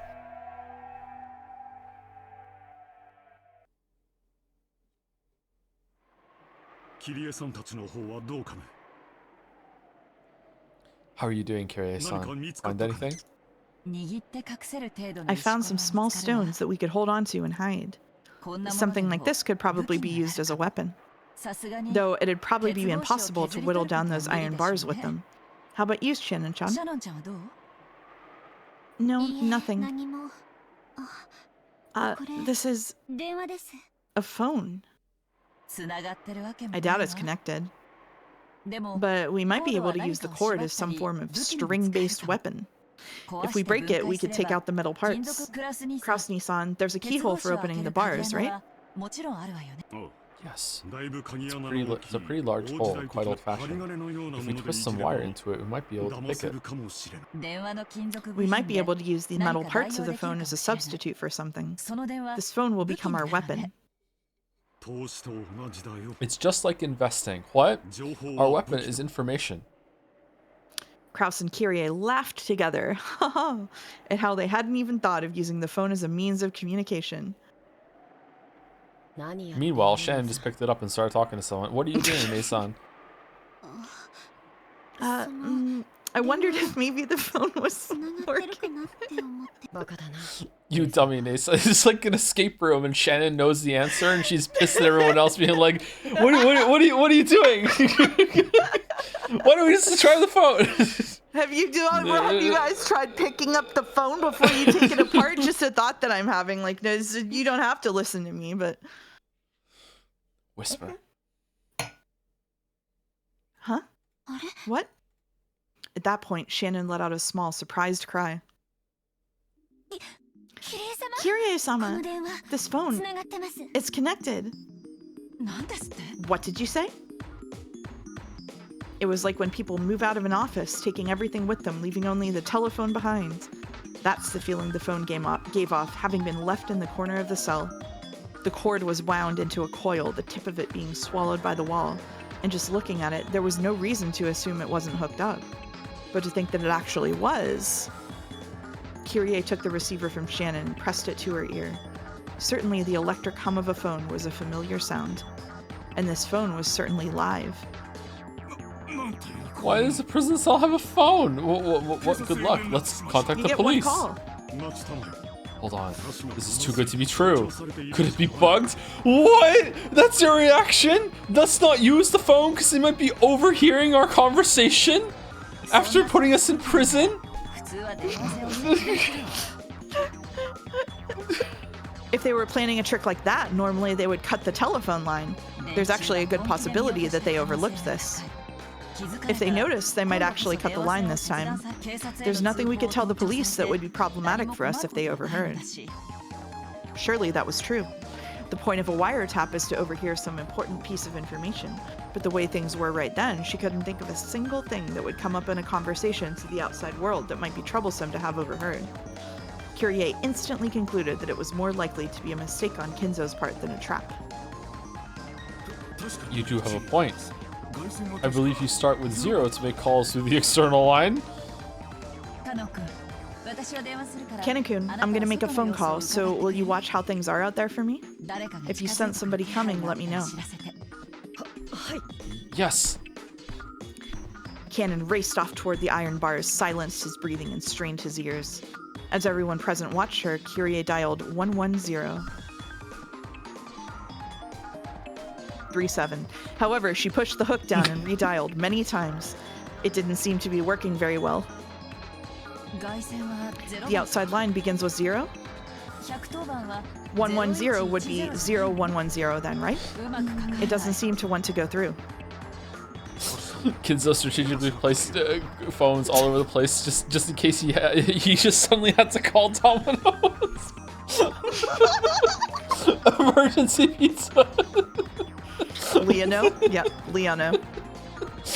And over here, I'll try to call. Kraus took the receiver in Kyrie's place and tested various things. Kraus typed 80085, but in the end, they were unable to notify the police. Oh no. The phone itself was definitely live, but the circuit was apparently cut somewhere. Did this mean that they were not so naive? So it's useless after all. It means our enemies aren't naive either. What was the point of this then? What? Kyrie let out a deep sigh, leaned against the wall, and hung her head for a while. As cool thinking as she was, for a brief moment, she may actually have had the naive hope that the phone might actually work. She sneered at herself mockingly for holding on to that naive hope for even a single moment. Then, she remembered just what was happening here, because apparently she knows. Truth be told, even after being shown a scene like that right before her eyes, or rather, exactly because of that, she still couldn't think of that gruesome mass murder as something real. It was less that she couldn't believe it, and more that she didn't want to.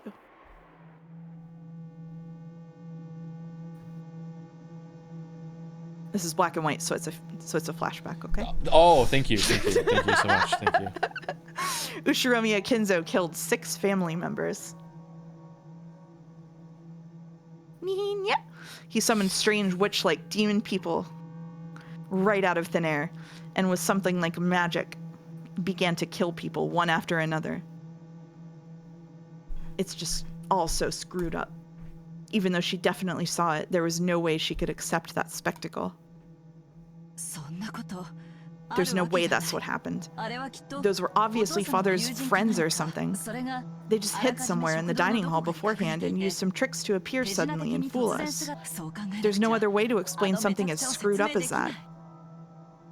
But when those 6 had had their heads blown apart, a golden arrow had flown around and around the room. That had truly looked like magic. Was that another thing we just saw wrong? There's no way it was magic. It was definitely some kind of setup. Since those heads were smashed, there's no doubt it was some kind of explosive. Is yours bugged For example, yeah, mine is bugged too. It's like differently bugged, it's funny. For example, a styrene toy plane like they sell at candy stores painted gold, and with a powerful explosive loaded onto the end of it. Okay, Kyrie, okay. This is where Battler gets his inspiration. You got to remember, this is the Yeah. #1 intellectual fucking influence, okay? However, though it had seemed to be flying about at random, Kyria couldn't imagine that after being fired 6 times, each time it perfectly hit the victim square in the head, one after the other. It couldn't be that there was a computer control system for finding and hitting targets, making it a high-tech styrene plane on the same level as a guided missile, right? Would he invest such a large amount of money into developing some stupid trick like that? For that insane sideshow? Yes. Does this take us Does this take us back to the old I wouldn't put it past father? A number of mysterious people appeared out of thin air. 6 people had had their head demolished by a mysterious golden flying object, and the 5 of us were locked away in a mysterious dungeon by a mysterious set of pitfalls, or else put to sleep by some fainting poison dart. The family conference started a bit after 10. It's only been a bit more than 30 minutes since then. Most likely, even though I witnessed it myself, that event took place in such a short period of time, so I still can't understand it, and I still can't come to grips with it. For argument's sake, even if we did get a hold of the police, it would probably be impossible for anyone to accurately explain what we saw. Even though I saw it just now, my brain's fried, and I have no confidence in what I saw myself. Kyria tried her hardest to cheer herself out of her overwhelming confusion, to just hold on to her sanity. Damn it, what's going on here? Damn it. Kraus started to become desperate, hitting the hook multiple times and resetting the dial.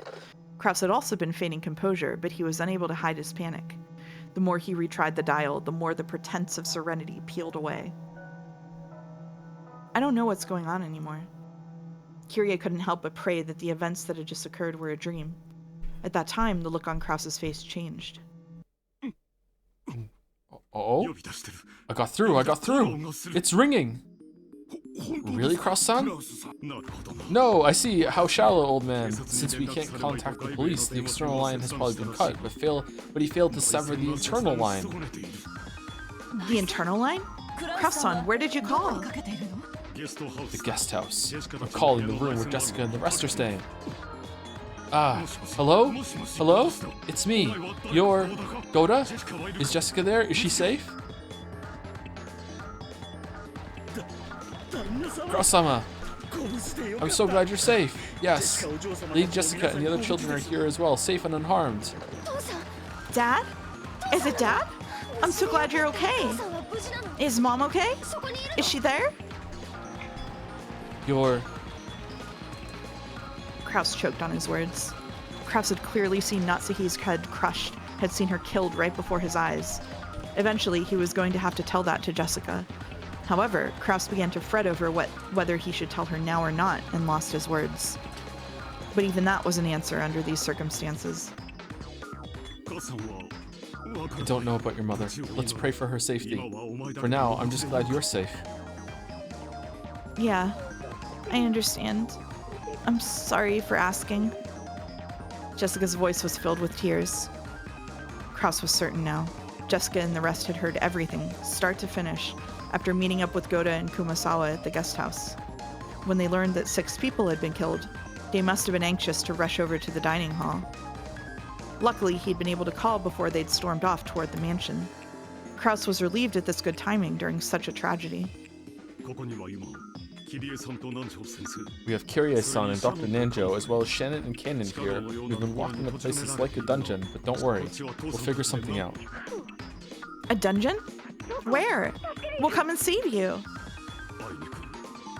Unfortunately, we can't figure out where this is either.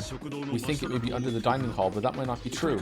Anyway, Jessica, you must stay where you are. You've heard about what happened from Goda and Kumasawa, yes? Yeah. Grandfather. Everyone. Grandfather isn't in a sane state of mind right now. If you encounter him, you'll be in danger. You might be killed. You mustn't even think about trying to come and save us. We'll take care of ourselves. Then what shall we do? Damn you, Grandfather. How dare you do that to Mom and the rest? I'm gonna kill that undying bastard. Jessica, if you talk like that, you'll sadden your mother. Those aren't the words of a lady.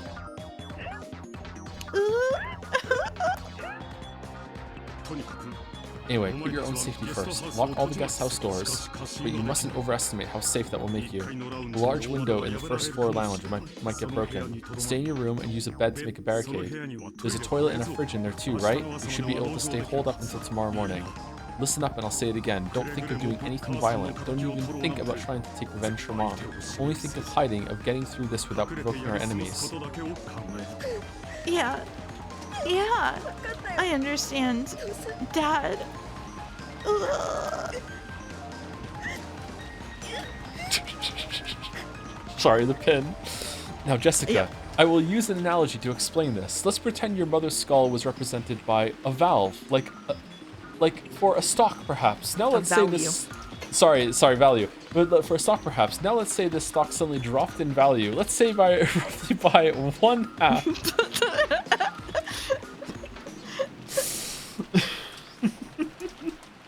Sorry, go ahead. After that, Goda took the phone and was firmly told to supervise the kids well as an adult. Goda, with his face covered in a cold sweat, repeatedly replied, yes, sir, in an excessively tense voice. From there, Kyrie took the receiver and spoke with Battler, and when Shannon and Cannon got their turns, George and Jessica answered. Following that pattern, Nanjo and Kumasawa picked up as well, so that all members of both sides took the receiver in turn, confirming that everyone was safe for now, even if their location was unknown, and encouraging each other, coming to an understanding on the current situation for both sides. They wanted to talk forever, but now was not the time to chat. Kraus explained that they would be hanging up for now, and those in the guest house consented. Fuck are Nanjo and Kumasawa talking about? If anything happens, we'll call. Wait by the phone so you can pick it up quickly. Again, be careful. You mustn't do anything rash. Mackerel. Yeah, I understand. As long as you and Cannon-kun and the others are okay, then that's good enough for me. We'll do our best. Stay safe. This is episode 4. Why didn't we get like a 5-minute conversation between every single of those pairings that they just went through? They're fucking they're really losing their shit in this one. Yes, of course. Well then, I'm hanging up for now. Be on your guard. With that, the phone call ended.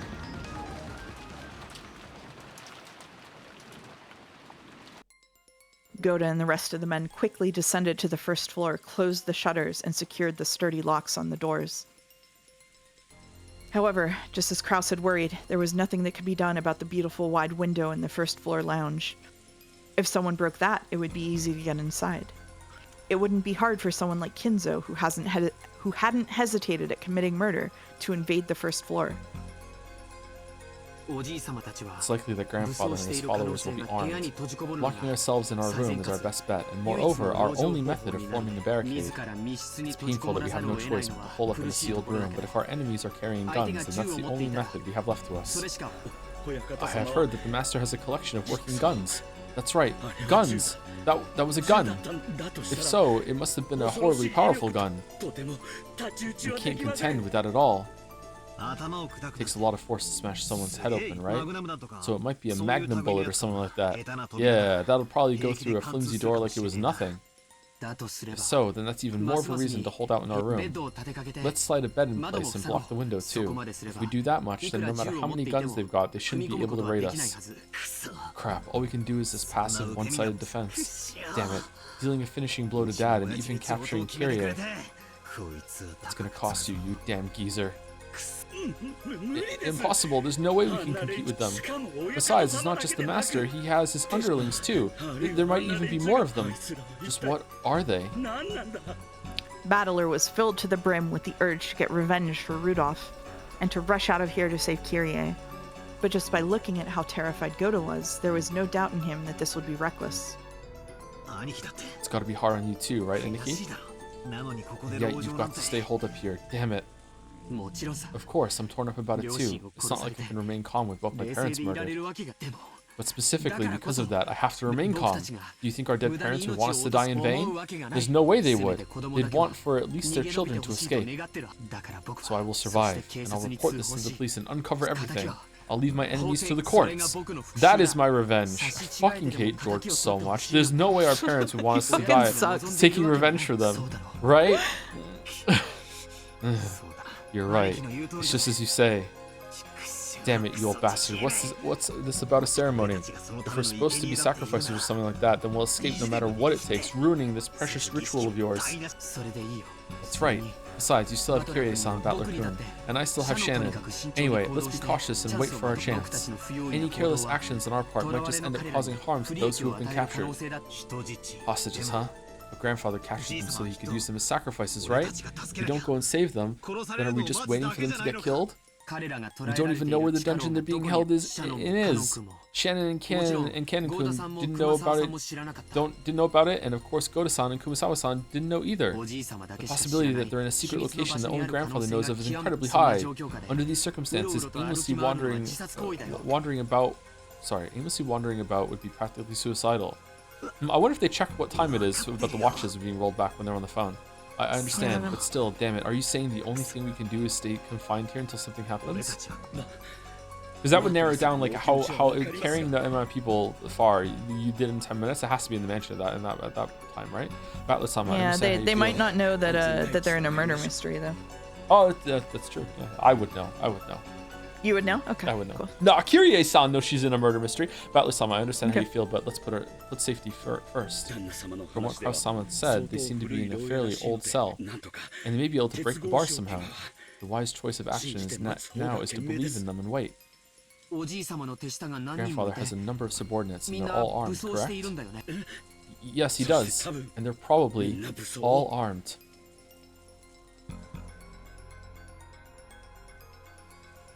Goda had been able to say that Kinzo had comrades with him, but he hadn't been able to mention that they were mostly young women like witches with banging bodies and awesome outfits who had used strange magic to murder. If he had said that, it would only have cast doubt on his sanity. No, not only that, he himself still couldn't understand what he had seen and was doubting his own sanity. But regardless of sex or appearance, regardless of whether it was done with magic or a gun, the fact that those girls had followed Kinzo's orders and killed 6 people in an instant was an unshakable truth. If that group came to attack the guest house as well, what would happen? Just closing the doors and windows like this was surely meaningless.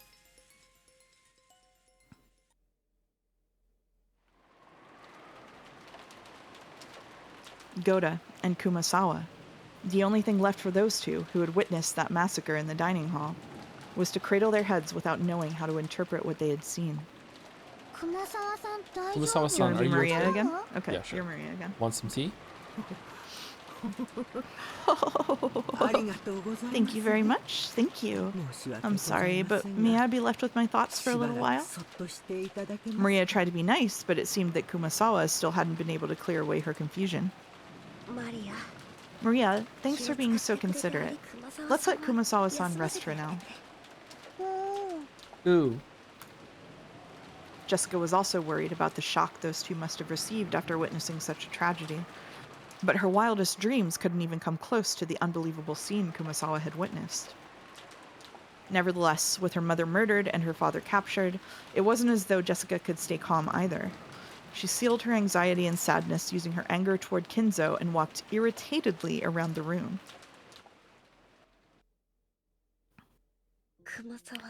Kumasawa-san, is Mom really dead? Yes. I've never seen such a horrible way to die before. Is it possible that she's still alive? And that if we fix her up, we could save her?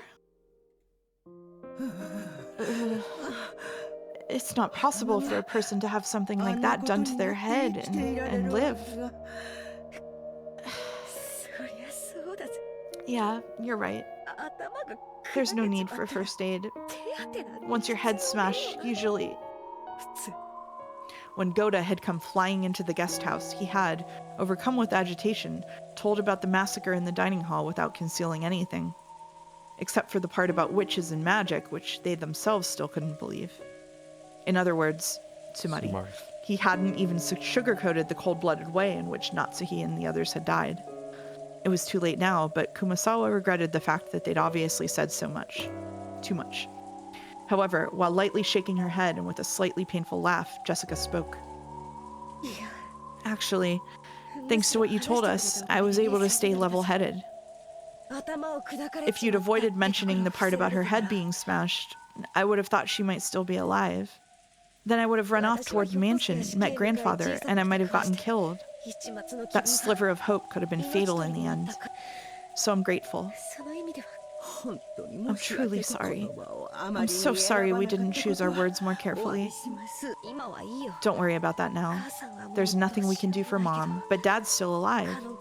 Canon-kun and Shannon, and Aunt Kyrie and Dr. Nanjo too. I want to save them somehow, so we shouldn't do anything unnecessary that might make things worse for them. The most helpful thing we can do right now might be to wait by the phone. They might receive a phone call asking them to create a diversion while the others escaped. Or the others might discover their location and call for rescue.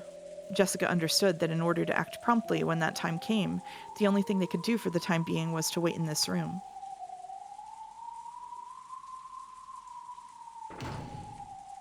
Once they had finished inspecting the downstairs area and locking up, George, Battler, and Goda returned. Each was holding various objects. George had things like drinks, canned food, crackers, and other types of snacks he had found in the lounge in a storage room, as well as a first aid kit. They were all consumables that would be essential during a siege. Goda had a large folding ladder and carpentry tools. Those were to seal the door from the inside, just in case. If it came to it, the ladder was for escaping out the window. Battler brought the portrait of the witch. No, Battler had brought up objects that could be used as edged weapons or poles.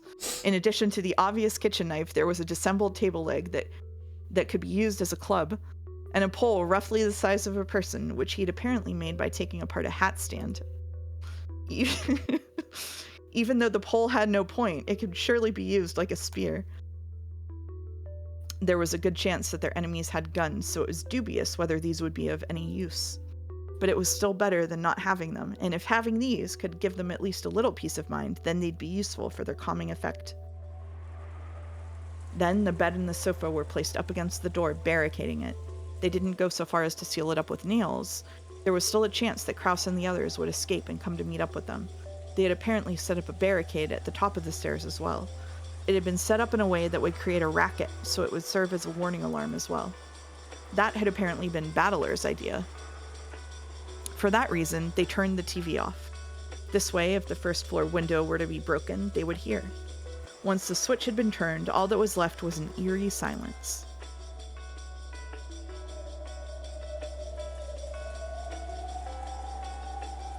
The sound of violent wind and rain. Were they going to have to spend the whole night being crushed by such suspense? The boat would come tomorrow morning. However, judging by the weather report, most of tomorrow was going to be covered in the typhoon, and the boat probably wouldn't come. The typhoon was set to pass by in the morning of the day after tomorrow. In other words, Sumari. The boat would be arriving in the morning after next, the morning of October 6th. And right now, it was late at night on October 4th. They would have to spend more than 30 hours on this island, with Kinzo turned cold-blooded murderer and his weird companions prowling about. Even with the shutters closed, there would definitely be a little bit of light seeping out. It might let the enemy know that they were hiding here.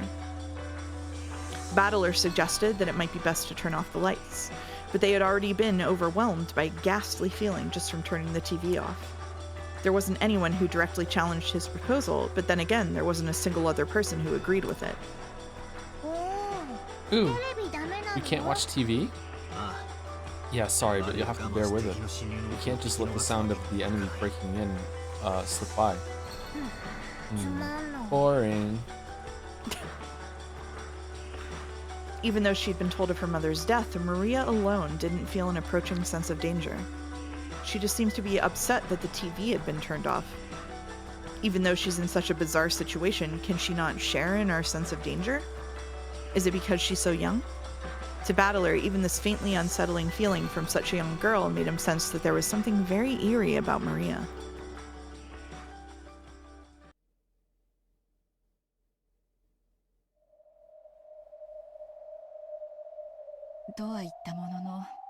That said, we've already done all we can.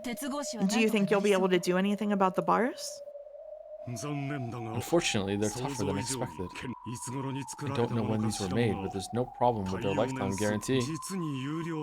These truly were built rather well. I'll invest in the company that made them after we get out of here. Kyrie chuckled softly. They had no moves they could make, but she had calmed just a little. This place is just like the capture pile of a chess game. So are there no remaining moves left to us? Not yet. It's still too early to give up. If we stop thinking, we might as well stop breathing, right? Exactly. Chess pieces in the capture pile may serve no purpose, but in shogi they can be quite significant. Just one captured pawn should be able to put pressure on the opponent. I see. But still, there's nothing that can be done about these bars. For us, maybe. But if we can figure out where this is and contact Goda-san, he might be able to come and save us. I see, but that would mean putting Goda-san in danger. And if that happens, I would also be worried about the children in the guest house alone without a full-grown adult male. Whoa, when you're afraid of risk, it's all right to bide your time until the price starts to go up. What about Goda? However, if you're too afraid to cut your losses, you might end up with just a scrap of paper. Fucking hell, Kraus. Though in this case, that represents our lives.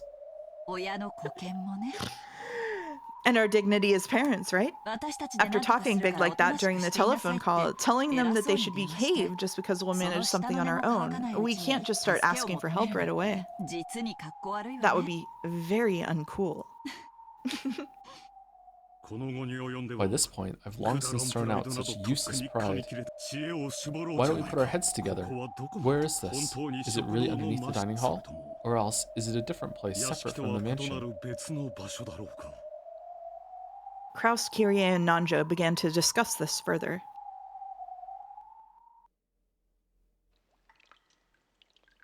Cannon was squatting by the bars, silently trying to sense anyone's presence, just as he had been ordered. Shannon came close to him, and they both squatted down together. Do you sense anyone? Yes. They haven't focused their attention in this direction, but there's somebody relatively close by. Is it human? I think it's the goats. Their breathing is rather noisy. Cannon's ability to sense the presence of others was several levels above that of a human. He said that their breathing was noisy, but Kraus and the rest couldn't even pick up the slightest hint of it. Therefore, if he had obediently reported it, they would have merely doubted Cannon's ears. They got us, didn't they? It's rare. I think that they captured us without killing us. This time, Beatrice-sama didn't make an appearance, and the master left his study. I don't have a clue what's going on. What? Hmm? Yeah? I know. Whatever happens or changes, it's all for that witch's fickle entertainment. In the end, nothing will change. I wonder if we'll be able to go to the Golden Land this time. I'm too tired to speculate. I'm just like, what the fuck? What the fuck? Who knows? We have a high rate of losing. Come to think of it, it's very rare for us to survive the first twilight together. I get the feeling that it's incredibly unusual for us to be able to talk together like this, even though the ceremony has already begun. That may be. But even that's just for the witch's entertainment, I'll bet. I can't think of it as anything other than her letting us live just a little longer to ridicule us, since we usually drop out right in the beginning. I wonder if we'll be unable to reach the Golden Land again. I'm sure we won't make it there. If we hold on to any foolish hope, we'll get taken advantage of again. That's right. Last time you got taken advantage of, didn't you? I'm an idiot. Cannon made a sour look and turned his head. Shannon laughed softly and apologetically leaned toward his shoulder.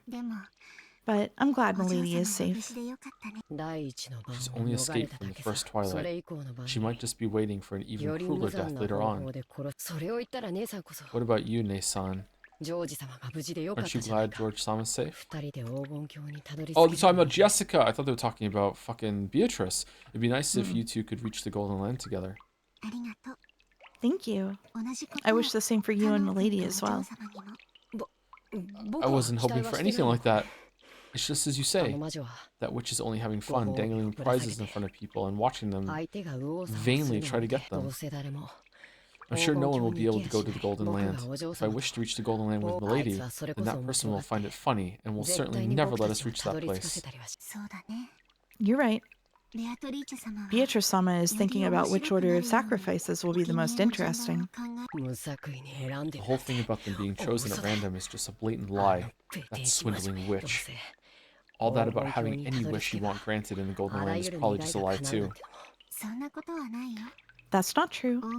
The Golden Land is a wonderful place. Have you been there? Only for a little bit. Though even that was probably just a joke of Beatrice-sama's. What's it like there? Well, it's a wonderful place. I can't really explain it well. It's like a world from a pleasant dream. A paradise-like place with roses blooming all over and beautiful butterflies dancing about or something like that? It's not a place with a tangible image like that. It's really like the inside of a dream.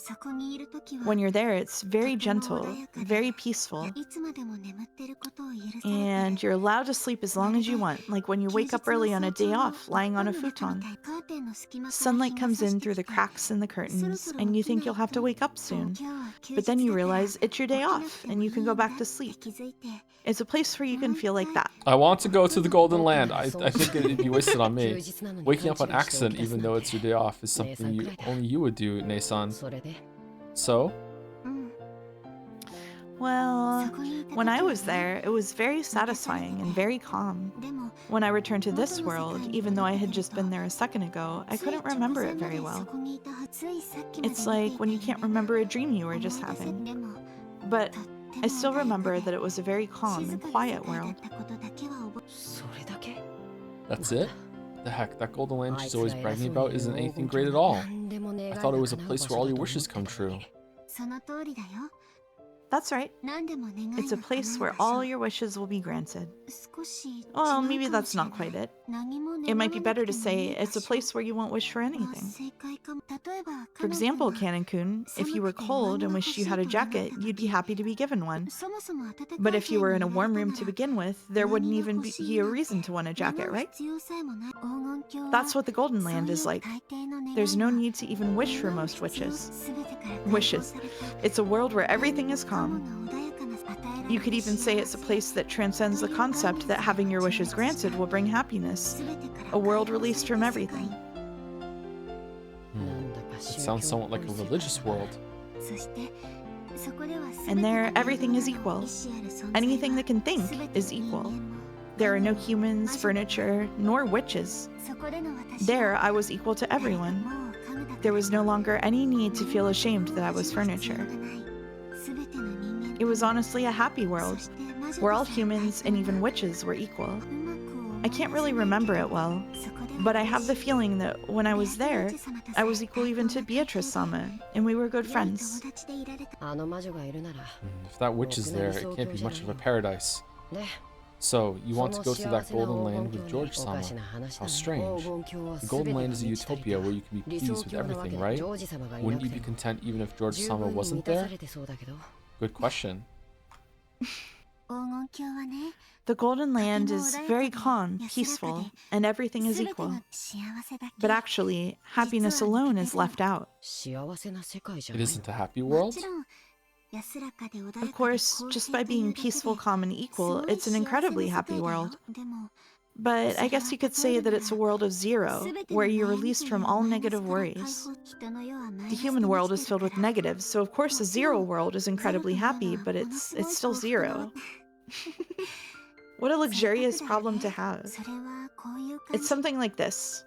When you're nodding off on your quiet holiday morning, if the person you love the most is next to you and holding your hand, then it can become an even greater, more wonderful happiness. Something like that. Sorry, your Nei-san is too dumb to be any good at analogies. In other words, Sumari, to you, the greatest happiness would be reaching that world together with George-sama. Yes. And surely for you, it would be reaching that world together with Milady. We'll be released from our worries in a fair world? It's like some kind of strange religion. I'm more worldly minded. I imagined a world where we would be given some magic medicine and we could be reborn as humans or something more like that. If you go, you'll understand. If Beatrice-sama really is a fickle person, then surely someday she'll let you get a glimpse of it too. If so, then you'll be able to understand my analogy. Well, I'm not holding my breath. At any rate, it seems like a game over for us this time already. I'll hope for another chance. You're right. If we cling to any overambitious hopes, Beatrice-sama will take advantage of us. It might be best to just stop thinking and let fate take care of us.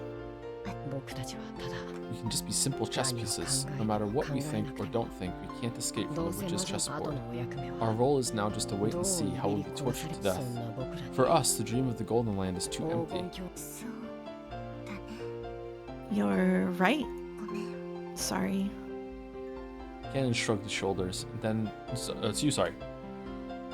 Cannon shrugged his shoulders, then told Shannon to leave him alone because she was in the way of his duty, distancing himself from her.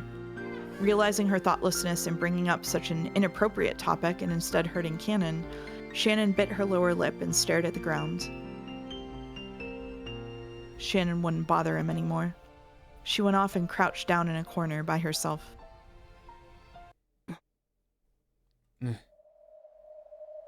At that moment, Cannon perked up. It was like the ears of a cat when it reacts to a strange sound. What's wrong? Shh. Croissant, someone's coming. What? They ended their conversation and strained their ears. For a while, they couldn't hear anything. But eventually, they were able to hear the shuffling sounds of a large group of people walking. So they've come. Time to pay the piper, or perhaps this is our first and last chance. I shall talk to Kinzo-san. I will try to somehow find out where this place is. We're counting on you. During the last phone call, Kyrie had asked what the time over at the guest house was. By doing that, Kyrie had learned that it was the same as her watch, and she had learned that their watches hadn't been set back. It wasn't just the clocks on the walls in the guest house. Several people's watches, including George and Goda's, had matched. If that was the case, then it had only been a few minutes between the time of the massacre in the dining hall and the time they had been transported to the dungeon. Not enough time had passed for them to be knocked out and carried away. Then were those really pitfalls, meaning that this was the area directly under the dining hall? All that they could do was pray that Nanja could find out where this was. Coming. There's probably 4 people. The master and 3 of those who appeared in the dining hall. That's enough. We'll come back here as well. We'll deal with the rest. Shannon-chan, sorry, but can I have you sit by the phone? Hide it with your skirt. Yes? The shuffling came close, and there was the sound of a large door being opened in the hallway. The light they were apparently carrying illuminated the hall, stroking the walls with sharp, razor-like shadows. And then, the light from the lantern they held illuminated the prisoners through the bars. The bars' sharp shadows divided them up lengthwise. There were 4 silhouettes. It was Kinzo, Ronove, Virgilia, and Gap. Silence, everyone. Please welcome the head of the Ushiromiya family, Lord Goldsmith. Goldsmith? His father's pen name. It seems he always signs with it when writing those bizarre grimoires. Kinzo made English style? Shouldn't that be Gold Warehouse?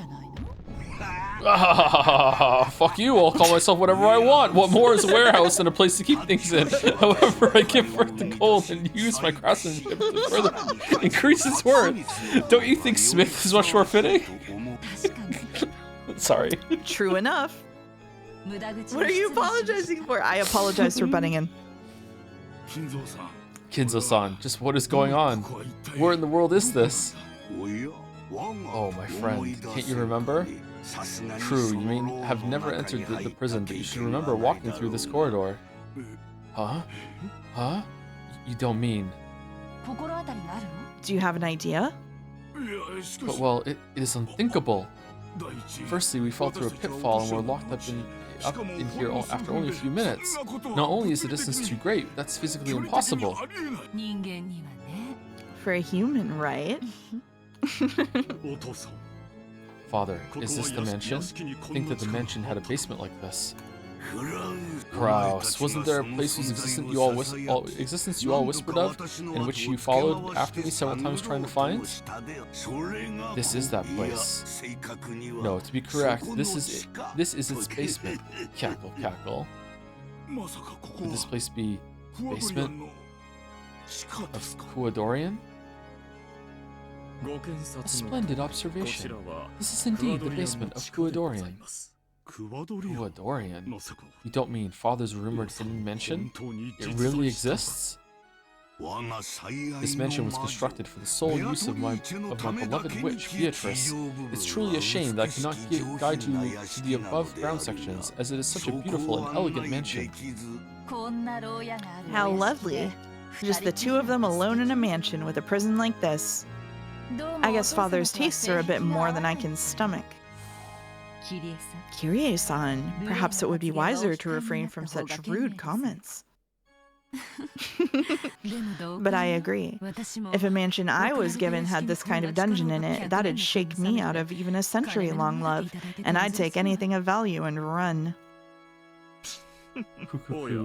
Oh my, so you don't have an interest in this kind of thing. And here I was thinking you went head over heels for it. Of course I go head over heels. Like if I get a collar or something for a birthday present. But only if he's hot.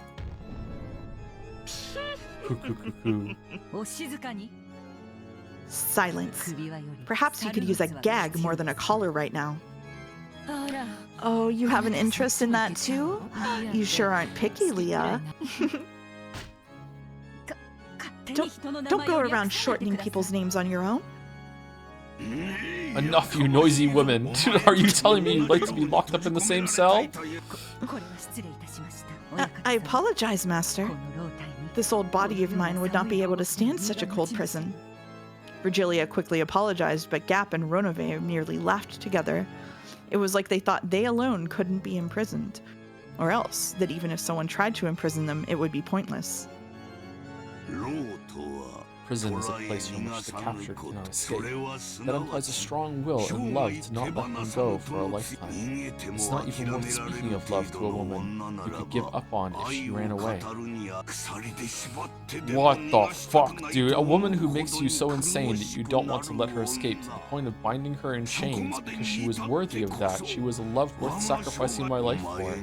I will not ask you to understand. No one can bind me. I will not be bound. I don't want to be loved, I want to love. I feel the same as Goldsmith. That's why I understand the madness of your love.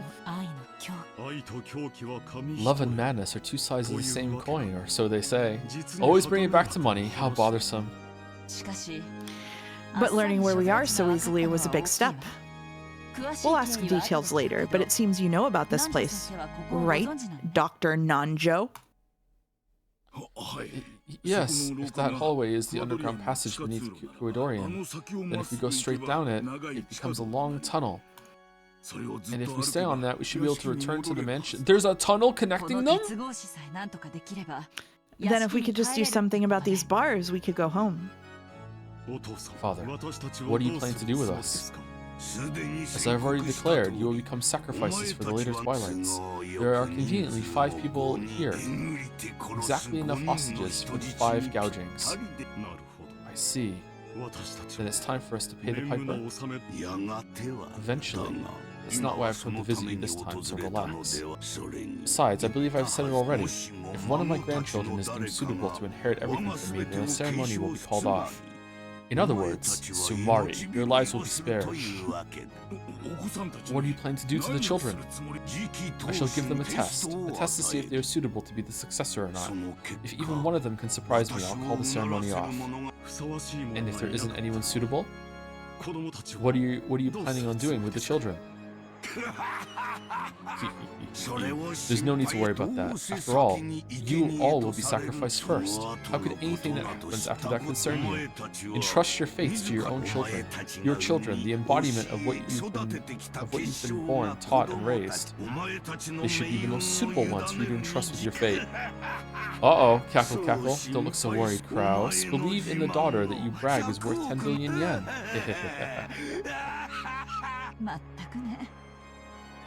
Exactly. Children are the embodiment of their parents. It's fitting that we put our fates in their hands. That applies even to you, father, right? This girl has guts. What a waste on Rudolph. Wow. Kirei-san, it would be best not to aggravate him too much. I agree. Let's bear with it for now. That's right. After all, we're just fish on the chopping board. There's nothing we can do now. Ha. Though you can insult me with such vigor, I don't dislike that kind of woman, see? Beatrice was like that too in the beginning. Cackle, cackle, cackle. Master, perhaps we should get back to the main topic. We've been off track for a while now. Ah yes, there was that. Sorry, my friend. Well then, back to the main event. For that, I've prepared a phone. Shannon, how clever of you. You don't have to hide it any longer. That's something I arranged for. Cackle, cackle.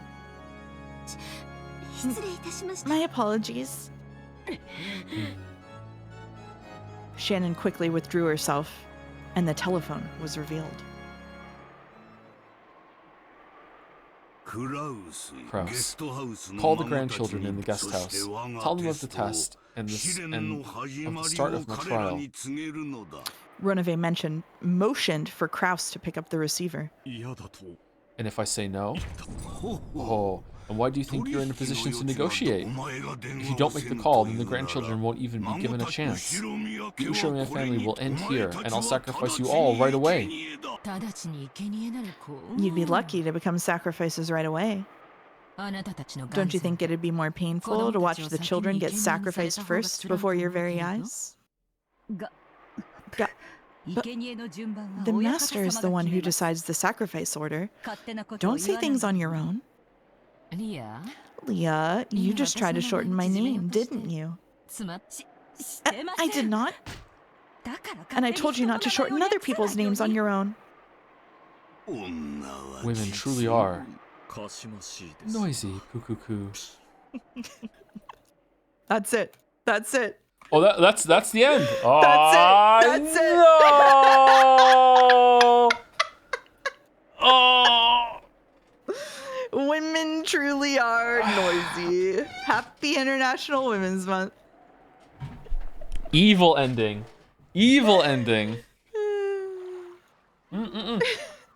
The world 12 years Umineko later. is a feminist text. October 1998. Okay, I saw it, chat. I saw it. Although that screen was black and white, so it's a flashback, right? So what year is it really now? All right, let's go. Let's save it. Oh, should I read the thing? No, I don't want to read the thing. Do I want to read the thing? Is there only one to read? Oh, it's not here anyway. Oh, it is here. Gap, one of the 72 great demons, also Beatrice's friend. When a magician demands it, she grants the ability of instantaneous movement.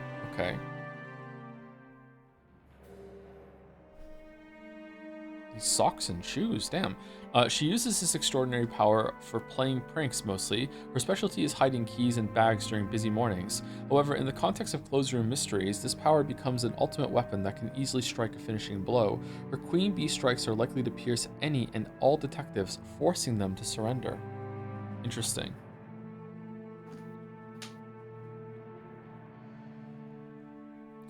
Someone in chat says, "I'm sorry, but does she not have? She has no undergarments. I think like you could probably hide like a strap here, right? She might have some." Let me look here. Yeah, you can hide a strap there for sure. There's also like there's chat, just so you know, there's like underwear that has see-through sides for dresses like this, so that you can wear them still, in case you're wondering.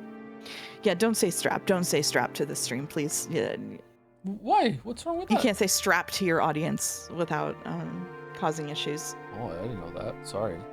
Okay, well, okay. Oh, cross the line. So she's got knee socks. Is that superior or inferior to thigh highs in your opinion? Inferior. Yeah. Inferior, yeah, always the thigh highs. Okay. Oh, cool, yeah. cool. Mhm. Okay, all right. Yeah. I'm glad we're having this talk in front of 2,000 people. Yeah. You're the one with it up on your screen. I'm looking at your screen. Like, what? There's a new bunny description. What are you talking about? You know what really bothers me? The blonde one. What really bothers me is that the shoes and the bow match each other, but they don't match the rest of her outfit. So anyway, go ahead. Oh, okay. Hmm. Well, there's some bows here. The pink up there.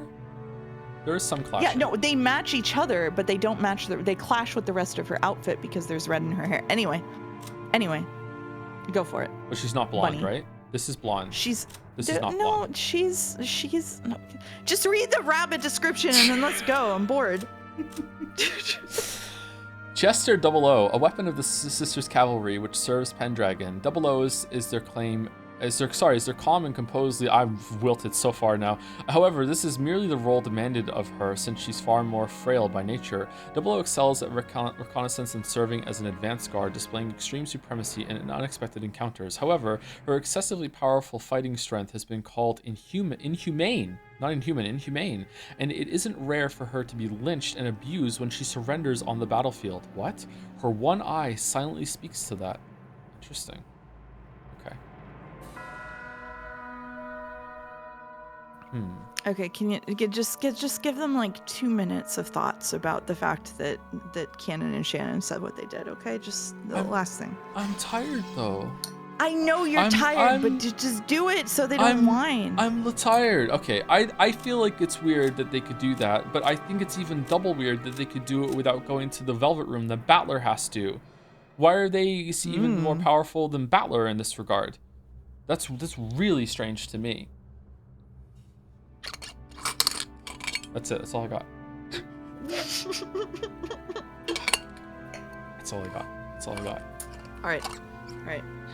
I mean, Beginning maybe of next stream though, you're gonna think about it really hard. No, you're gonna do it now. Okay, go ahead. My theories are like in tatters right now because like what happened in the middle of this stream, where I was like, okay, I thought I was onto something, and then all of a sudden, all three of these motherfuckers showed up, and everyone acknowledged them, and everything was fucking Gucci as fuck. I don't know what to do now. Like I had this whole theory that the stories were being like written and developed like fan fiction style. This is what could pass from the perspective of Beatrice that's missing right here. So that would make sense that they can speculate on the different timelines because they're like personality self-inserts from her at the same time. But now that's all gone. But that makes me feel like maybe none of it's reliable. But if none of it's reliable, why do I give a shit? So it's like, I don't know. I'm gonna drop it. I've decided. I've dropped it. I'm dropping it. Yeah. I'm done. Someone in Umi full spoilers chat said, Beato, please just think Battler. I'm tired, okay? He needs a nap in a juice box. Yeah, I do. Jelly's in the chat to save me. Okay, here we go. Jelly's breaking through the fourth wall like Angie. Okay, I've been holding out on saying this. Nice. But you're forgetting one key piece of information. Battler wasn't in that scene. Yeah, that's true. Battler was in this scene, but it was via phone call. But I don't like to constantly just fall back on the if Battler's not in the scene, nothing counts. I still like to think about it and engage with it because I feel like, you know what? Like crossing your arms and being like, if Battler's not in the scene, I don't trust it. It's kind of like when you play Among Us and you're the taskmaster that's like, where were you? It's not in the spirit. It's not as fun to just like constantly dig your heels in and just being like, fuck that shit. Like I like to soak in the story, you know? Okay, you're comparing Umineko to Among Us, which means you really are tired and we're gonna end this stream. Okay, we're gonna go. That's it. All right. Okay. That's it. Okay, you're gonna wheelchair me off, all right? Right to bed. Yeah, okay. Wheelchair. All right. I'm getting the hook from off stage. All right. Okay. All right. Bye, everyone. First of all, though, thank you, Parnik, for the bits. I made H-Bomber Guy Kinzo while waiting for Joe to start reading on one of the streams. I'm very proud of him. It was pretty funny. I wasn't expecting it. Thank you, Teldu, for the resub as well. And Mops96 for the resub also. Thank you very much. Thank you. Hope you enjoyed the stream, everybody. We'll be back on Tuesday with more, and then 1000X Resist. I don't know if we're actually going to be able to start Baldur's Gate 3 next week, because I think 1000X Resist might be the Wednesday, Thursday, Friday streams. Oh, also, Mouse and I are streaming again tomorrow we're continuing Split Fiction on Mouse's stream. So if you were enjoying that, it's actually a really good game. I'm enjoying it. There's a lot of it's like non-stop Uncharted 4 set pieces. It's not what I expected at all. It's really cool. There's a lot to it. Yeah, it's fun. Oh yeah, Tuesday post Umineko, Joe and I are gonna scrape ourselves off the ground and go do Overcooked on Jelly's stream too. So we got a big couple of days of streaming ahead of us. Yeah, we do. Yeah, we do. Gonna sleep all day Monday. Mm-hmm. By which I mean work my day job. It's gonna be awesome. I have to go buy so many things on Monday. Oh no. Like a plunger and a fire extinguisher. Yeah. Mm-hmm. Enjoy your weekend. What weekend? What weekend? Anyway, all right. YouTube stream and stuff soon. I'm going. All right. Say goodbye, everyone. Mouse. Say goodbye. Goodbye, everyone. Mouse. Oh, are we rating someone? Who are we rating? Who's available for rating? We? Yeah, we always rate someone. Who are we rating? Is Walrus live? I don't know. Who's live? Hypothetical Walrus is usually live on Saturdays. Yeah, that's who we rate on Saturdays. Okay. There we go. We did it. Phew.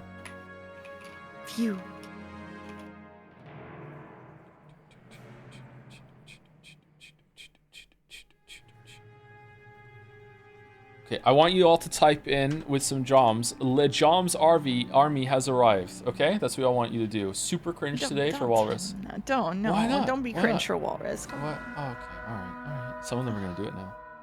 I know. We're just dancing in French fries. There we go. We love ham French fry. Anyway, enjoy the raid. See you later, everyone.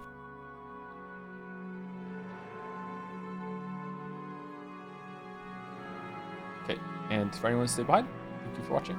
See you. Oh, they really typed it. Are they? Oh no. They really typed it. Poor Walrus. What have I done? All right, time to go do Costco. I'll see you later, everyone.